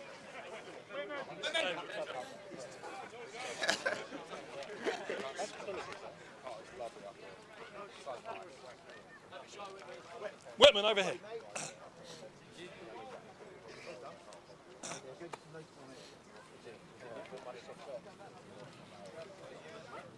Oh, into that, okay. That's 3 good shots. I'm with Ben Whitman, Spencer 2's winning captain for the inter-final. Good final, well played. Yeah, it was. Yeah, fair play to Reading.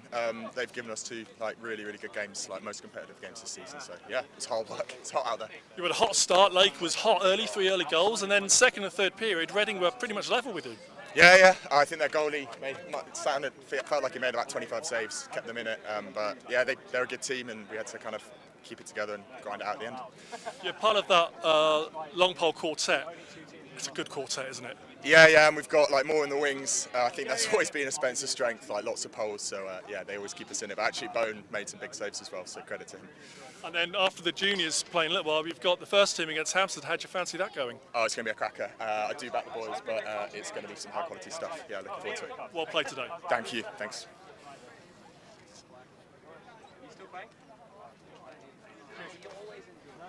Right, do you want to charge these, Glenn? Shall I keep the, shall I just leave this bit this side? Yeah. I can just give you the battery, can't I? I can't lose anything. Wonderful. Is it going okay? Is everything going okay your end? Have you got your legs? sorry. Tape in the back, yeah? Not electrical, I've got like duct tape. What do you want electrical for? Oh, for your stay. Right, yeah. Right.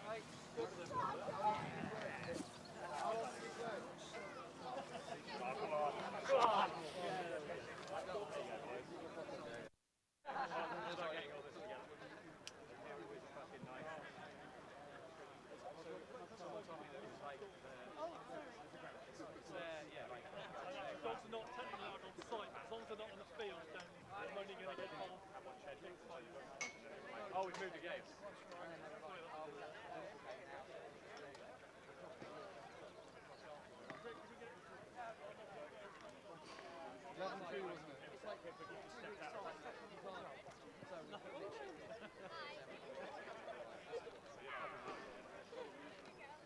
Clear the field for the kids.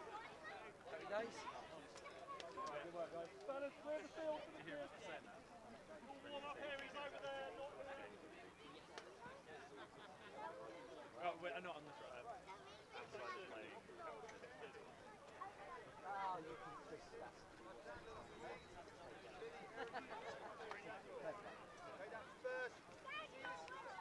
What are the two teams?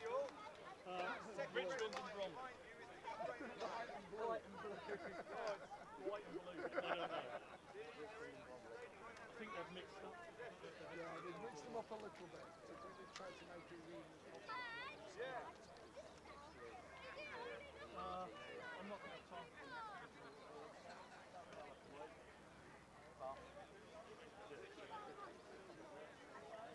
I can give someone else. No one's there.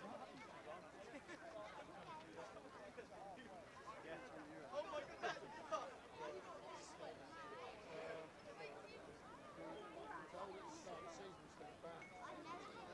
Yeah,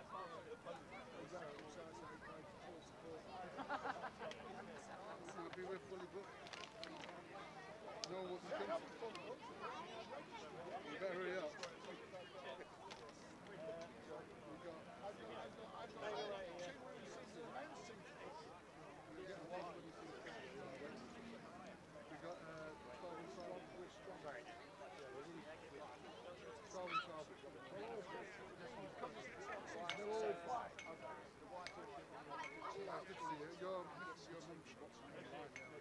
Complaining about burning your ears today. Over there, Sam.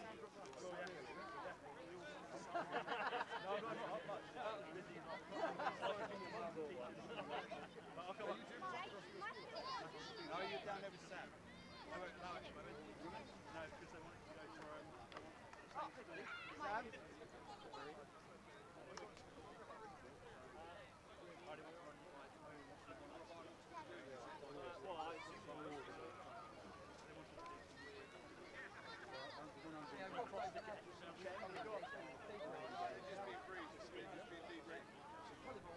Oh, yeah, that's called yeah, they want to be on that instead.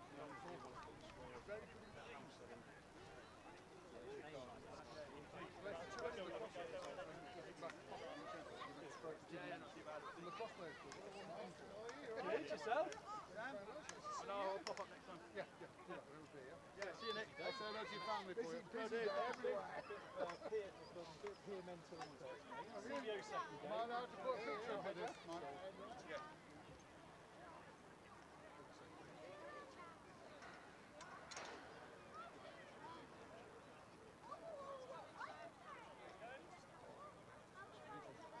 Was a young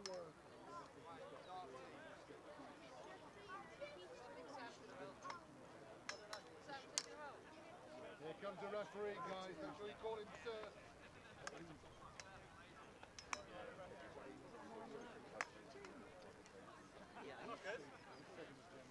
Can you join me on this? No, I've got a pre-game. Okay, John.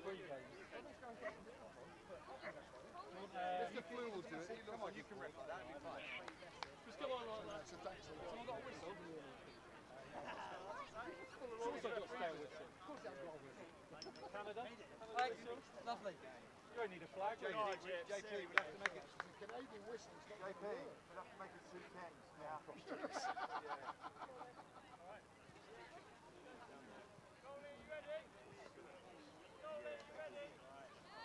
Just go down to the court.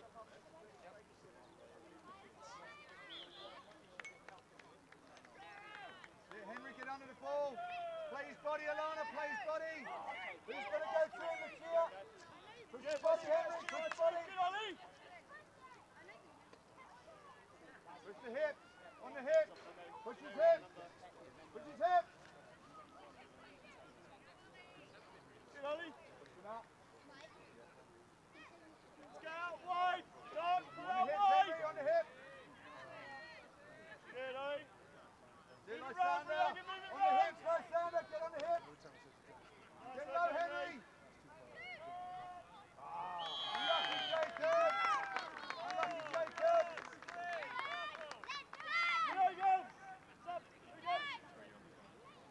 Henry, Lysander, Lana, come, quick.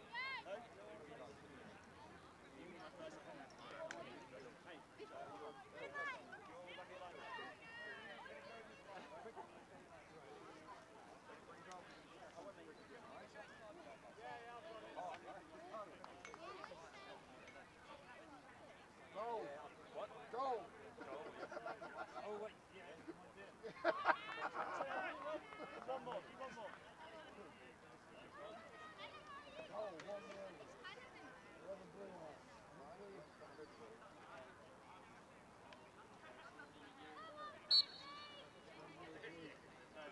Under the ball, Finley. Well done, Martin. Good job. Come on, Abigail, get in there. Get under the ball.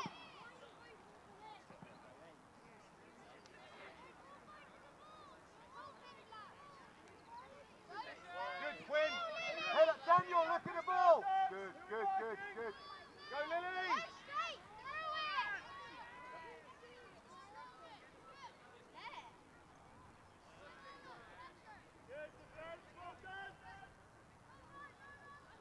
Push those hips, Daniel. Is it Richmond versus probably? The name. Great work. Well done. Go, Henry. Head up, Henry. Head up. Finley, stay there. That side, Ollie. Go. Go, Daniel. Head up, Daniel. Finish the ball. Oh, good save. Let's get back, Lloyd. Let's get back. Abigail, you need to get back. Run back to defend. Quinn, get back. Keep running, Abigail. Keep running. Keep running, Abigail. Get on, Finley. On the hip. Get on those hips. Get low, Leo. Move on, Ollie. Move on, Ollie. Alright, Lucia, get on those hips. Finley, take number 10. Take 10. Finley, mark number 10. Yes, Lucia, good job. Good girl, well done.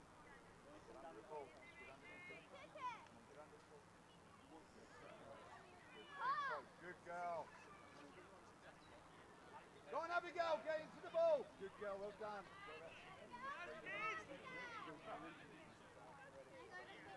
Again, Henry, and again. Push. Good push. Get round there. Hold him again. Pass the ball, Ollie. Pass the ball. Good. Go, Leo. Go on. Good one. Well done. Head up. There's the pass. Dennis got one. Nick Back and play up.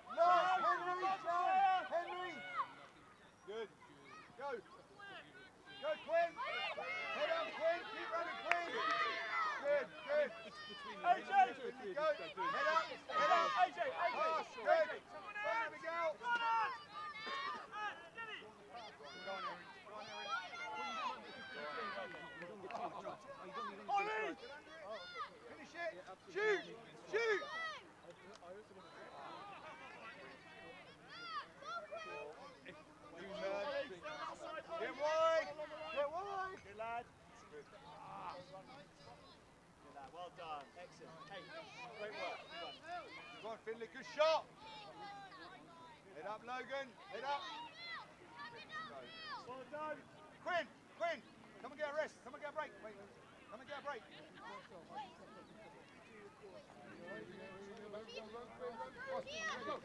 That's excellent. Head up, Finley. Finley, come here and get a rest, please. Finley, come and get a rest. Excellent. Great work, Owen. Well done. Fantastic.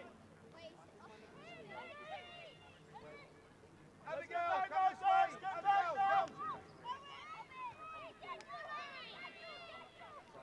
Come on, Abigail. Go, Lily. Go, Erin.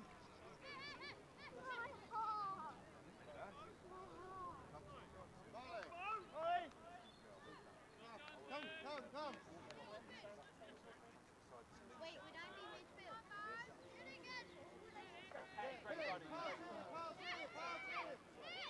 Yeah, nice.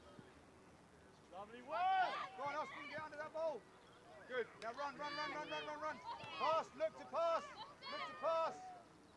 Good. Go, Lily. Take a shot. Good girl. Unlucky.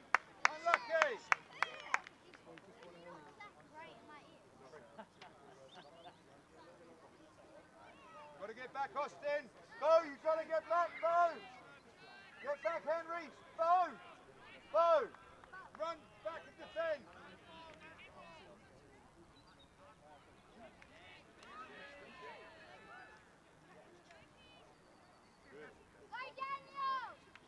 Good play. Well done, Logan. Good push. Head up, Daniel. Get your head up.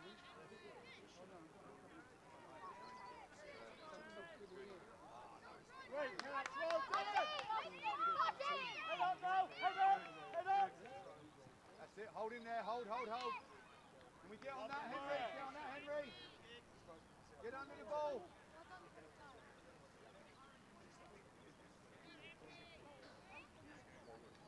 Go, Lucia.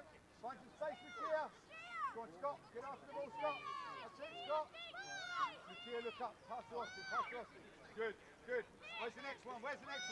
Austin, come get a breather. Hold it. Go.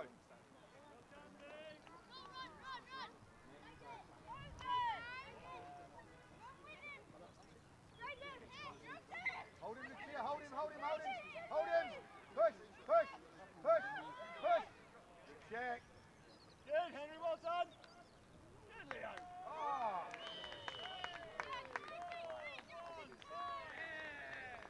Dark midfield. Dark team midfield. Yeah. Switch with Henry. Get Henry in attack. Dark midfield, come on. Over to me. Is that 2-0? Yep.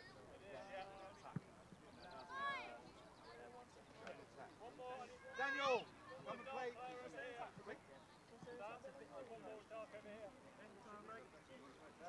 After a lovely fast break goal, that's 2 to the Dark team, 0 to the Lights. Come on, Lights.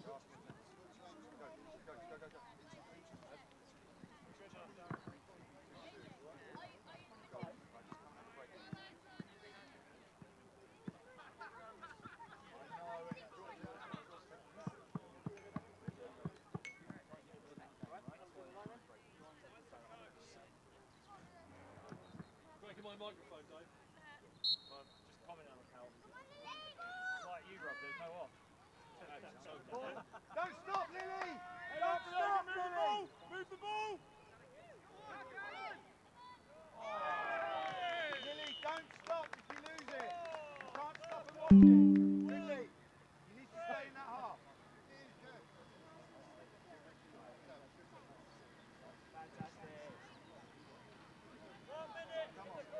Moment of individual brilliance from 1-3 on the Dark team there.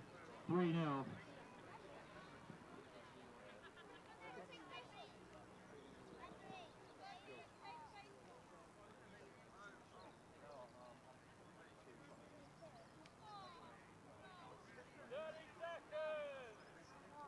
Get one quickly here.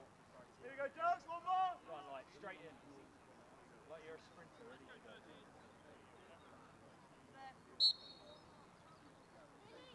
Under the ball.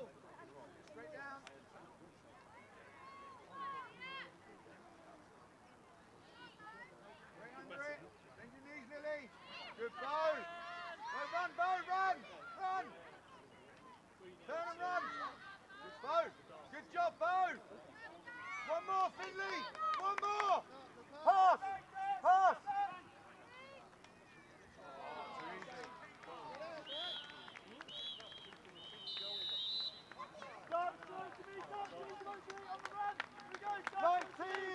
Nice team, over here, quick! Well, hopefully it's sounding okay. It sounds really looking okay. Come on, Ollie, on the jog, on the jog, Ollie! Ollie! Let's go, let's go!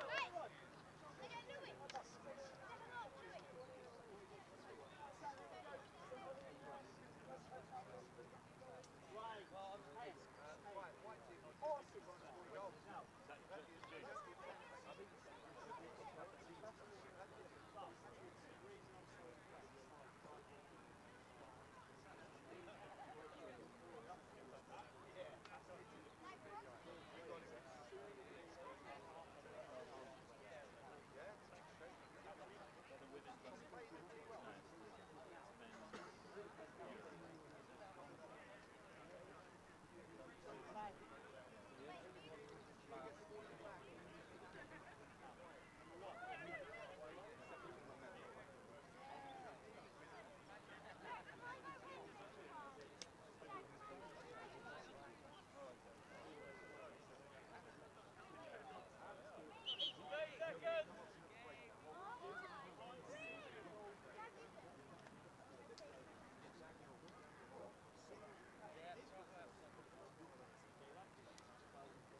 But who knows what?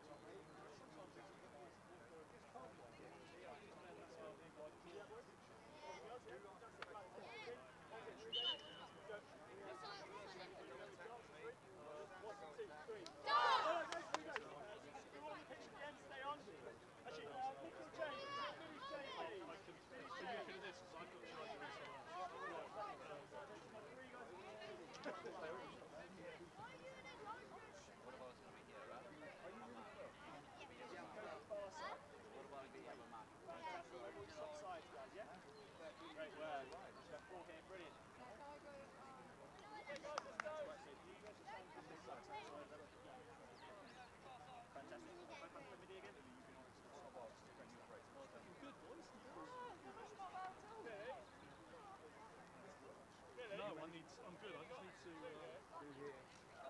We need to go and get that stuff.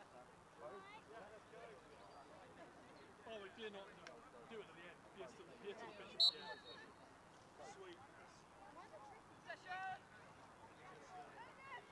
Push, push, get a push and a hit. No, you've got 4 defenders down here. You've got 4 defenders down here on the side of top because it was blue that's got the rim.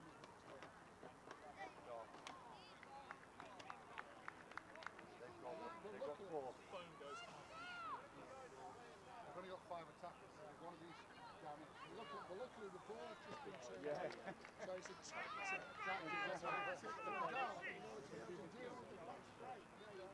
Quality coaching. What a dart team. Brilliant. See, Sam, you're out coaching me. You're out coaching me.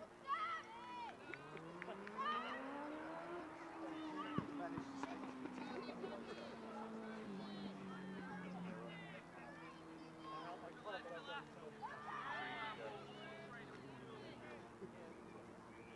One big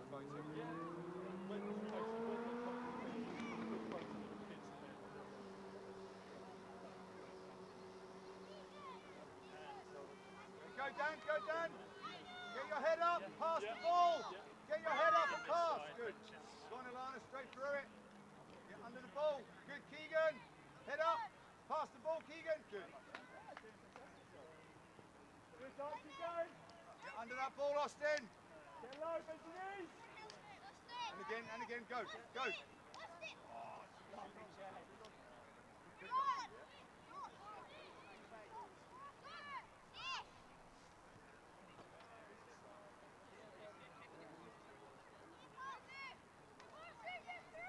Push the hips. Well done, Leo.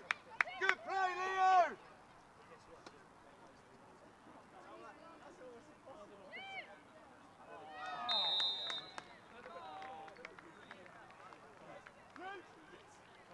Sub. Leo, what are you midfielder? You midfielder?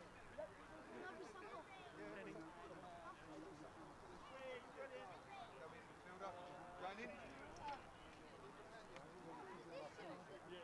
Alana. Ollie.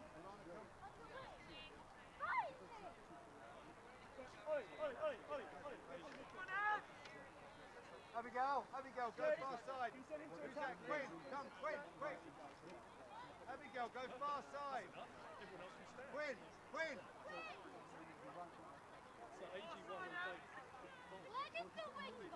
Behind the white line, behind the white one. Go forward to that white one. Just got to keep everyone's legs going. Get under it, Erin. That's it. Lily, you've got to get in there and help them. Can't just stand and watch them.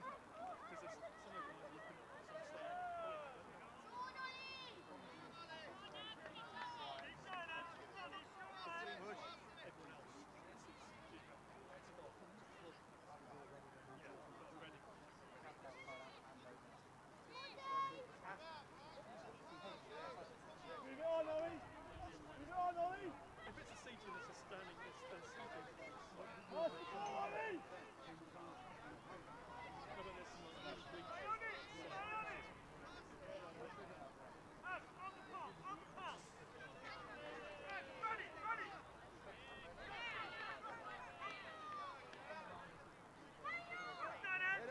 Good. Go, go.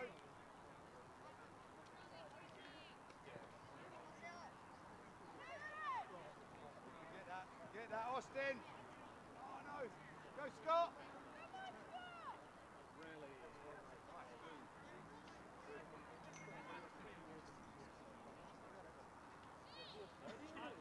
Are we ready? Lily, if you're tired, come here. Come here. Swap with Bo. Swap with Bo. Fake.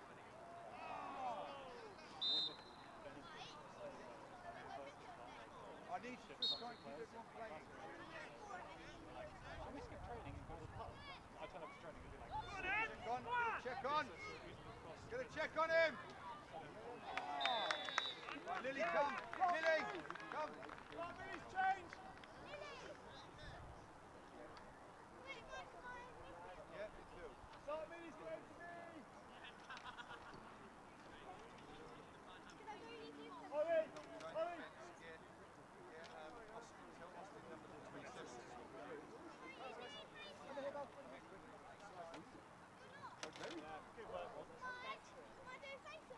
Yeah, you go and have a go. Go on. Eric. No, Austin's going.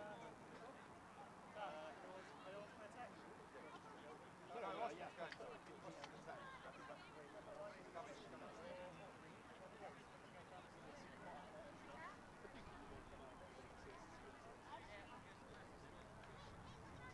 Have you tuned into the face yet, Mark? I've got 3. Yeah. Go on, Bo. Straight through it, Abigail. Go on. Good girl, Bo. Other way. Other way. Oh no, she went the wrong way. Get under the ball. Yeah.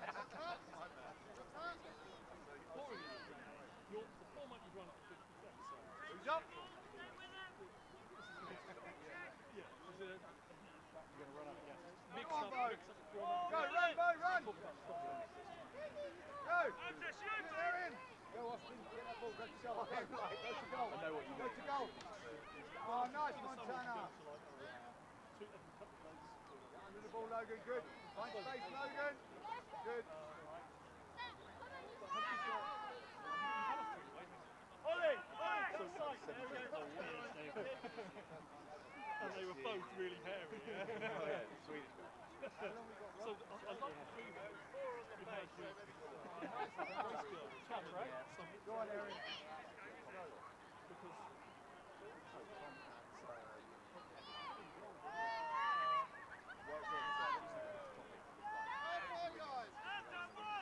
Go on, Abigail. Go, Abigail. Run, Logan. Logan. Logan. I know, but it's very easy. Bo. Bo.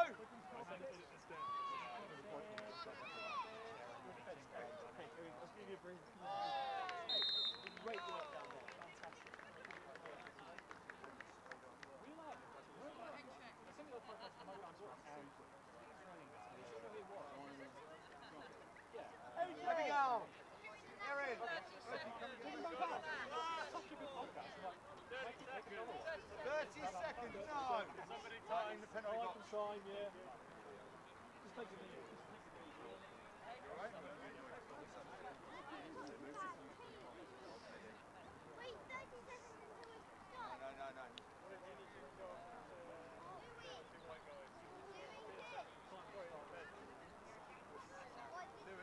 Louis, go and stand next to 25 and mark him.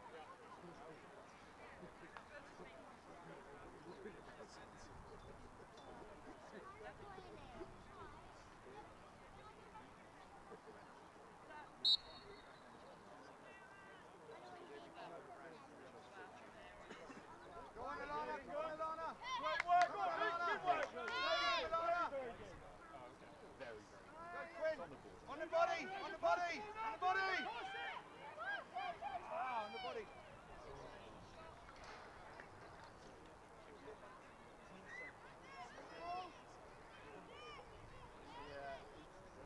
Get on his body and push him. Good, Jacob. Oh, good save. Head up. Call him, Henry. Call him, Henry. Henry! Daniel, look in the middle of the field. Go, Henry. Go, Henry. Pass. Go, Daniel. This way, Daniel, this way. Go, Alana, go, Alana, go. Go. One more. One more. One more. Go, Finley. Turn for goal. Turn for goal. Get a good shot. Oh, good block. Great block. Get under in the centre. Go, Lysander. Oh, what a save. And again, Quinn, go. Drive round. Come on. He's there, he's there. Come on, Finley.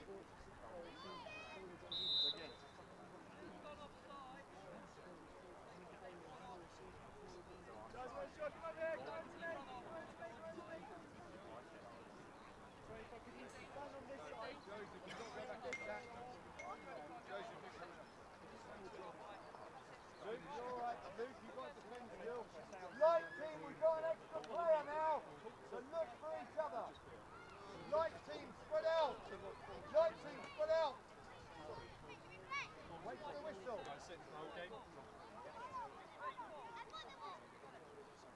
Go, go, to go. Finish it.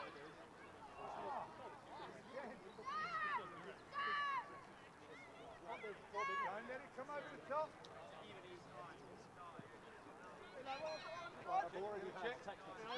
Daniel, get across it, Daniel! Get to the ball, Daniel! Daniel, to the ball!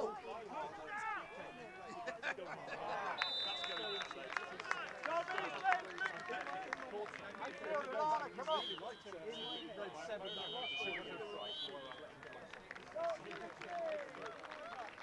Light team, over here, please!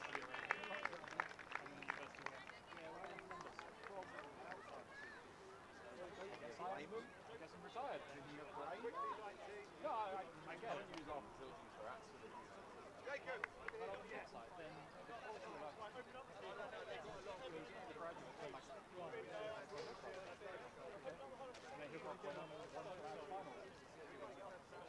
especially on campus.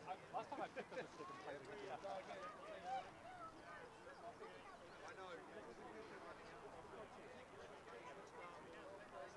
It's now 3 assessments.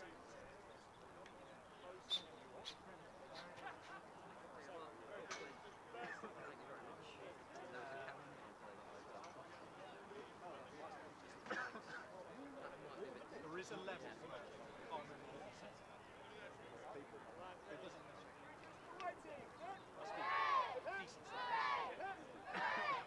And the only way you'll get a coach to a session is that game. So we looked at it because when we were debating the setup, oh, it can only be like 14A, 14B. I'm like, the coach will make it.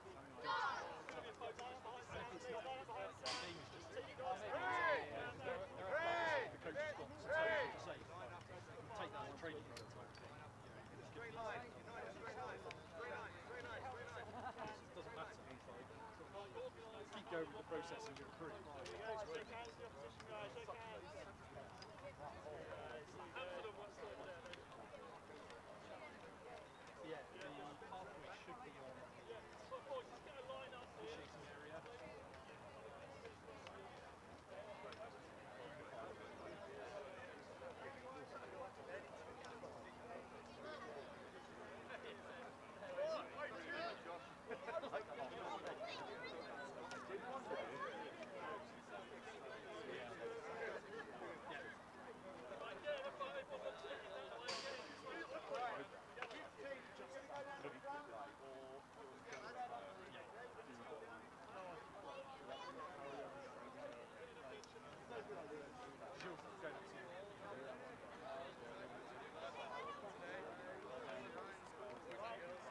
ripping itself. But he's like,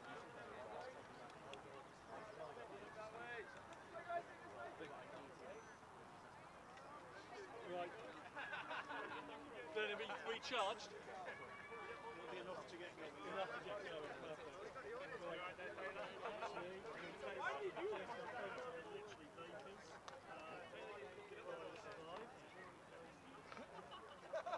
Well, I've got a phone charger, but my battery's a bit slow, so wireless charger is very strong. This battery is very strong.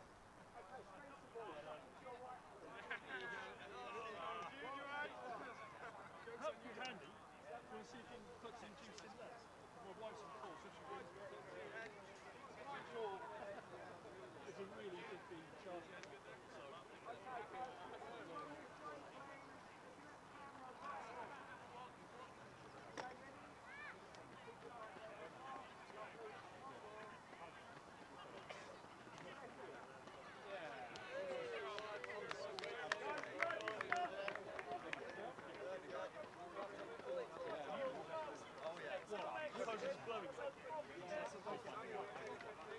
Never. Toothpick. I got most of the fluff out with the toothpick. I assume you want to get going soon. Yeah. Where's Joey? Can you grab the mics and you can start rambling? He does better than. no, it's definite rambling.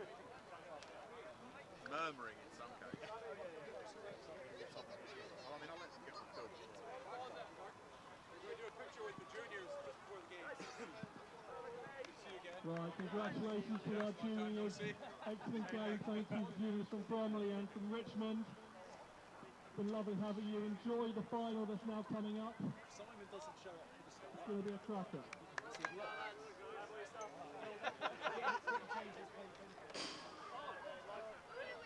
I'll get Hazelin to come and help.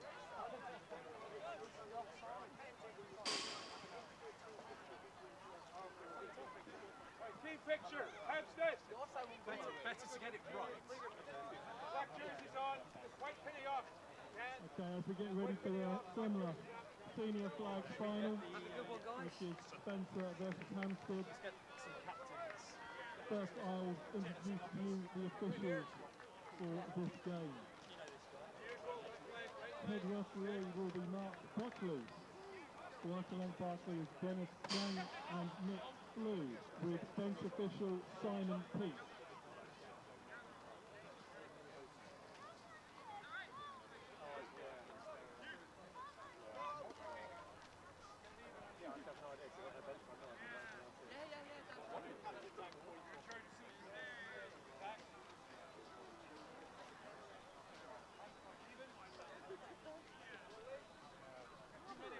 So for those who weren't at the flags finals last year or didn't see the results, this is a rematch of last year's final. Last year's final was a victory for Spencer, but this year Hampstead will pick them for the Semla Championship. So that's one win for Hampstead.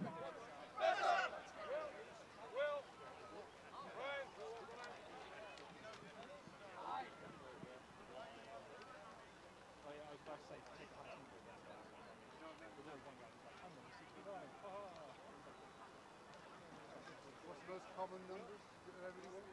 Yeah. 0 and 69. Yeah, I've been double 0.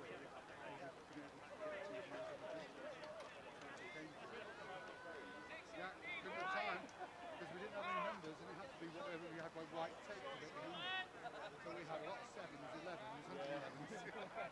Tell you what was a really common number? 42. It's the meaning of life and everything else. And then we took 5, 1, 42 of it. Every time we go for 6, I've booked it on.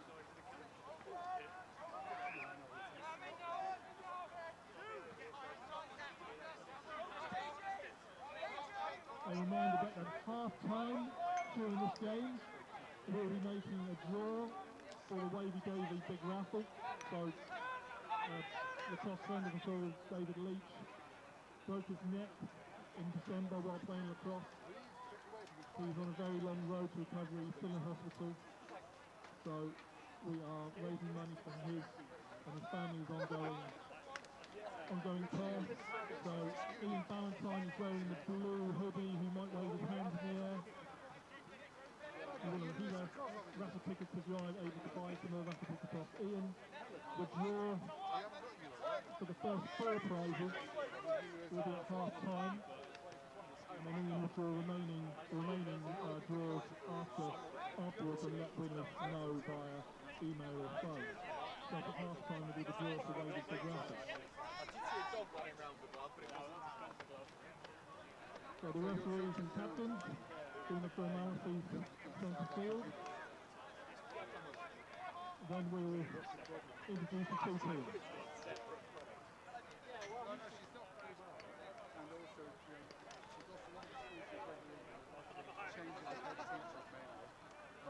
Okay, time for the main event, the senior flag finals. Please the 2 teams line up on centre field, looking towards the camera.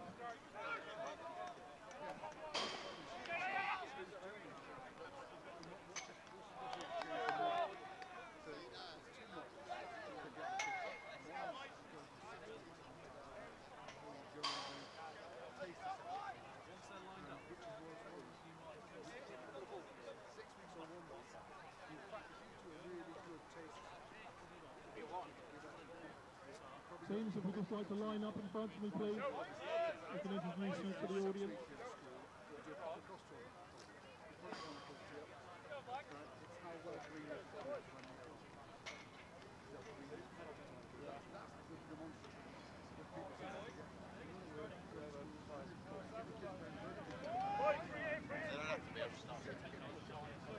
Give you a nut when they get together. Line up. Whenever, yeah.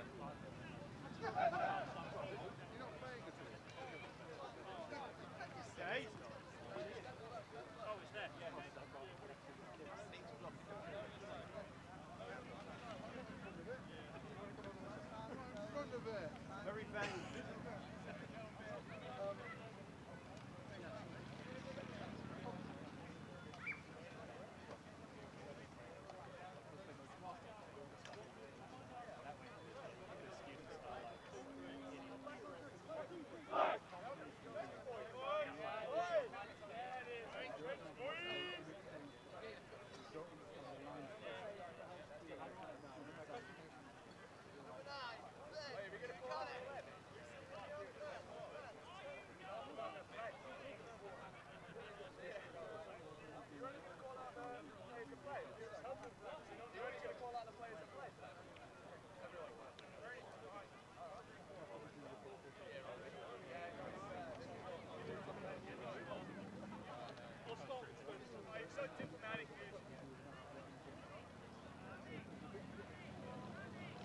So let's introduce the 2 teams. I'll start with defending champion Spencer.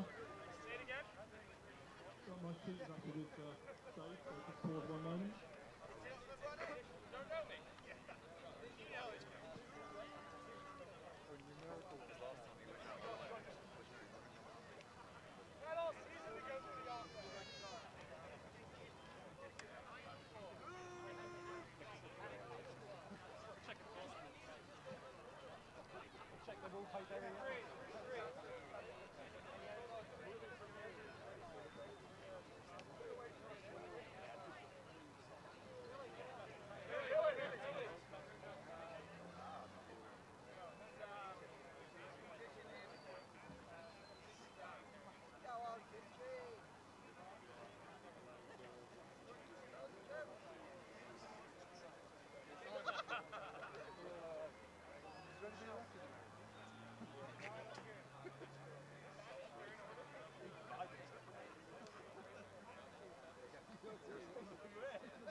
Okay, here we go.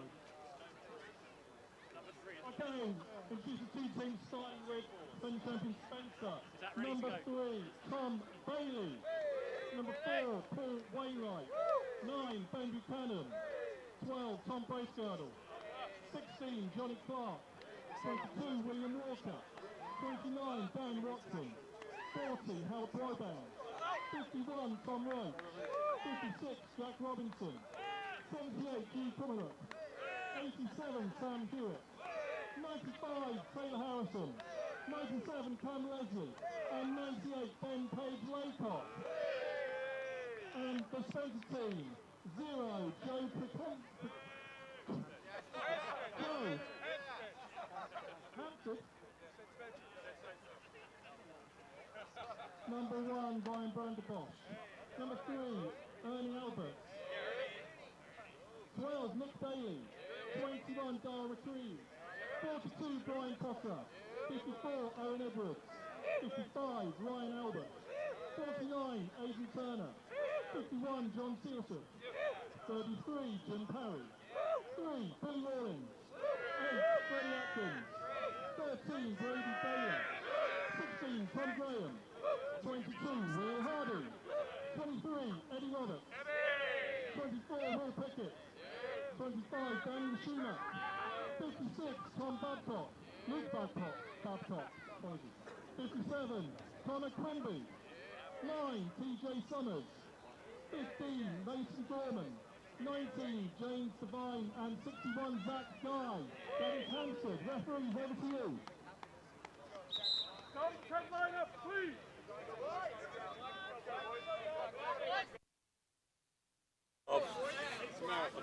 All right, that was the team lineups.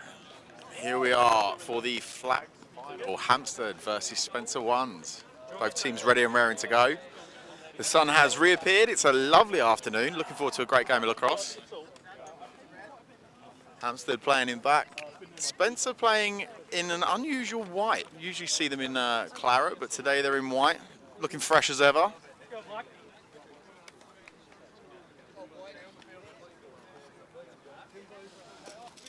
Hampstead have got quite the bench with them. I think there was some confusion in that they thought they were bringing 2 teams with them, but it is just the one. There's 3 goalies today, which I don't think I've ever seen, but I'm all for it.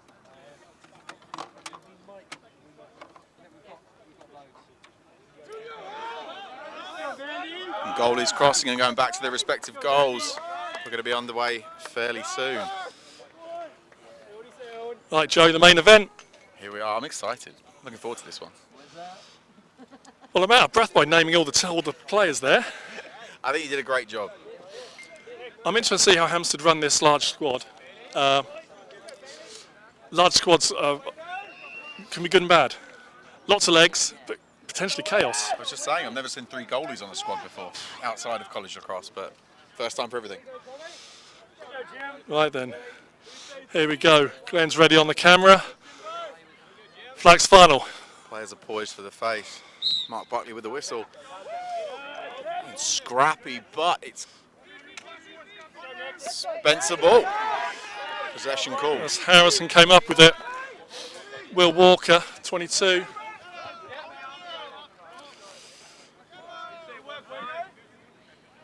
'82. I don't have an 82. Me either.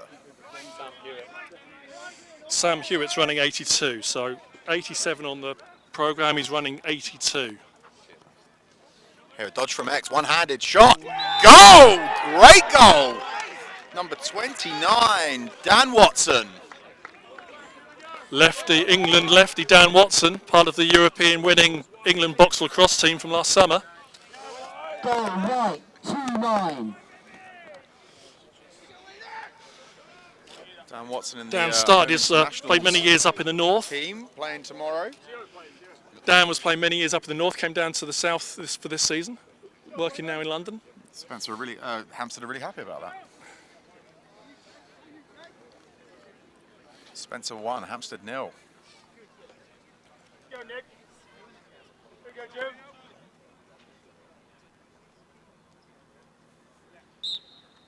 Such a quick face. So Spencer running with Wainwright, a long pole on the face. They've ball again. got Tom Bracegirl, a top England face-off man, so whether we'll see Tom doing face-offs later in the day, but they're starting with a pole at the face. Tom's going to have a busy day tomorrow, no doubt. I'm sure they'll try and keep him as rested as they can, but flags is flags and winning's winning. Yeah, tomorrow is the home internationals. England are playing, so there's a number of players here who will be heading up to Nottingham tomorrow for the home internationals. that Will Hardy's that guy, should be there from the Hampstead team. And from the Spencer team, there's a clutch. I think there's 4 or 5 who'll be up in Nottingham tomorrow.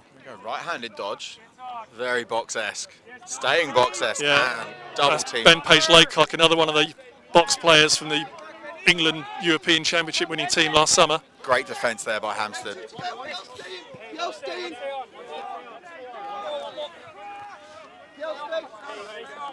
That's Will Pickett bringing it forward. One of the old boys of the Hampstead team, Will Pickett, Australian international.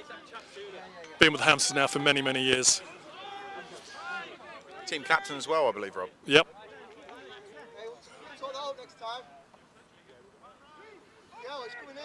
He's not a youngster anymore, but he's still absolute class. So let's look. What is this? Let's look at this offense. We've got 22. We've got Will Hardy, England's Will Hardy, Will Pickett, Daniel Schumack, 25. Dodge down the alley, fed back, and a shot! Saved by Howe. Great save there. Dwobang, England goalie Dwobang. He'll be very pleased with that. First save of the day. England field and GB6s. Wainwright with the clear. Hampstead putting on the pressure still. Ball's over. He's got to go. He's got no one to go to. That's 51, Tom Roach. Play. I like that. Will Walker with the ball. Brace Girdle, 12.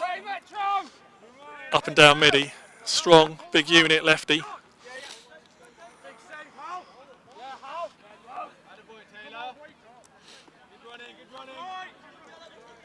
Cam Leslie, one of the Pete Compton kids from many years ago, started playing with Pete at a young age at Spencer.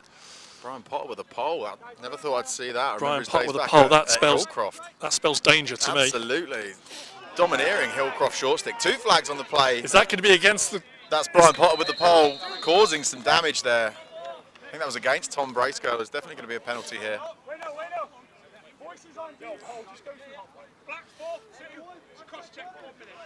That's Brian Potter, number 42, with a cross check. He'll be serving 1 minute. Let's see what Spencer do here. Potter played a couple of years professionally in the US.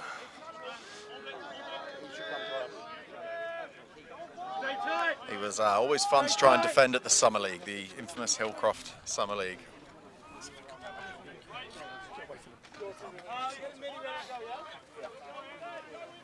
Okay, this guy's got it. Okay. You go count down from 10.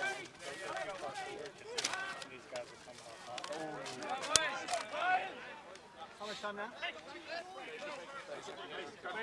Guys, 30 seconds! Right, Hampstead Van der Bosch, again he's another long-term Hampstead player, goalie, American, but been living and working in London for a while now. 15 seconds! Hampstead clear it over the half. Squeezing this penalty down, Spencer putting on a bit of pressure. Right, let's see what TJ Summers have got to offer from X. Taking their time, getting back to a 6v6 set.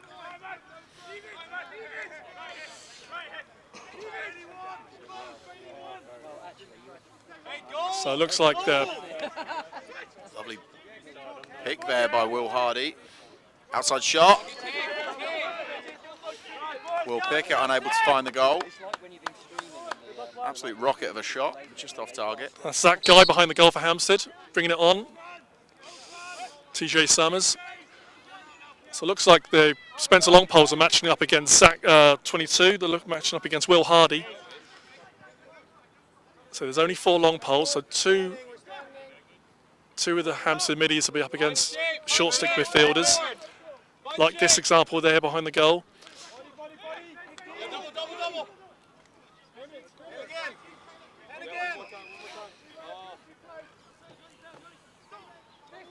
Quick switch there from the Spencer D.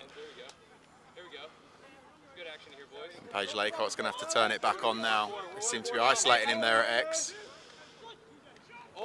Yeah, Ben Page Laycock's more of an offensive midi than a defensive midi. Lovely reverse-handed shot there, just wide of the post. TJ's coming off.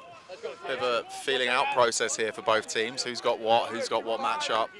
Daniel Schumack just come on for Hampstead 25. Brace girdle, tight defence there. That's a Lucy, but still picked up by Black.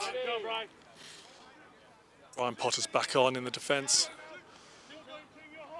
Spotted those black socks a mile off. It's weird seeing him with the pole. Hampstead feed to the back post, loads of time. Got the shots off, just wide.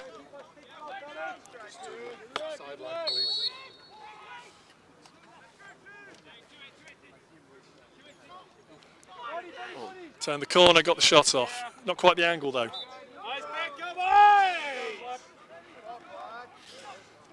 So can we see the Hampstead lineup? What are they looking to do? Well, so far it's just looking to push the tempo by the looks of it. 2 drives from X.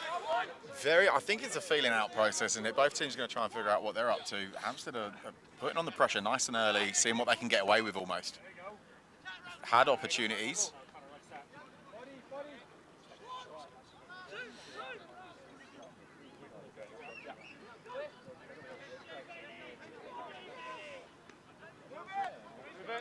Lots coming from X, driving around the crease.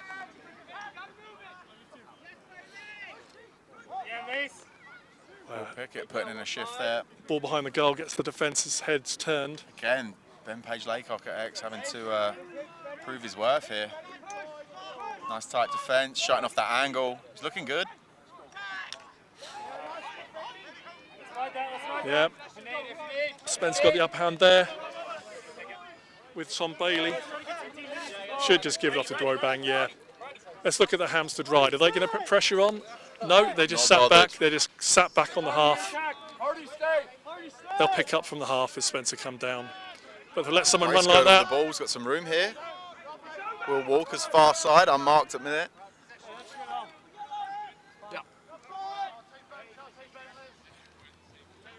So it's Walker, Hewitt, and Watson, the 3 offensive players for Spencer. Hewitt will do most of his work from behind the goal. Walker on this right side, Dan Watson on the left side, as in the left-handed players, right-handed players. Brace girdle up top, orchestrating stuff at the minute.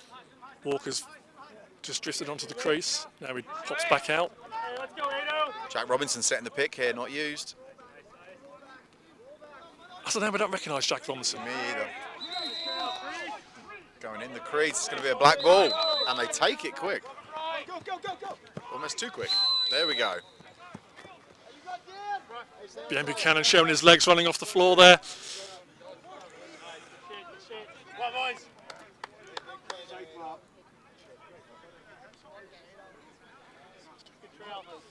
Settled attack here for Hampstead. 10 minutes gone. TJ Summers.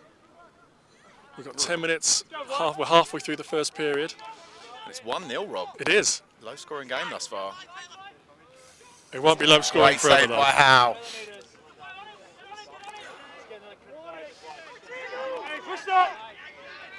Oh, nice clearing there from Spencer. Now there's a fast break. Oh. Walker with the red blow, saved. Van der Bosch.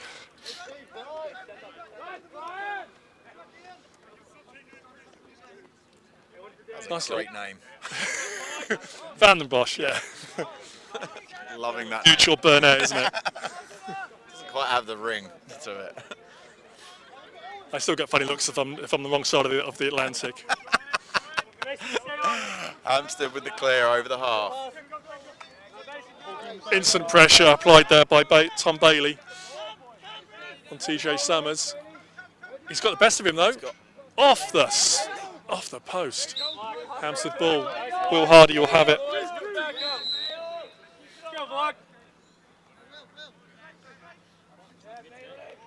It's Hampstead with 3 shots in the past maybe 3 minutes with no goals.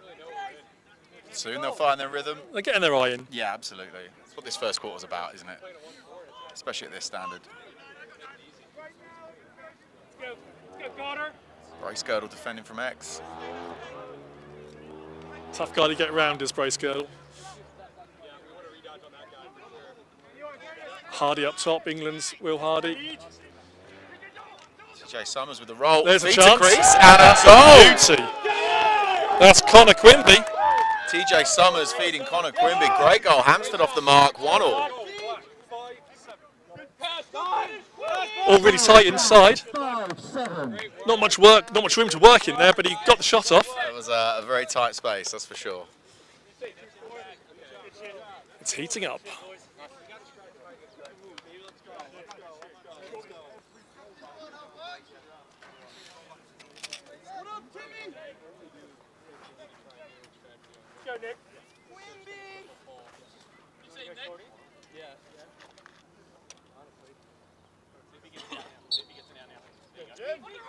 Easy win for Hampstead, but they don't come up with it.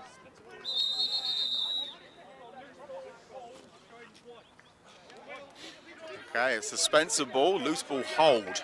It's going white. Is the referee call? So Spencer wearing the new jersey today. They normally wear, we saw the Spencer 2s earlier in the maroon, the colour of the shorts, but they've got these snazzy white tops for today. I've got to say, it's throwing me, Rob. I'm not used to seeing Spencer wearing white. And they're like old school 90s mesh style. It's a good look. It's a retro. I like the retro look of a lacrosse jersey. There we go. He's in. Denied. The ball's loose.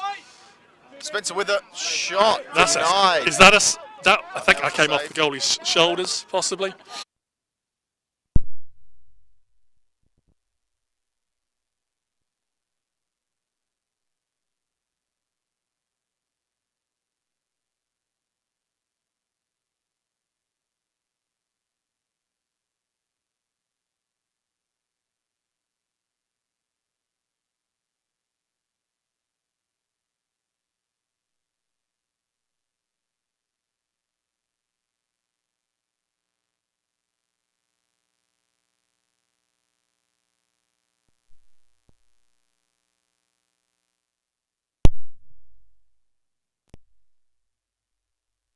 Give an inch, they'll take a mile. If you give him a look on goal, he's going to take it. And Ben's another guy who started all his lacrosse up north and this year's come down to live and work in London. So Spencer picked up two extremely talented guys from the Northern Leagues this year. Yeah.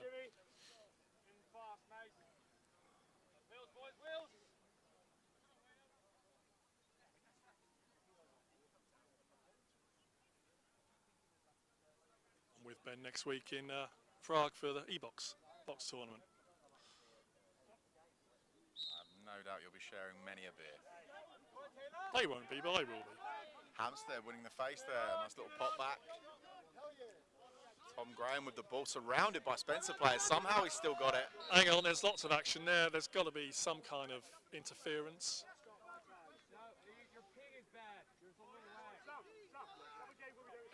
I'd say that's going to be a Hampstead ball.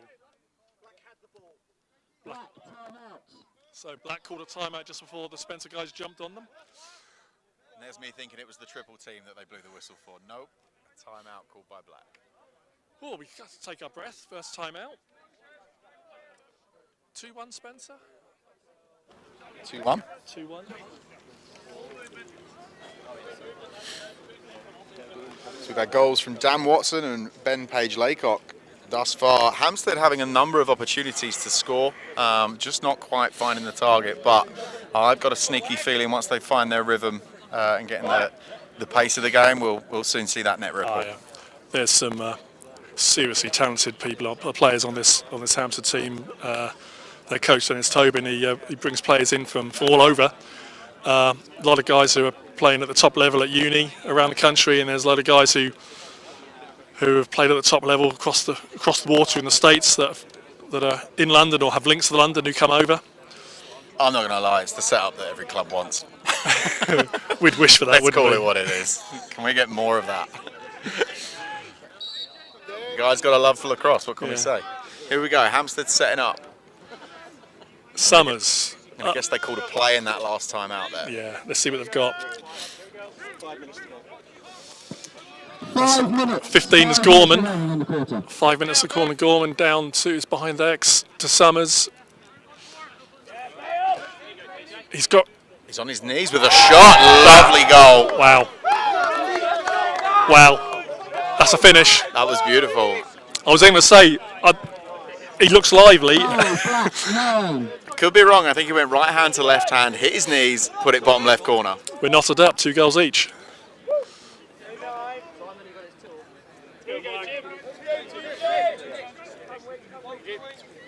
For those who don't follow the scores on a weekly basis, these two teams play each other 3, 4, maybe 5 times in the season, and pretty much every game is a 1-goal game. It's the game to watch as well. People travel into London to watch these two teams play each other. It's always a spectacle. Hampstead have won the Semla Championship, but literally by 1 goal. Of course, the whole season, they scored 1 more goal than Spencer in their head-to-heads. Bracegirdle with the win, but he's surrounded by Hampstead players. Taylor with the rip. Top cornered. Taylor Harrison. The crowd go wild. Our 3rd long stick goal of the day, That Joey. is another player inducted into our long stick attack. That was straight as a laser. Beautiful goal by Taylor Harrison. He's a Yank accent, but very much a Brit. Again, another one of the England players from the Euro winning team in this last summer. Box player. We'll see how he drinks first, Rob, before we say that. Pretty badly. We're working on his accent. Here we go at the face-off. Bracegirdle now on the face, comes up with it. Didn't win that one as comfortably as the last one, but still fairly effortless. Number 9, Ben Buchanan on the field for Spencer, another lefty. So they've got 2 lefties on their offense now. We've got Buchanan and we've got Dan Taylor. 3 minutes. And Cam Leslie, 97. Actually, Cam can play equally well with both hands. Here's another one, but did the opposite. He went up to Manchester for his university, played at Timpley, and has obviously now made his way back down to Spencer. I remember playing with Cam when he was like about 14. Yeah, me too. There's a chance. Ben Buchanan. Lovely goal there. Ben Buchanan starts high, finishes low. There's not much you can do about that as a goalie. Goal right, 9. Spencer getting a nice tempo going here. Very early days though. We were all Hampstead for a good few minutes. Now it's all Spencer going tit for tat. It's going to ebb and flow, this one. The only difference is Spencer are converting. Second quarter, Hampstead have got the Suns shooting too. That's true. Oh no, actually it's 2 minutes. It's almost 2 minutes on the quarter. it's almost swung round halfway now. That's a legal procedure called on Tom Bracegirdle. It's going to be a Hampstead ball. The dark arts of the face-off. League of Cheats, I thought it was called. No, we don't play like that anymore. No. Gone on the days of having one hand already on the opponent's stick. There's definitely an art to it, that's for sure. Will Hardy had 22 for Hampstead. Pushes Lovely down feed. to behind the goal. Summers scored that lovely goal a few minutes ago. Hampstead looking to turn the corner. There's some room inside. Good turn and shoot. You can get marked up by 3 people and turn and shoot like that and score a goal. That's saying something. So hard to defend against. You think you've done it, you've turned them back the other way, you've pushed them away, they're a bit unbalanced, they can still turn and find a corner. Goalie can't reach his stick either, Rob. That always makes it hard.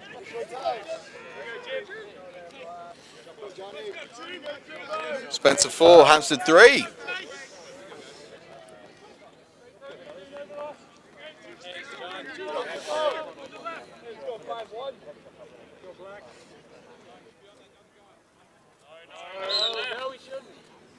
Confusion there on the Hampstead bench.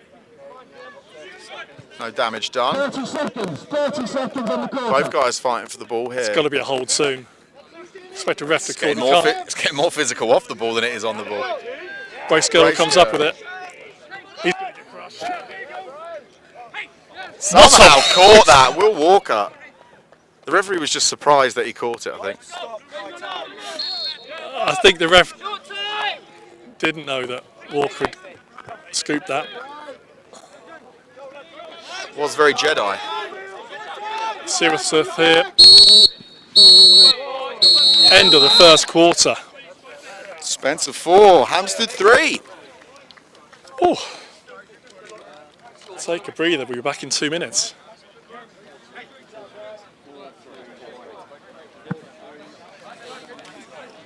Score is white 4, black 3.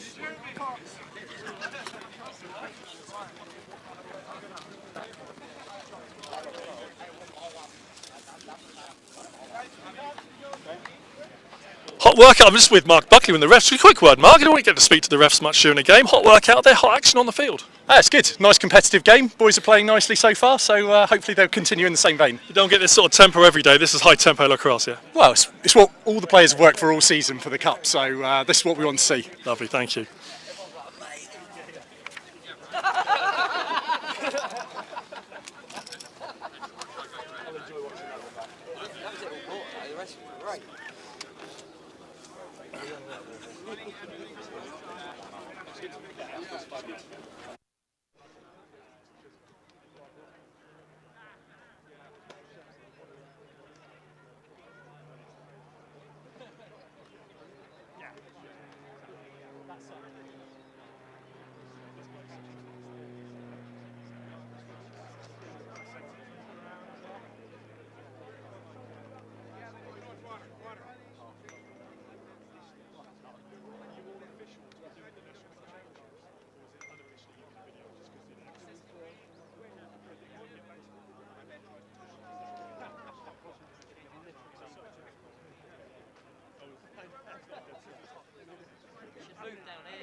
Al Dwobeng this quarter is going to have the sun in his eyes. Whether that plays into it for Hampstead, who knows?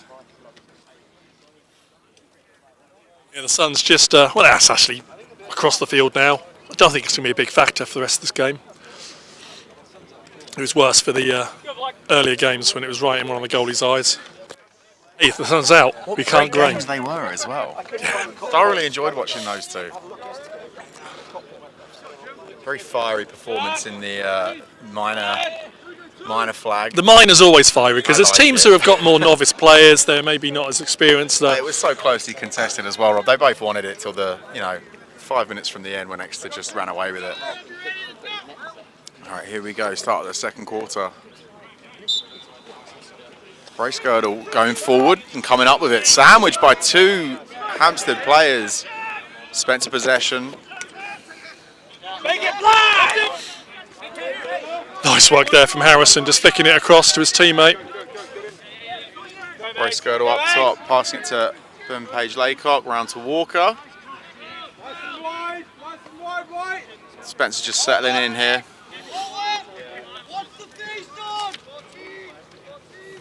Dan Watson now on crease.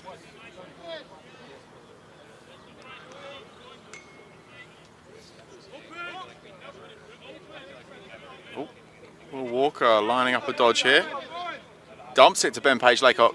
Inside one-handed, drops the ball.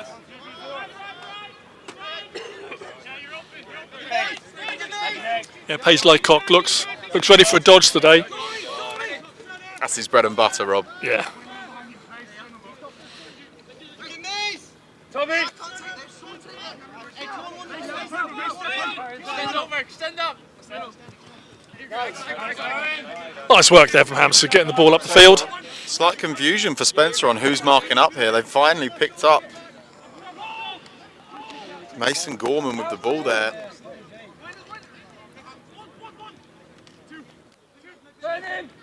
Hampstead just working the ball round, taking their time. Tom Graham taking it down. Jude Krumenek is defending him. To Will Hardy at the top. Grimby back to X. Summers. Will Hardy calling for the ball here. Tried another one of those cheeky little ones, just missed the goal.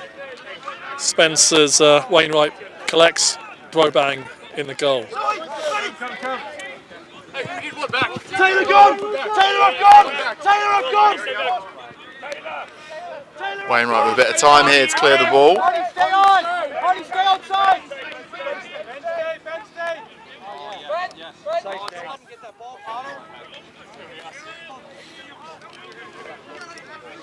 Will Walker dumping off to Ben Page Laycock.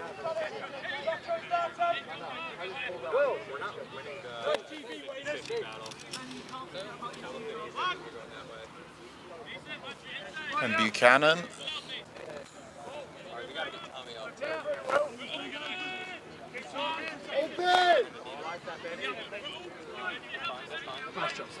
So.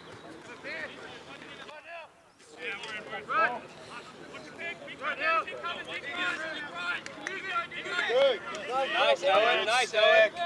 Dan Watson there putting on a bit of pressure. Will Walker looking to feed the ball. That's he does. We'll take that all day. Yeah, there we go, Tom. Hampstead to scoop this, that's it.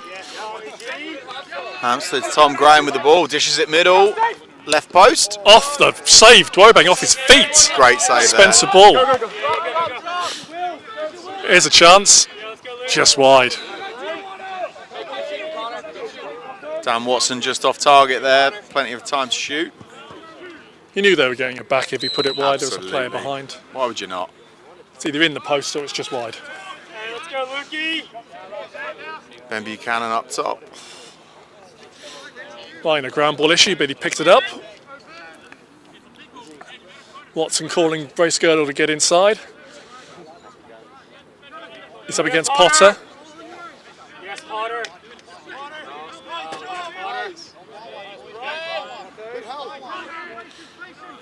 Let's go, Eno. Laycock looking to cram that into the crease, deciding otherwise. Dishes off to Will Walker. These two are very, very familiar with the two-man game. Oh, shit. All day, Owen. Do it again. Oh, nearly a pick and roll there between Walker and Paige Laycock, but Hampstead are going to pick this up. They do. Legs. Legs, Luke. Yeah, roll back, Luke. Roll back, Luke. Babcock and Spencer Ball. Spencer Ball. Dan Watson with it, 29. Watson driving to the goal. Sam Hewitt behind. Crease violations going black. Stepped a foot in the crease.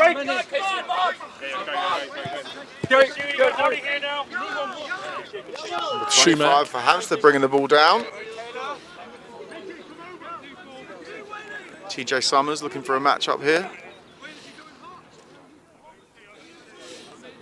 Taking Tom Bailey round to X.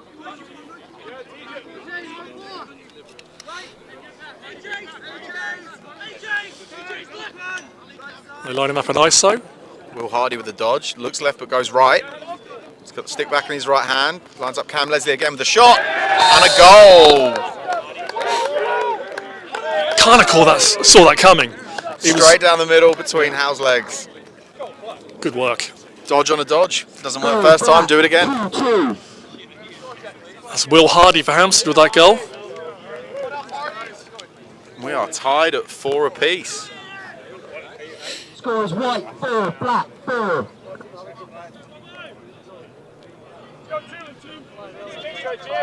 Both teams playing really well so far, Rob.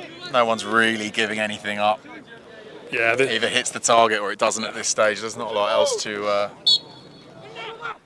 adjust as such. Yeah. The earlier minor final was a game where there's going to be mistakes that are going to cause goals. This game, it's not mistakes that are going to cause goals. It's it's just great play. There's a chance. Lovely feet to crease, fakes. And misses the goal. On the doorstep. Maybe one too many fakes. Spencer still have the ball off that shot. 22 Will Walker. It's such a great standard to be watching. It's got to be the most professional, non-professional sport I've ever seen. I love the standard that these guys all play at and the athleticism. Yeah, all these guys are working so hard off the pitch. They're in the gym. They're true athletes. Yeah. Every single one of them. Most are international. Shot by Brace Girdle. Oh, boom. Double roll back and a shot off the hop. Not a lot you can. Spencer 5, Hampstead 4. 1-2. Most of these guys' Instagram feeds are just them pumping iron in the gym, but they do cardio work as well.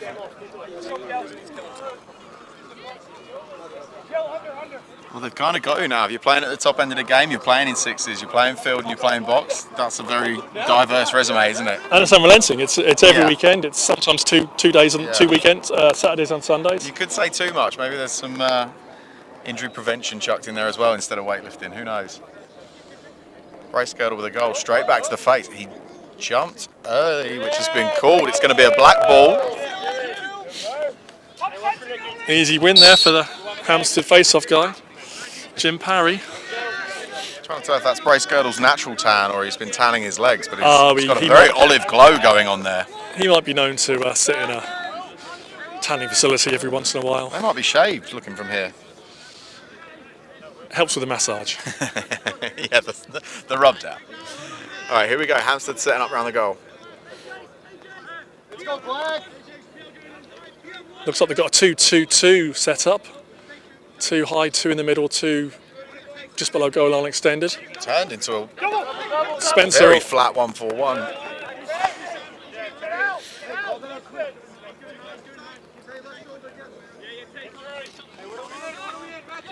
That's that guy, 61, to Summers.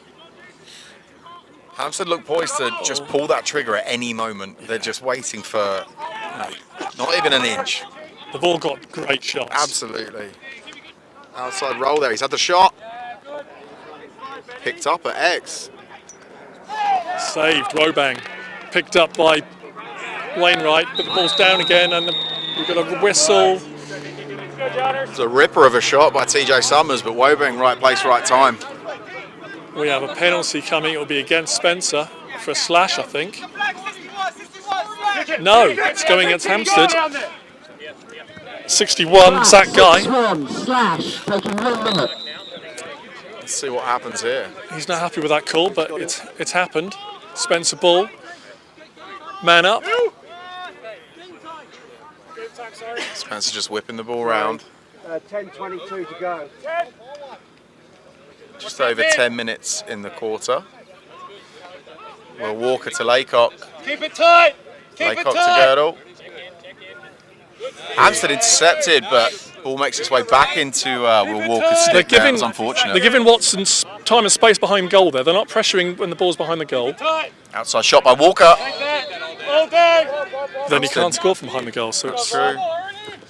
Hampstead not phased by that, but Spencer will get the ball back. They're saying, we'll let you feed it, but we're not letting anyone get open. Feed into the middle, just wide of the post. Penalty's about to be released. Well, Walker to Laycock. Laycock rolls inside, drops the ball, unfortunately. Spencer retained the ball. The pressure here for Hampstead's insane. They've been man down for over a minute now. They're back to full strength, but you're going to have to endure another Spencer attack here. Watson at X. What's he looking for, Rob? Feed or a dodge? Well, he's got all the time in the world. Now the defender's committed. He's beat his defender. Can he get the shot off? No, but he can! Sam Hewitt for Spencer. Dan Watson working really hard there at X. Gets the ball up to Sam Hewitt. Right, number 82. Well, it's kind of like he had all the time, and then the defender did then commit, but then there's a little bit of space behind. If you're all going to watch the guy at the back doing what he does, someone's going to create some space somewhere. Spencer.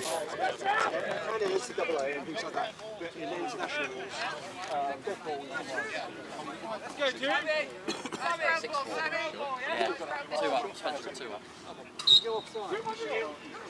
6-4 to Spencer, back at the face now. Bracegirdle looking for options.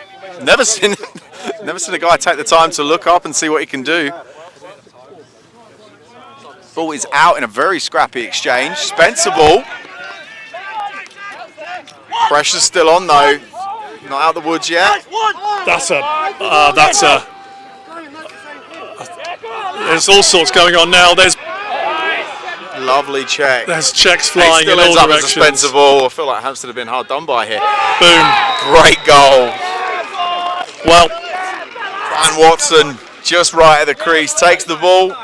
Little bounce shot.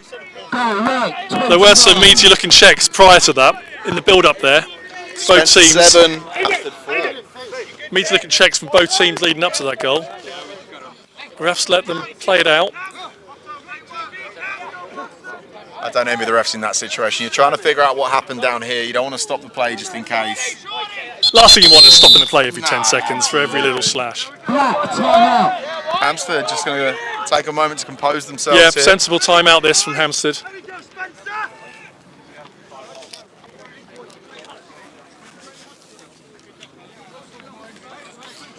You don't want a run coming. What, 2 goals there from Spencer? This is, yeah, slow it down.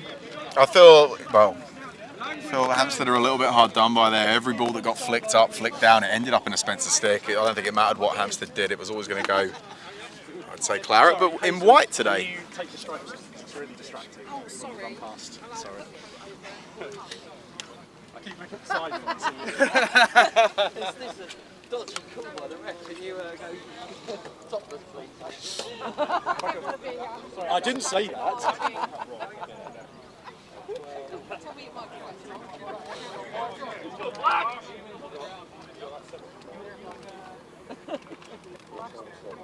Might have jumped the gun on this one, Rob, but there might be some sunburnt people tomorrow. I think you might be right. A lot of red faces, red arms. I certainly didn't think about bringing sunscreen today, but who knew it would be required? Well, it's the start now of that spring summer lacrosse experience. We've got Absolutely. Semla Sixes next week. Then there's the Fly coming up in London, Rosslyn Park. Blues Fest. I mean, we could even talk about moving lacrosse to the summer full time, but well, we'll park that for now. Another topic on the Out of the Face podcast every other week. Yeah. Every week. I think we're going to have to park that one. It's Well, done the with. Fly is now taking the six-a-side Fly. Absolutely. That's taking that May window, and that's good. You know what? That's something you can go and play in a park as well. You can literally just pick up some sticks, go get 2 goals, and get on with it. Yeah. It's a great little summer game. And we all look forward to Blues Fest in June. Of course we do. Unfortunately, I've got a wedding this year. You're missing it? Yeah. Don't. Just Nightmare. don't. Just don't. Okay, here we go. Us after the timeout. Still in the second period.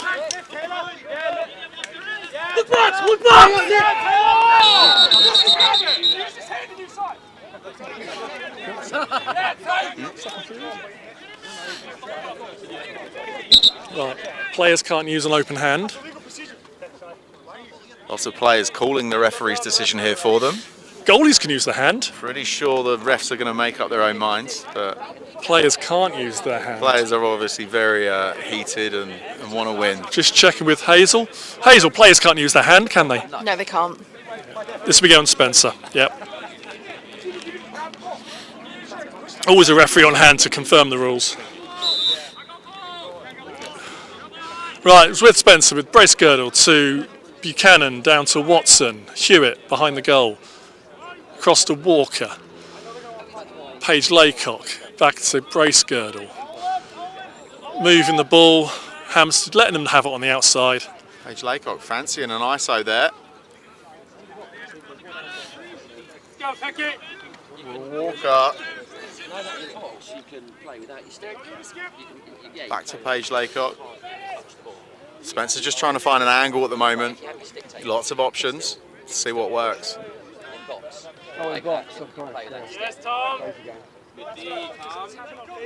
That was nearly intercepted. Watson scooped it up though. Brace Girdle looking for a dodge. Gets it, no option in the middle.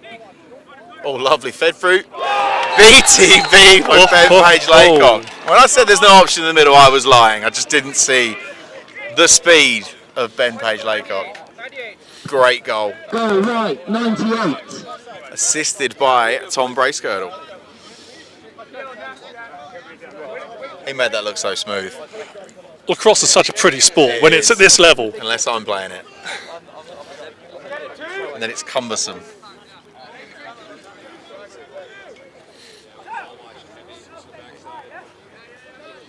See, a number of the crowd have brought their own deck chairs and sun chairs. That's good to see.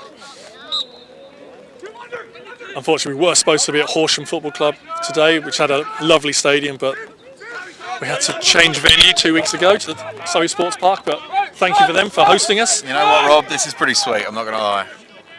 Great turf, sun shining, and what a game to be calling. Jack Robinson there taking a bit of heat. Heat from Potter, wasn't it? 42 from Hampstead. Hey, Sam Hewitt turned the corner. All on his own, no assistance required. Lovely goal there. Spencer have got a real momentum about them at the minute. That's what we call a run. Good run.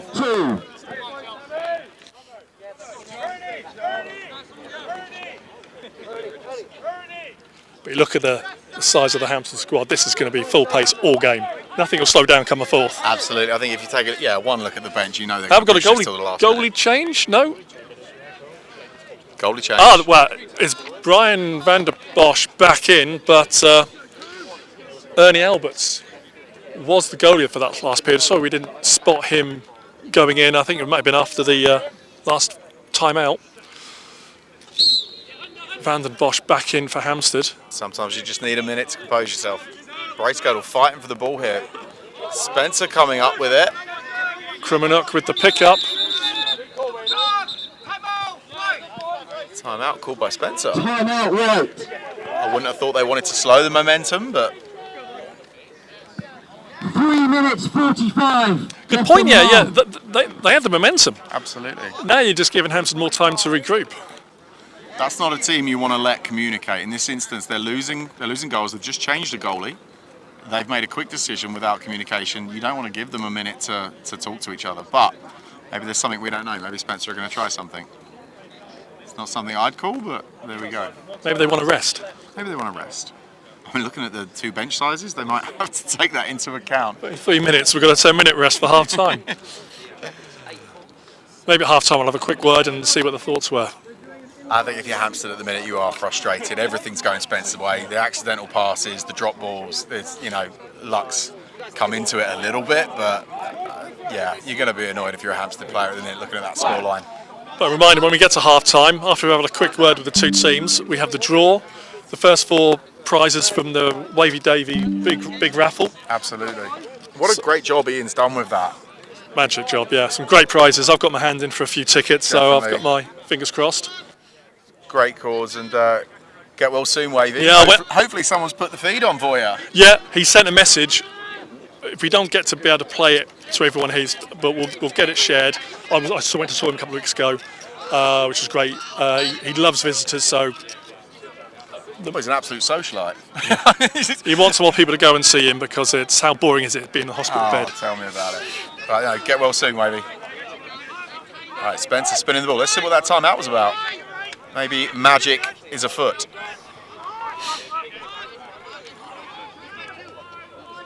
Ball's over. With Cam Leslie, little dump past Walker, off the Walker, low goalie's to chest, height. neck, something. Great save.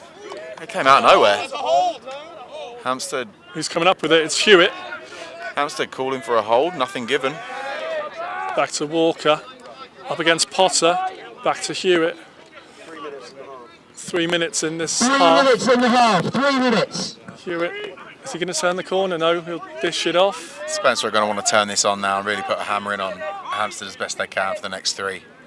If you're Hampstead, I think you're just waiting to get to the half. You think? Yeah, I think at this stage. You don't want to go too break hard in and time. just give Hampstead an easy possession though.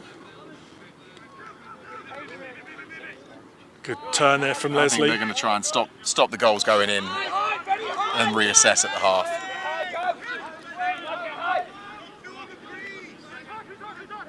There's a lot of free white out there at the minute. Hampstead very occupied by the ball carrier.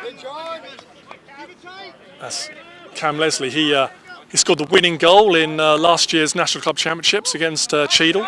Spencer became national champions and then European champions last season. And what a lovely guy he is. Another timeout, Whites.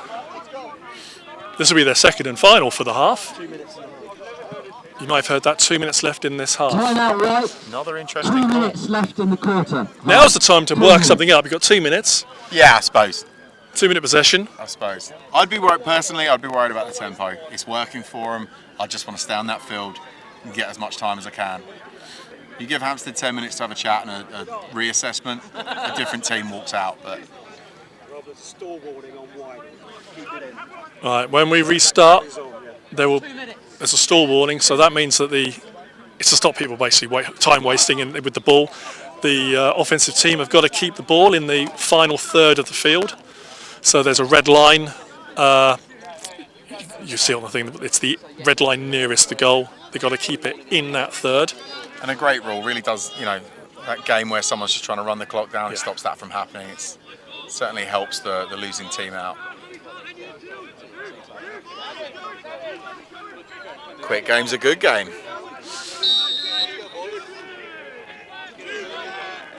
Dan Watson with the ball X, unused pick, still driving, he's very confident with the ball. See, that's what Hampstead wanted. They wanted that. They get the last possession of this half. Ball's going black, here we go. It's a whole different ball game if Hampstead now score. Lovely. Changes the half-time talk completely. They've got a bit of time as well. It's not like it's a real quick transition. They can set something up.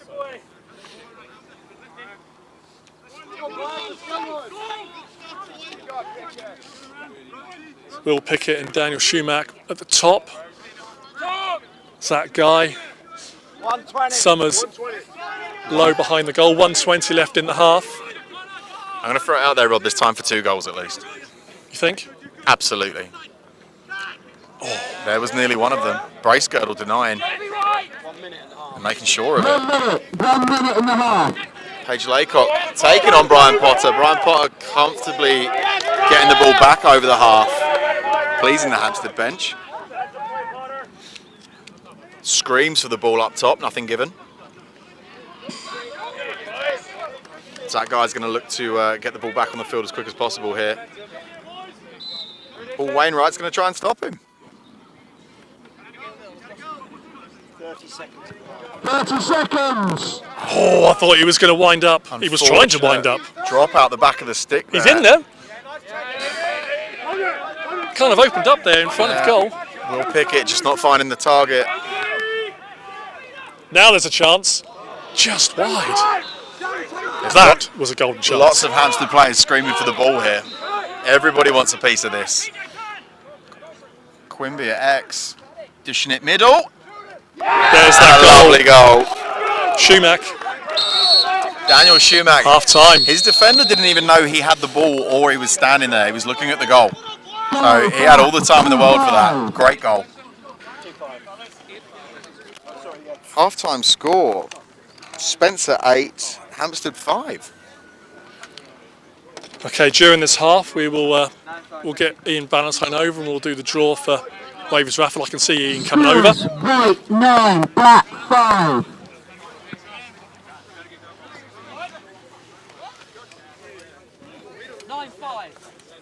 Apologies, the score's not 8-5, the score is 9-5 to Spencer.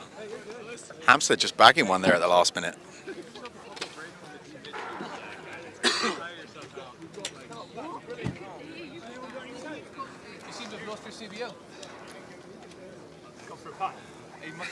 Probably. Did you steal my loot? I didn't count your bag, sorry. Wayne kicked down. It's not going to weigh much in a minute. Nothing particular.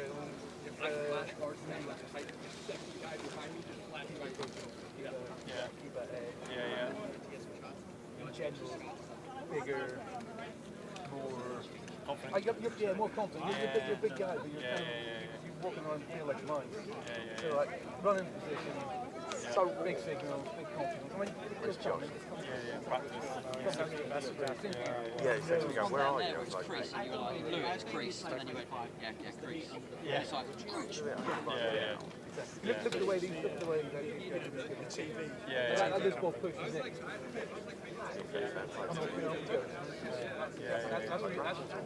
That's the work on. It's dramatic, isn't it? You've got to make it dramatic. Sell it. Yeah, but now it's, it was There weren't that many. There weren't many calls to make, and then so therefore, yeah. Look at the way these guys are. Yeah, that's what I'm trying to watch. Yeah. Are there saying stuff.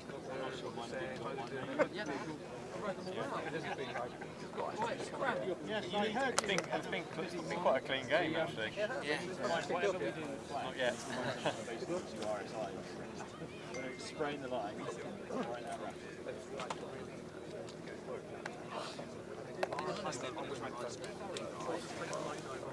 I had to do the so behind that speaker, and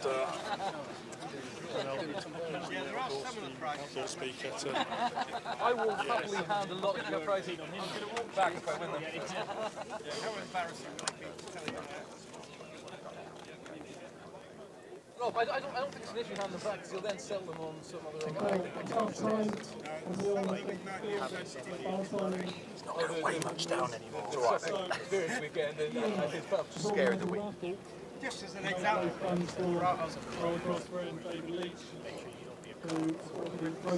Playing across after Semla. He was recovering in hospital after the long road to Ghana. So all these fundraising events that happened over the last month will continue. Shuttleworth didn't hang around long. Shuttleworth didn't hang around long. Coops. They were sentenced to delay.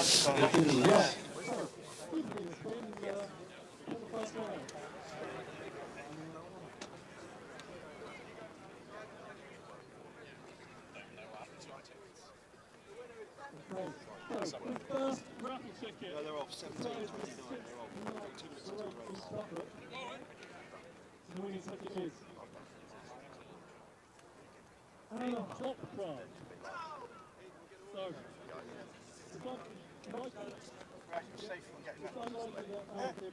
Anna, congratulations. If you're watching online, Ian will be contacting you. 6 night break is yours.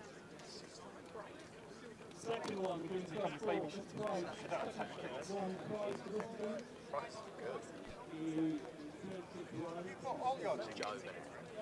Return trip to Ireland for Sunrise, the winner.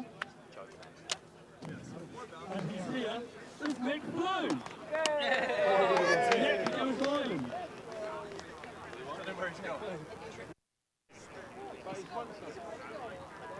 He's on his way to Ireland now. Okay, this next third one is a stay at the Bridgewood Manor Spa Hotel in Kent. So, Joey, this could be going to you. Yes, Kent. I'm good.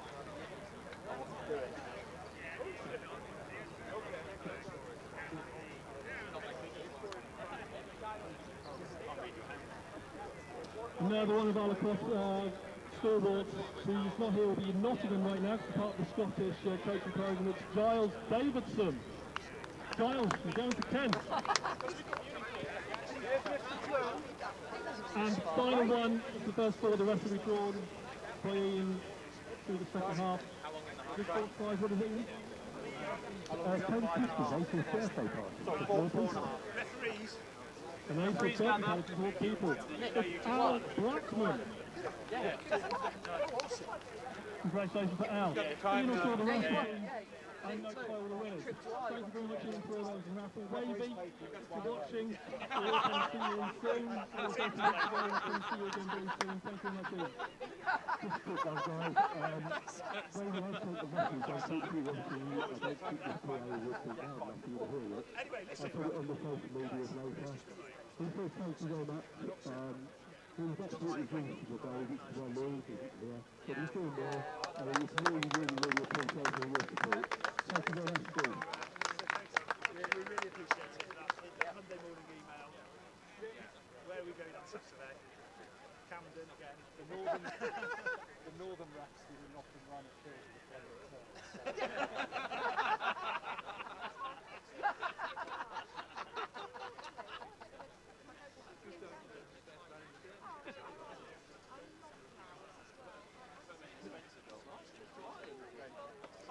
3 minutes. Is that on the camera?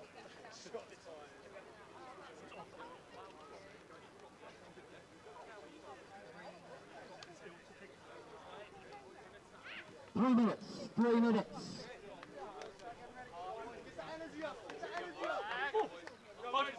You pick up most of that? We'll find out. It's good enough.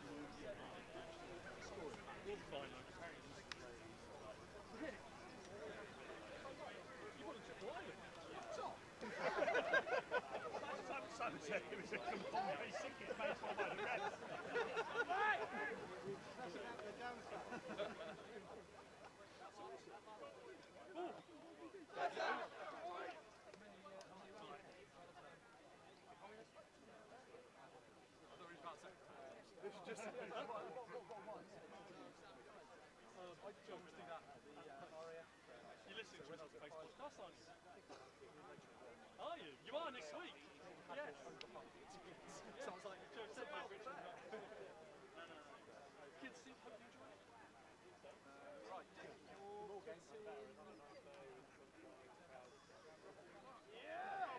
you go. Yeah, sorry, I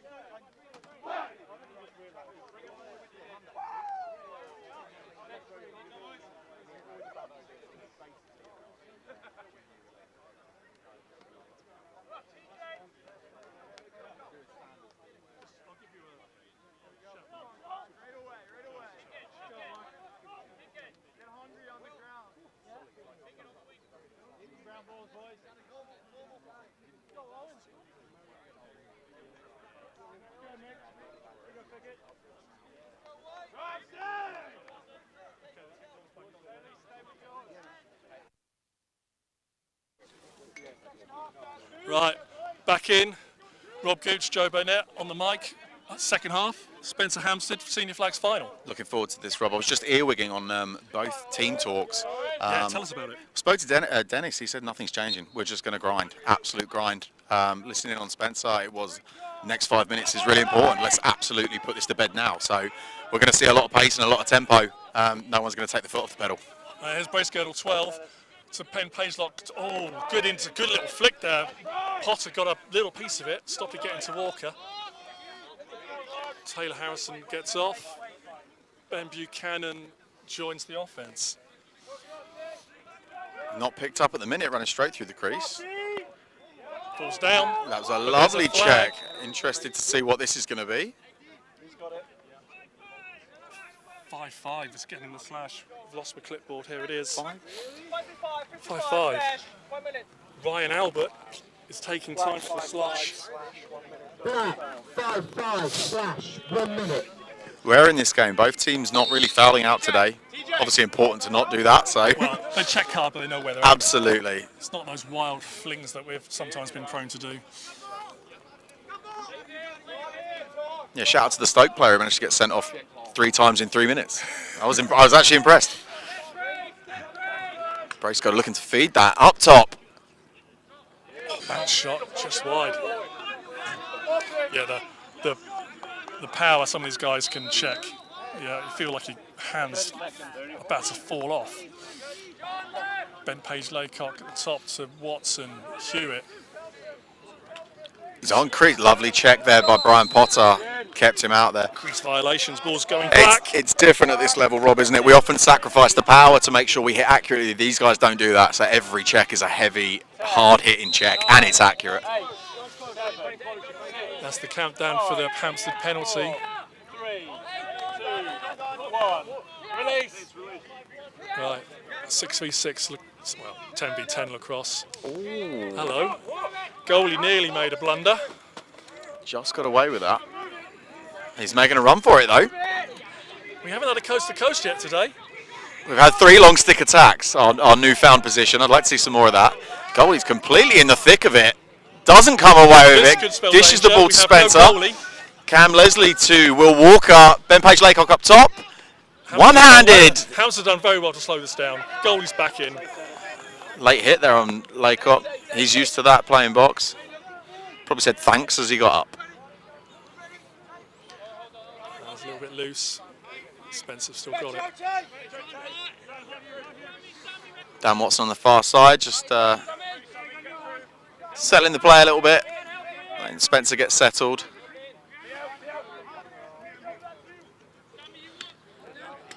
Buchanan going direct. Is that a save? Was that was a great save. That looked like a save to me. Procodo making the save. God knows if I pronounced that right. That's what I'm going with. I'll go with that as well.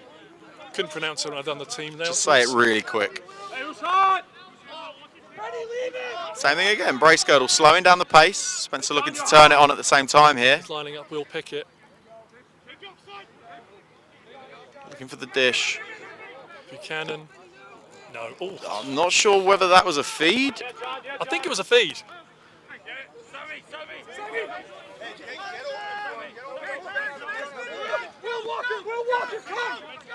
Hampstead working for this now. Daniel Schumack taking it over the halfway line. Taylor Harrison getting himself off the bench into D. Marking up against Mason Gorman.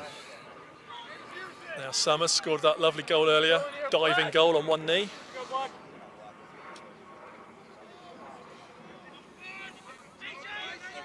So Hampstead coach Dennis said they would just do what they can do, keep doing what they're doing, grind and grind. So no big tactical changes. No, I mean I said to Dennis, you're down in the half. What's going to happen in the second half? He said immediately said absolutely no changes. Just keep pushing and pushing and pushing. To be fair, I think he just didn't want to tell with their tactics, but they certainly are pushing. Diving goal. The ref's going to give it. No goal called. Crease. Immediately called there. Connor Quimby was. Obviously, you're always convinced that you score if you're an attacker. It looked good. Well, from here we can't see if it was creased or not, but that's why the ref's down there. Doing an outstanding job, Dennis as they usually do. Cool. Sam Hewitt at X. Rolling back. Lovely pick set there. Dan Watson working together with Sam Hewitt. Jack Robinson on the ball.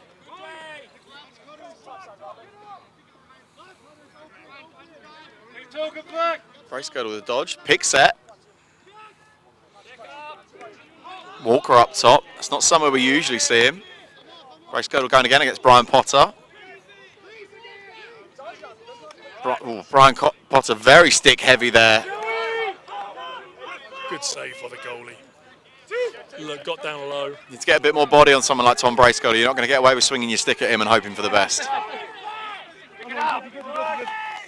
Good scrappy ground ball going on. That's what we like to see. Lovely bit of football. Kickball at its finest. English are good at football. Jack Robinson showing his skills there. Outside shot. Goes wide of the post. Jack Robinson's going to bring it on from X for us. Go, go, go. Hampstead getting some fresh legs on the field. That's his matchup. There we go. There's a long pole. Oh. What a save. Goalie checked. Goalie's faking passes. That was Taylor Harrison trying to join the long stick attack club. Well played there by Hampstead. Got the ball up the field.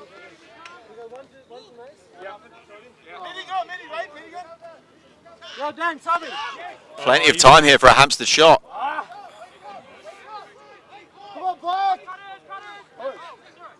There's a flag. Off-ball action. Daniel Schumack with the shot. Great shot. Top right corner. He'll be happy with that. Well, he's drawn a penalty and just absolutely bagged himself a treat of a goal. So is that 25? That's a good day at the office. Daniel Schumack. Schumack. Distinctive gold lid. Goal black, 25. So nobody's going to be serving a penalty. Hampstead just bagged themselves a goal and we'll get back to the face. A long pole running across the field with a beer. He'll make it inside. Very regular sight at a lacrosse game. We're 2 or 3 deep now in the crowd at the far side of the field. Enjoying the sunshine here in Surrey. That's a great day. Bracegirdle wins the face. Draws to himself, straight down the middle. Little Will Walker with the shot. Great save there. Joe Procodo denying Will Walker. Will Walker's another player who just out of nowhere will find some speed. You know, he's a big guy, but he's so quick. Kind of shoots from absolutely nothing. Yeah. Very dangerous player. Give him time and space and he can find corners. He goes from looking like he's not even going to pass the ball to ripping a top corner shot in the blink of an eye. Feed as well. Absolutely.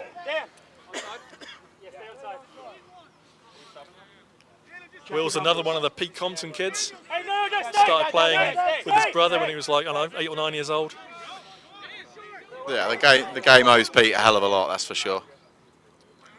And another lovely bloke. Yeah. It's the best thing about lacrosse. Everyone's a lovely bloke. Hello, there's a chance. No. Oh, that's just going to escape off. That's going to be going white. Taylor Harrison just getting a nick on that there. Roach Denying has Hampstead. it, 51. So Watson. He's in. Another great save. Prokoto denying again. He's been the difference so far this quarter. Absolutely. He's making some great saves with his legs. Maybe you've got to go high on him.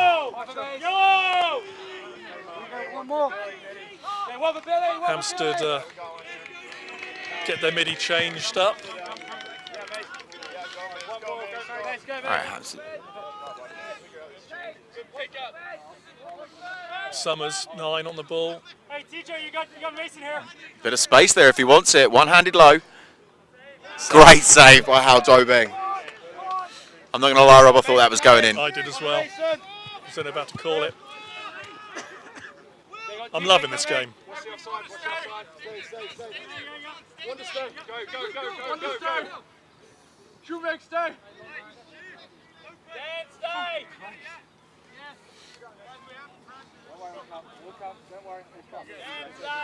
A little bit of frustration on the Hampstead bench here. Trying to just sew it all together. So I don't know how big of a factor it is, but the Spencer team, they train every week. This Hampstead team don't get the opportunity to train as a team. So over the course of the game, have they got the time to find that rhythm? I think they probably have over the course of the game. I think they know what each other are capable of. I think meshing it together against such a very tight Spencer defence is the struggle of it. And they're fairly well rested, the Spencer defence. You know, they haven't been put under it since the first quarter massively. So it's going to be hard to tilt that in Hampstead's favour. Will Hardy's now open 22. Yes, Will. Paige Laycock looking to light up Will Hardy there. That would be a collision and a half, those two. It's something he loves to do, isn't it? Let's face it.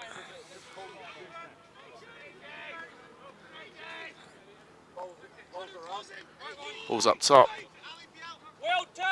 Nice move inside. Will Hardy with the shot. Is that a ward? I think that was. I think we've just had a ward. First ward of the day. Yeah. Paige Laycock at the half of the ball. As an offensive player, your free hand, you can't kind of use that free hand to push a player off. That's why you should always keep 2 hands on the stick, Rob. It's not a send-off, it's just a change of possession if you get caught warding. Right, Spencer back on the attack. Jack Robinson teaming up with Paige Laycock here. Trying to make something work. Brace girdle top left. Looking for a ball dodge there, trying to make a bit of room.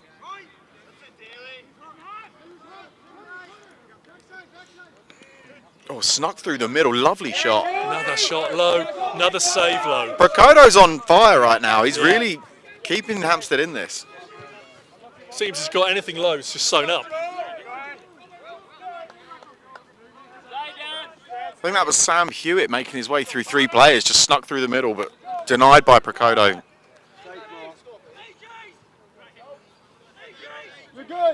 I'd like to see the shot stats. We don't have them in front of us Absolutely. here, but Spencer are Well, way Rob, up on shots. there's always next year. Semla statistician. Volunteers, contact me, Semla President at southlacrosse.org.uk if you want to come and help us with stats or help us with any aspect of the game. Always need volunteers. Dodge on Tom Roach there, fairly successful. Laycock picking up the slack there for him. Shift it.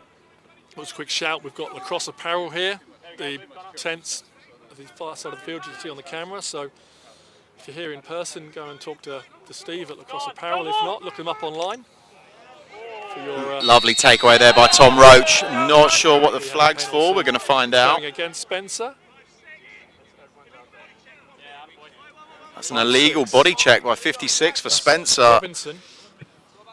Right, 5-6, illegal body check, 1 minute. Did he go in a bit too much with the shoulder? I didn't actually see it. I was amazed at Tom Roach's over the top check. It was beautiful. I thought that's what the refs called it for. I was going to get all aggy myself, but no, I didn't even see it, to be honest.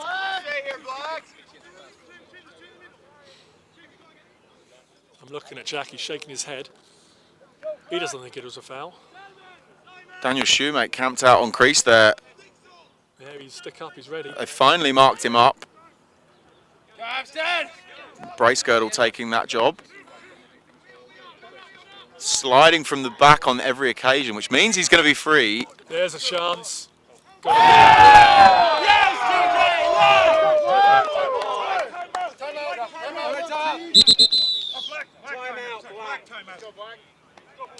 Hampstead called their first timeout of the second half. That goal, was that Zach Guy with that, 6-1? Goal, Black, 5-7. No.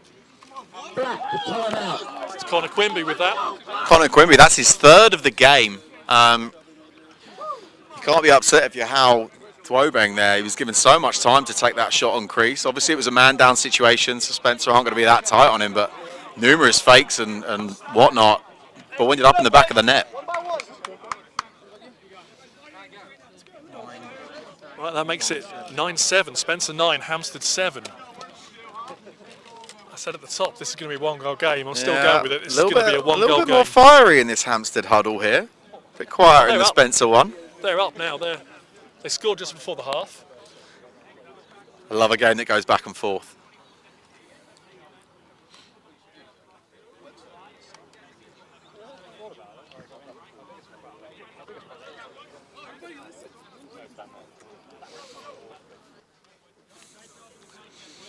Some goal scorers for Hampstead today.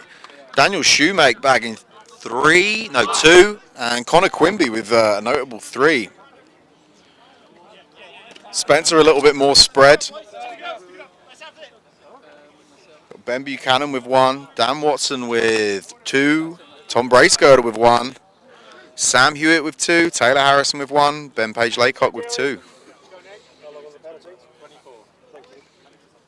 24 seconds left on the Spencer penalty, so Hampstead are playing man up. 24 more seconds.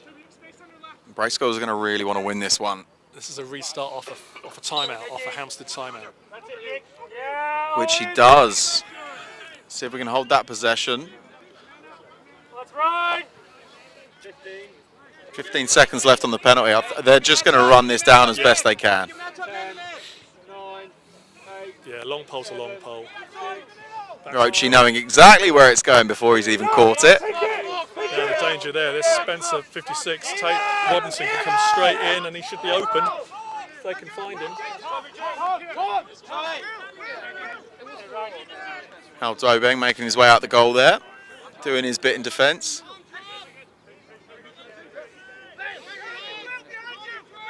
Tom Bailey back across field to get it up to the half. And all the way back to Roachy. Crisscross lacrosse. Bracegirdle finally getting it over the half. Probably heard that 5 minutes in the quarter, this third quarter. Hampstead not impressed by that hidden ball trick there in the slightest. Some looked insulted, I'm going to say.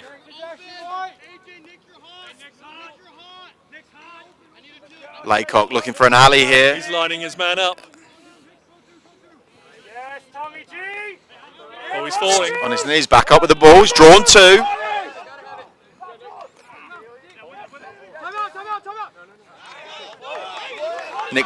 Nick Daly coming up with it there for Hampstead. Under a lot of pressure. Ball ended black. Spencer calling for semantics here, and Simon Peach having absolutely none of it. Just having a quiet word with Spencer. With Hampstead, sorry. There's a flag coming. Flag on the play here. going against Spencer's Tom Roach. It's a slash. Tom's had a fairly quiet game thus far, first time I've quite seen Tom on the reserved. bench. He's such a nice guy, he doesn't make his way over here that often. Tom was injured for most of last year with a knee. This is he's back. He was back playing a few weeks ago. He's got himself fit for this final and well-deserved rest in the box for Tom. One of the original Mellor Mud Dogs. Spencer bench still asking the referees about that timeout call that wasn't given. That is over and back. They've not called it. It's play on. Another long pole goal, possibly. Oh, it's gone back to Hampstead. It's going back. Hampstead on the break here. This is a good chance. Back door. Back door's open. Straight at the goalie. Good save. 30 seconds to a shorty. Roach shouting. 3 minutes in the quarter. Hal Dobeng with the save there.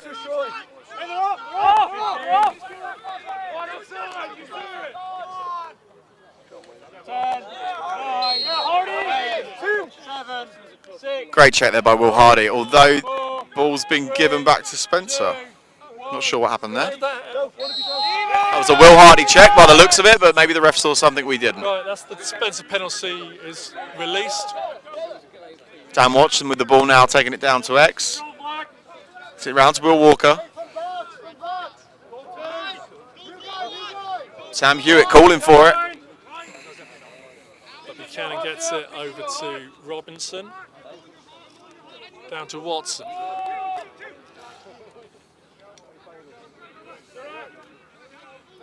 Working his man, he's up against the shorty. Hewitt to Crumanook. Walker. Robinson.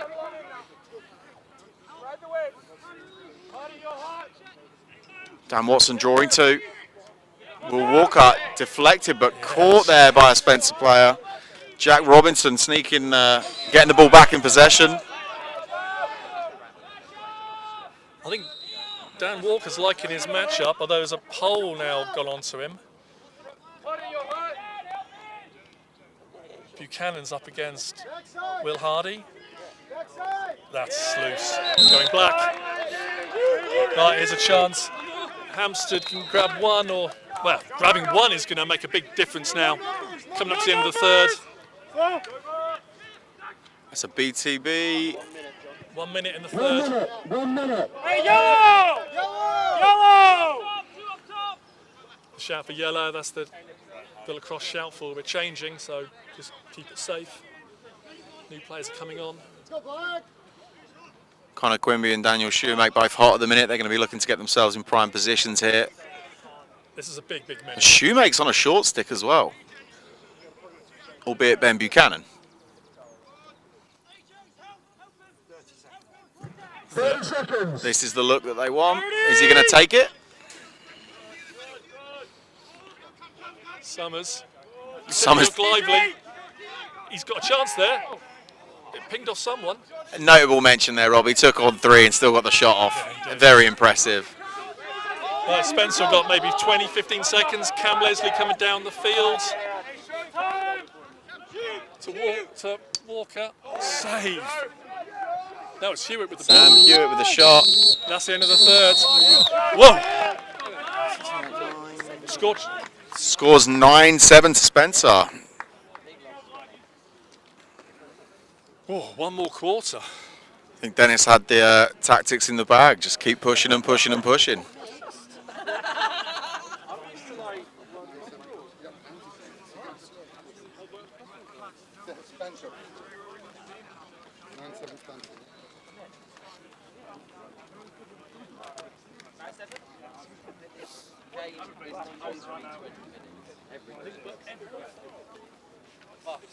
Yeah, number 0 stepped on the goal. So the whole thing changed.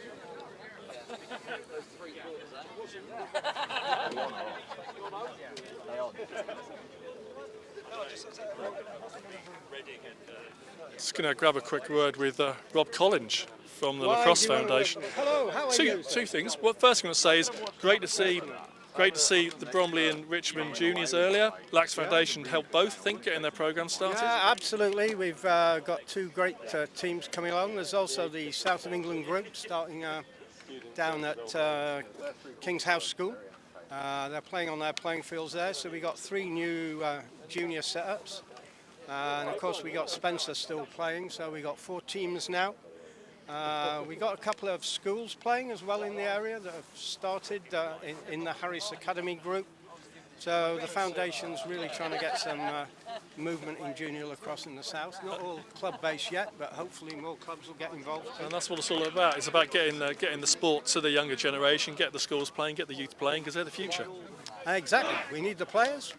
Clubs need players if they're going to exist. And final call on this. We've got a 2-goal lead from Spencer. Give me a call for this. Who's going to win?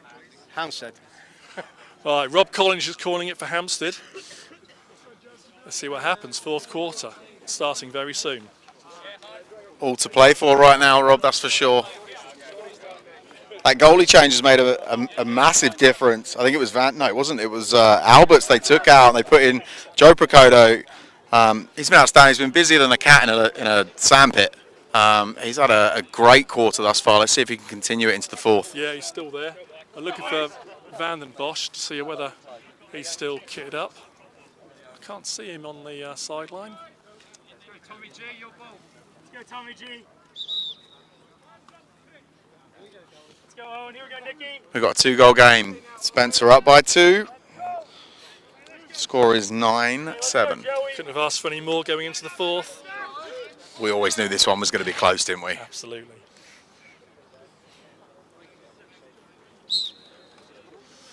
Brace Girdle winning and spinning. And wins anyway. Hampstead not happy about that, but that's how it is. Let's go, Black. Come on.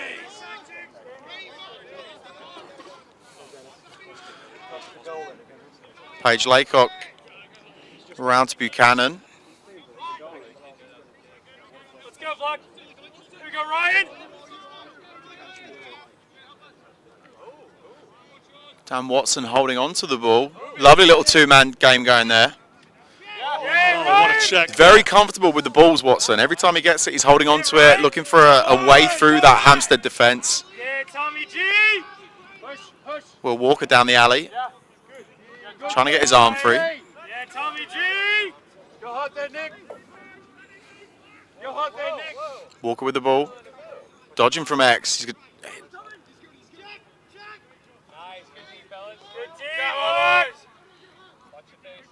Yes, Potter.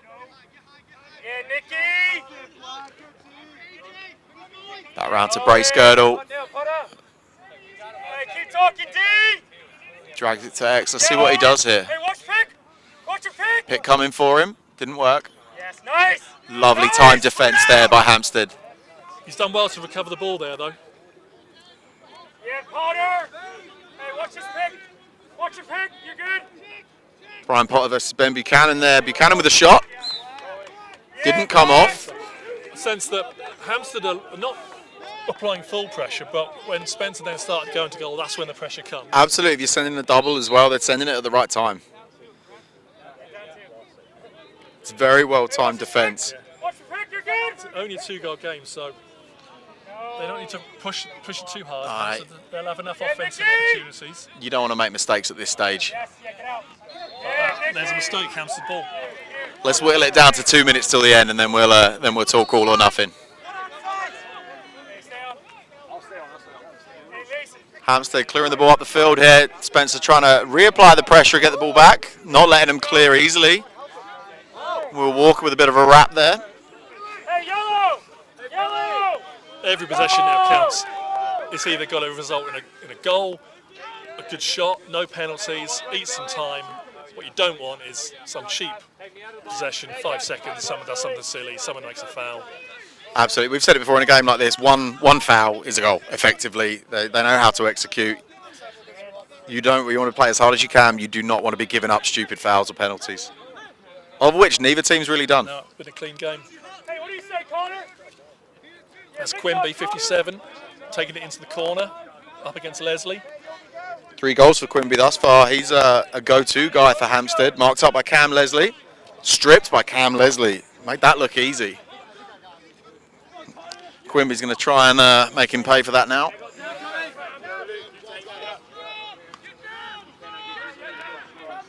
Paul Wainwright up the left wing. He needs some help. Taylor Harrison's calling him. Gets the ball back to Howe.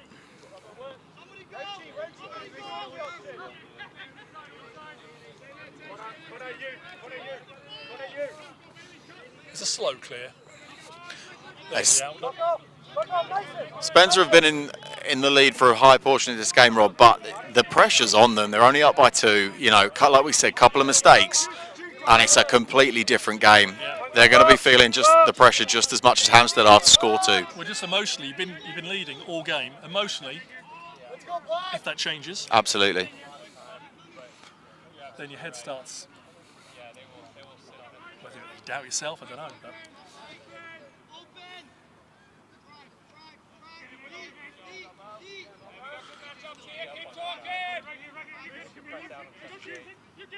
Watson up against 54. Oh, that's a nice Lovely spin. goal. Dan Watson. That's what we call a solo polo effort. Great goal there by Dan Watson. Couple of rolls, buries it inside. Rolled inside Owen Oh, Rogers. Spencer, number 2-9. Then, what can you do differently defensively when you got players who can spin like that? Mark Coop, CEO of England Lacrosse, stood out on the road liking what he saw there. Nice gentle clap by Mark. Impressed with Dan Watson's go-to goal performance. Is that Mark's ultimate viewing spot? I think he's surveying the kingdom, the lacrosse kingdom, and he likes what he sees. He's saying they're doing it well in Semla. I mean, who wouldn't? This is a great game to be watching. Pinnacle of the sport in the country.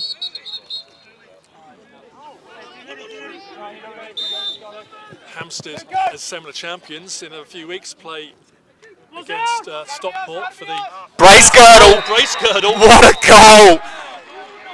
We've said it a lot of times today, give an inch, take a mile. Brace girdle absolutely cleaned up there, hoovered it off the floor. There's not a lot you can do about that as a goalie.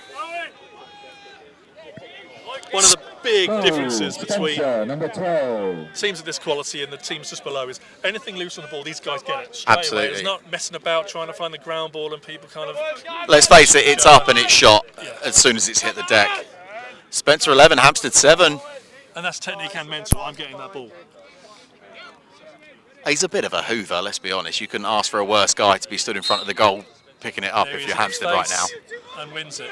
Yeah, I'll say we've got Hampstead as Semla champions up against Stockport in the National Club Championships in 3 weeks, 2 or 3 weeks. Yep. In Moulton College, just north of Northampton.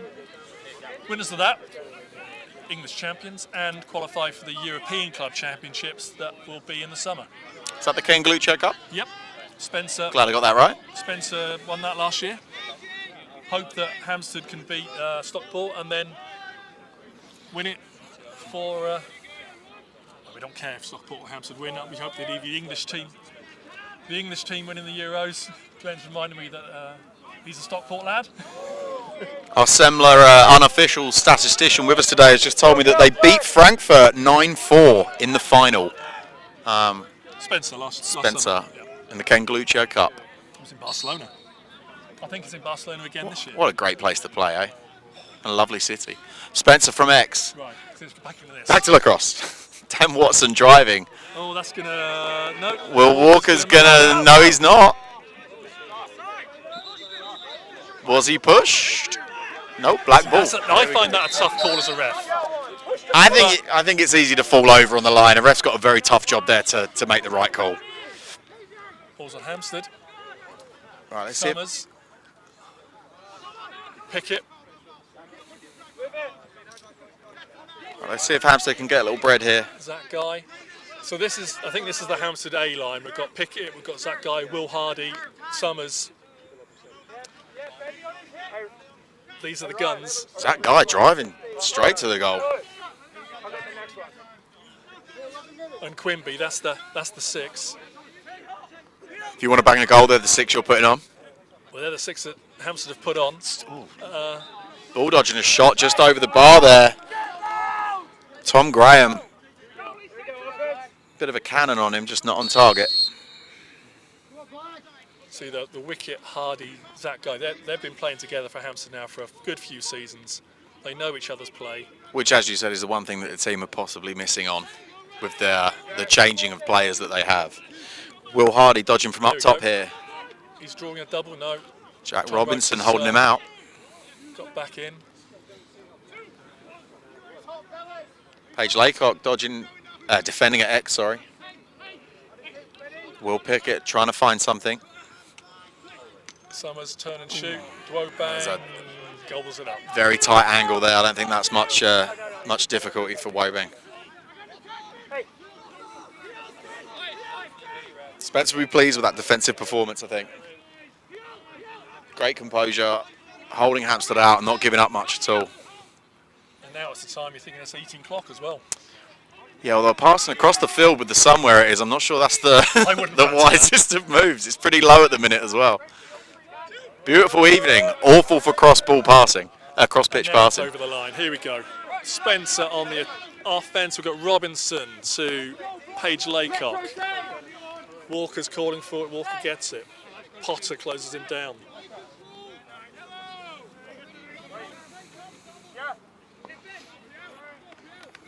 Paige Laycock, dink inside to Walker. These two know where each other are all the time, don't they? There's a little Jedi sense in these two players. They play together field, they play together box.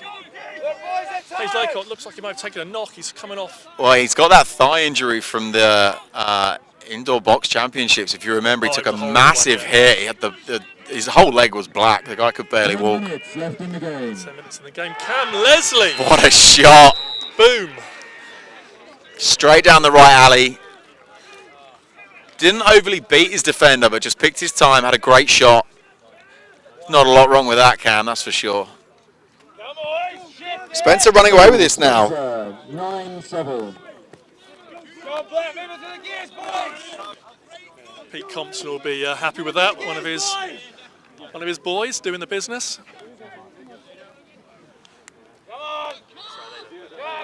12-7.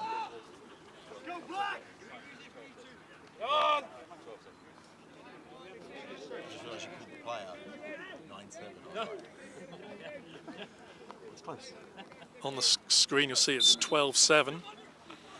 We don't have such luxuries here, so we're having to write down the score as we go. So sorry if we get it wrong every now and then. Brace Girdle command in the midfield here. Spencer a bit of time to get some fresh legs on. Putting on a bit more of a press now. I sense they're applying a bit more pressure. Did I hear just under 10 in the game, Rob? I did, yeah. Okay, yeah, you've got to change something up a little bit. 12-7, you're down by 5. Similar situation to Spencer Reading. But unlike that game, Hampstead can score 5 in a flash. Absolutely. Do you change anything if you're Spencer? No. I wouldn't go conservative because you run the risk. Yeah, here we go. You've got to keep pushing. Oh, here we go. Hampstead on a fast break. 6-1 looks. Begging for the ball. How Dwobang makes it look so easy. That kid's got reactions. You see him playing sixes, and sixes is just a goal fest because there's. But his save ratio at sixes is just amazing. Ben Buchanan having a few afters there. Saying hello to. Well, apparently he's done some boxing, so you know. Oh yeah, guy knows what he's up to. That, yeah. Heard enough about Ben and his boxing. It was a one-off, I think. Was it? Punching people in the face should be a one-off. Hampstead getting the ball back. Spencer a little bit sloppy, giving Hampstead an easy possession. Billy Rawlins, earlier he was the coach with the Exeter University, doing his thing for the Hampstead midfield. I did not make that connection until you just said that. And Billy's just been selected for the England team. There's an England development team going to E-Box next weekend. Oh, amazing. So well, good luck to Billy and the rest of the team going out there. We've got a mix. England have got a sort of a mix of half the experienced box guys, and there's 11 people getting their England debut next weekend. That's a great number to hear. Here's time and say, space there's there. a chance, but Mason Gorman just missing a goal scoring opportunity for Hampstead, although he's still completely wide open up top. Will Hardy scooped up the loose stuff. We've got a ref whistle. It's going black, I think. No, it is going black. Yep. Black ball. Tom Roach facing up at X here. Connor Quimby with another shot. Didn't manage to convert that. Hal Doben keeping him to 3 goals this game thus far.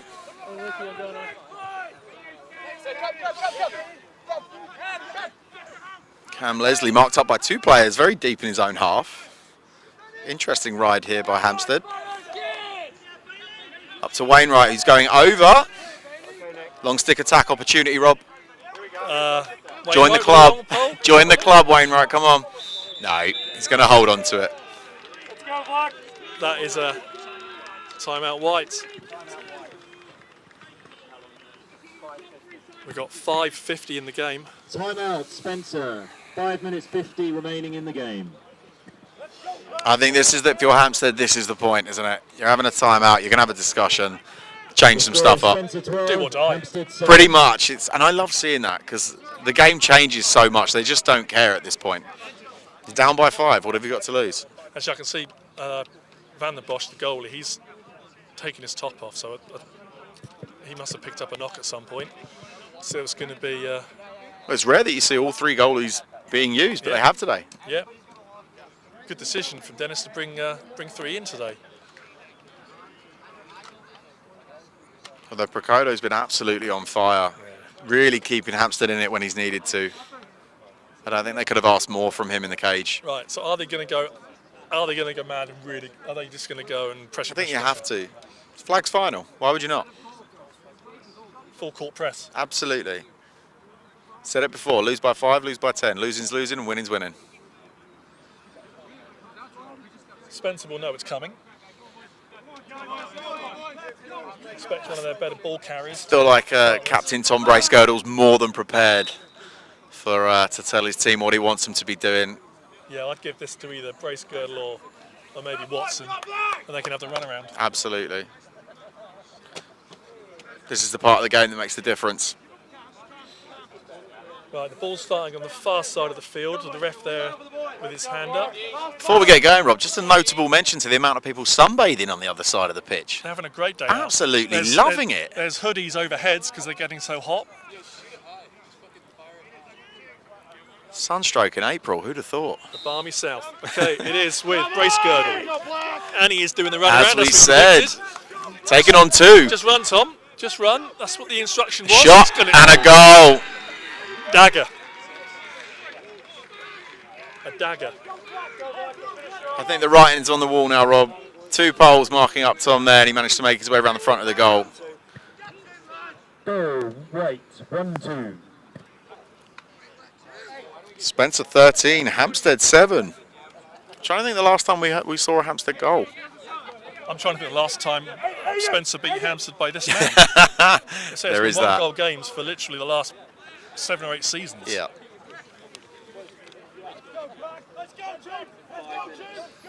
So both Tom Bracegirdle and Dan Watson with hat-tricks so far in this game. In the league, Hampstead beat Spencer by 4, then Spencer beat Hampstead by 3, and that was the league, because that extra goal from Hampstead gave them the Semla Championship. But this is the cup. Lobbing under pressure. You call these 2 teams, Rob, you know that it's going to go either way. You know it's going to be a close game. It's always a great game to be watching. Bracegirdle coming off after that great work with that goal. An absolute machine out there today. And he's got to do it all again tomorrow. He has. Nottingham, home international, part of the England team. Sure, he'll fit in a nice ice bath after the 3-hour journey. Just cramp up nicely before you do it. It's in the corner. Came off, Hampstead, I believe. No, keeping it in. But that's going off. That's going to be going White. It's going to be a Will Walker ball. Hampstead pressing that straight away. There's no time like now.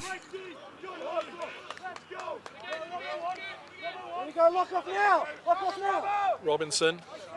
Hampstead trying to isolate Robinson here on a short stick. I'm not sure that's 3:40 in the game. Paige Laycock coming down. An ice pick check there by Hardy. Will Hardy. Nothing called on it. Looked fairly clean. Laycock somehow came away with it. While Spencer have got a good lead here, I don't think it's time to get the engraving going just yet. Not quite. Anything can happen in the next 3 minutes. Like a ball going off the field. It's going to be a black ball here. Hal Dobeng not in the goal just yet. We've got inside 3 minutes. We've got stopping clock. Every time there's a whistle, the clock will stop. There's a chance. Just over. So now the clock would have stopped. Unlucky there, Daniel Shoemake just north of the bar. 3 minutes remaining, stopping clock in play. Summers from behind. Spinning. Against Krumenik. Now gets the double. Looks Through how he wove that through there, I do not know, but it worked. There's a flag. Get your shot off. There's a goal. Great goal. Zach Guy. Zach Guy, right place, right time. Sat left of crease. And the penalty's coming. Fed in. Who fed that in? Penalty's been disallowed it's cancelled by the goal. No send off. I think that was Connor Quimby with the work, and then Zach Guy bagging the goal at the end. We've seen that a couple of times today from Hampstead. There's going to be some tired legs out there, that's for sure. Well, luckily Hampstead bought 2 teams, so they can just stick on their seconds. Yeah. Hampstead are ready for the face. They're all ready. 2 minutes. Oh. So Spencer are taking a 2-minute penalty, Donny. Was that to hear that? I heard 2 minutes. I don't know. They called black. This is big. So referee Mark Buckley said it was very late. It's going to be a 2-minute penalty. We've got 2.5 in the game. 2-minute penalty on number 9, White. Wow. This is big. Perhaps they can capitalise here, maybe banging a few goals. It's a very, very, very different game. I think the penalty clock's going to match up with the game clock. Well, there'll be 30 seconds difference. Plus 30? Okay. Plus 30. Bracegirdle's really going to want to win this one now. Alleviate that pressure for Spencer. Which he does. And he's thrown it away. Hewitt's got it. Now Hampstead needs to double the ball. Hewitt's going to do the runaround. He's going to chew up as much of this time as he can. Lovely dive there. Mason Gorman really going above and beyond for his team to get the possession back. Hampstead now with an extra man. Let's see what happens here. Daniel Shoemake running it up the field. 2 minutes in the game. Nothing set up just yet. Oh, that's going 24. Right. That could have been. Will Pickett. Ball just flies over the top of his stick. That could have been a very, very, very different ball game. What's the score, Ben? Yeah. 8. It's 13-8. And if Spencer just keep lobbing the ball between their poles, more time's getting eaten away. Oh, 1 minute. got to be careful there that he doesn't re-enter the crease with the ball. Ball's up top to Cam Leslie. He's going to get it over the half. Doubled up. Hampstead get the ball back. There's a chance. Ball's dropped. Another missed opportunity there. Spencer are going to waste all the time they can getting this ball over the half. You are not rushing this now. 30 seconds on the penalty. 1 minute in the game, 30 seconds on the penalty. Spencer calling a timeout there. Hampstead giving a bit of a golden egg here, but not really using it thus far. I think there's still 30 seconds left on the penalty. Maybe 2-3 good opportunities, just blundered, unfortunately. 1 minute 1 minute left in this game.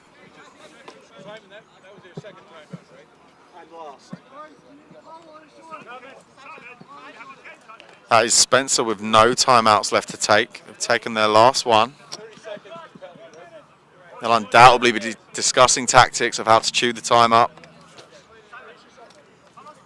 28 seconds.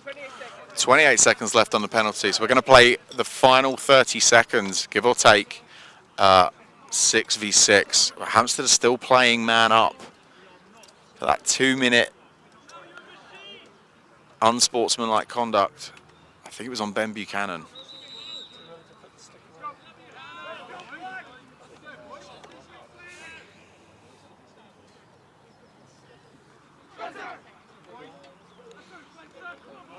One thing I guarantee, Hampstead will take this to the final whistle. They're not going to take their foot off the pedal. Spencer will have to work every second for this.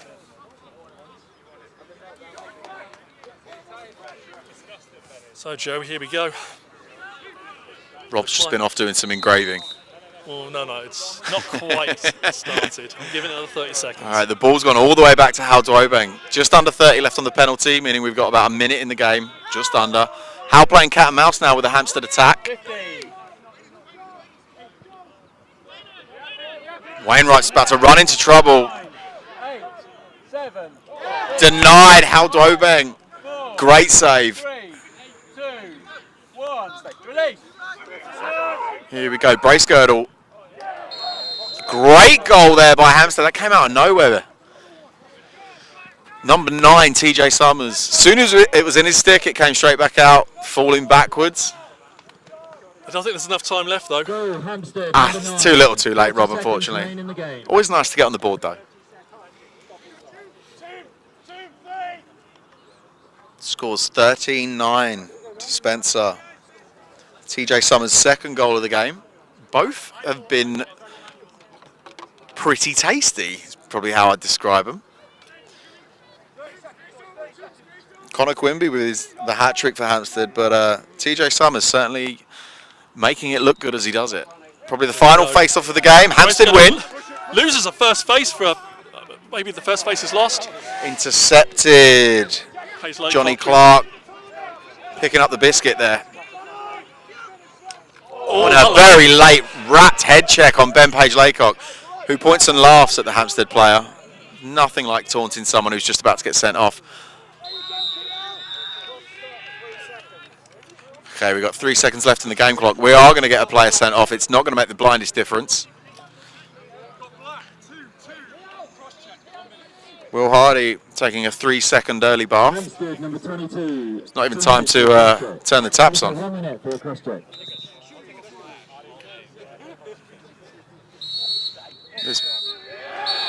And that is a ball game. Spencer beating Hampstead 13-9. 13-9. What a great game that was as well. Neither team letting up. Very few penalties. A great game to call and a great game to watch. Two of the best teams in the South, arguably two of the best teams in the country, going head to head. Scoreline not as tight as it usually is. Spencer running away with it a little bit more, but Tom Bracegirdle bagging 3. Ben Buchanan with 1 for Spencer. Dan Watson with a hat-trick. Sam Hewitt with 2. Taylor Harrison, Cam Leslie with 1 apiece. And then Ben Page-Laycock finally with 2. Hampstead, TJ Summers banged in 2 fabulous goals. Will Hardy scored 1. Daniel Shumack had 2. And then Connor Quimby, the only Hampstead player to get a hat-trick. On Zach Guy with 1 as well. Sorry, I forgot that.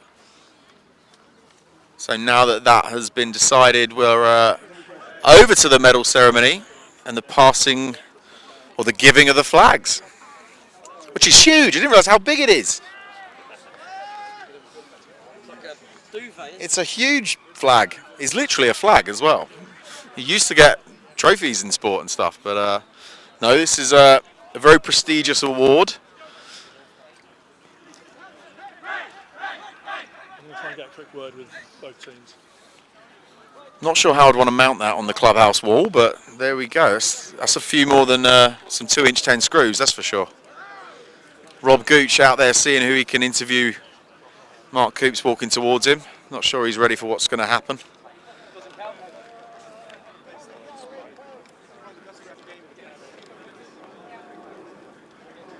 Very hard-fought game there by both teams. It's nice to see them shaking hands at the end of it with smiles on their face, undoubtedly with a beer. Rob's bagging an interview. I'm with Hampstead captain Brian and Bosch. Brian, didn't come your way today, but what a great game. Everyone loved it. The crowd loved it. The weather's lovely online. Just talk to us about the game and how the guys played. Yeah, I mean, against them, they're obviously well trained. They run a lot of set plays early on that hurt us a little bit, and then their set plays off the face-off is possession game, and we couldn't get those possessions. So, it's now looking forward to playing the North and trying to win some hardware that way. Yeah, you've got the better of Spencer during the league. Now you play Stockport in a few weeks at the National Club Championships. Is it going to be a similar lineup? Everyone around? Yeah, it'll be very similar lineup. So we're looking to tweak some things, and we'll be ready to go then. So good luck with that, and then the winner of that goes off to the Europeans. So let's not look too far ahead, but it'll be good to get back there. 2019 we won it, so they bested us last year. Spencer did, so we're looking forward to getting back, and that was a goal this year. So thanks for making this a great final. Yeah, thank you.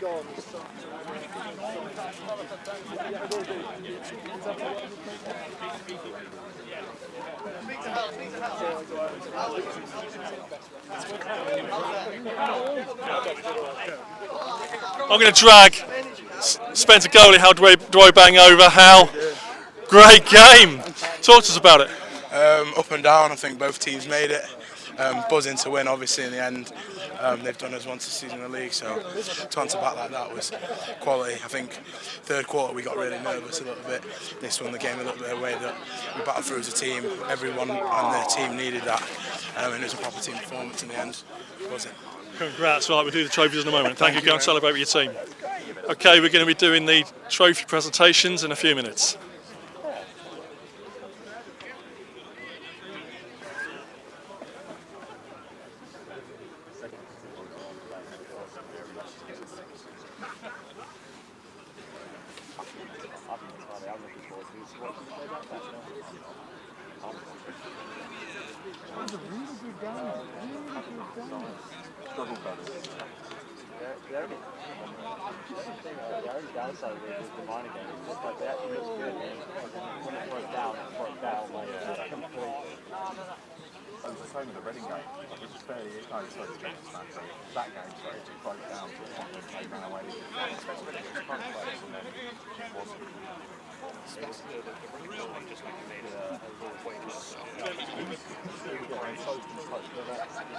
Unfortunately, they are head and shoulders.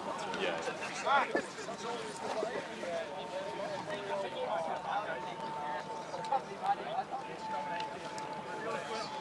Spencer just queuing up to receive their trophy and their medals.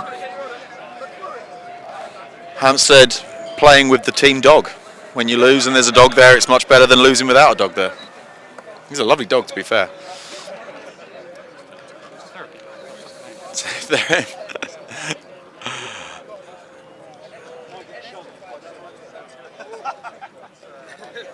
So if you've just joined us, you've missed the entire day, but Spencer just beat Hampstead in the final with the flags. Rob Gooch is just about to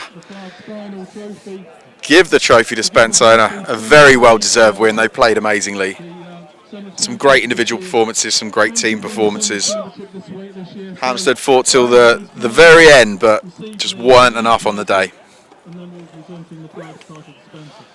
Spencer oddly all drinking White Claw as their team drink of choice. Not sure about that, but there we go.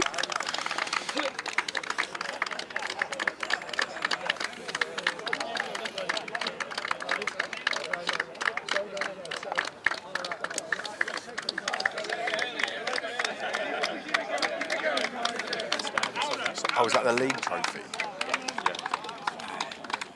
Okay, so congratulations to Hampstead and Semla League champions this year. England Castillo and Mark Coops presenting the trophy.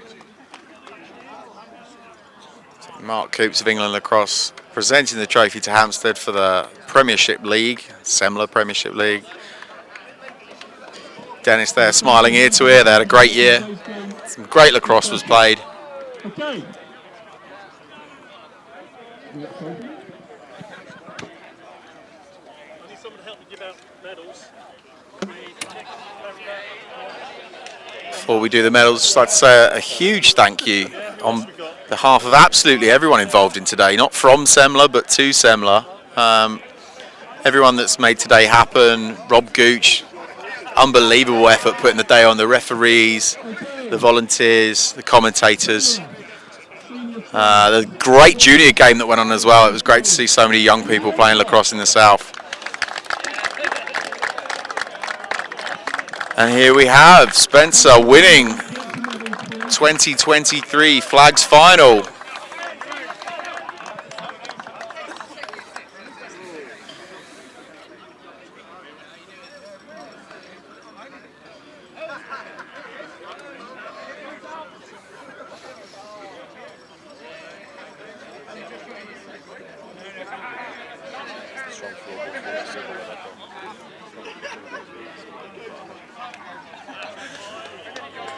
Someone's going to have to reinforce the Spencer Trophy cabinet. That's another one to add to it. And they've brought a load of spectators with them. Quite the entourage.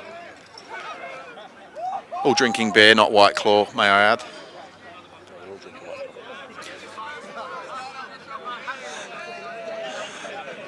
A very well-deserved win by everyone. Paul Wainwright with the bottle of Bolly, or Sainsbury's Prosecco by the looks of it, but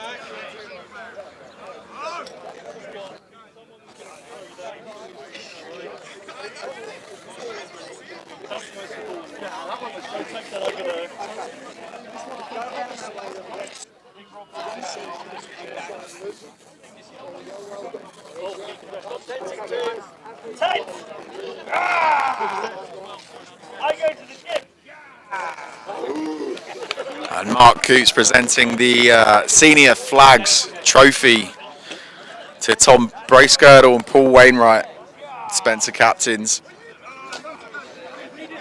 That thing really is huge. But how good would that look on the club wall? Let's not forget our referees, Mark Buckley. Well done, Mark. Very strong. Thank you very much. Nick Flow, Anthony Tate, Michael Simon. Thank you, referees. And lifting the flags. Semla Ones, Senior Flags finalist winners.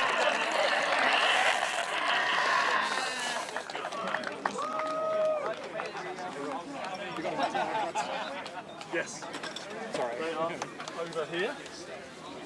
Well done, mate. Double check, final score was 9-7, yeah? No. 12-7. 12. What was the final score? So I get 13-9. 13-9.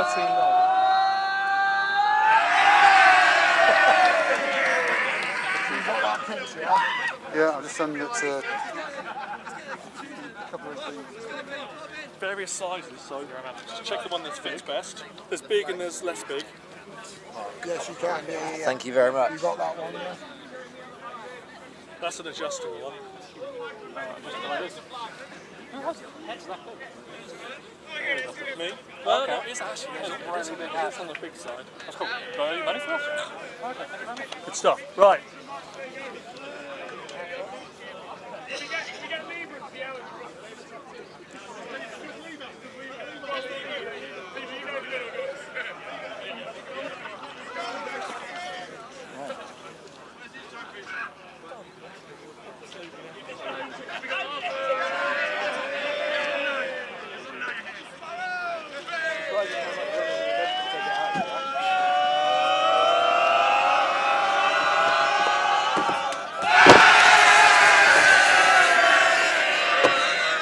That's Phil.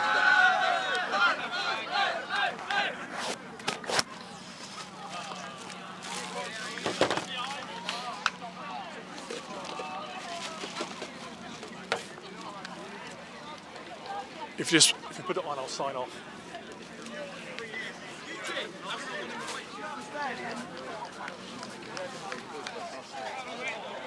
Okay, so thank you all for being with us today at Surrey Sports Park for the Semla Flags Finals. Spencer behind me is celebrating their win. It's been a beautiful day, it's been fantastic lacrosse. We'll see you again soon.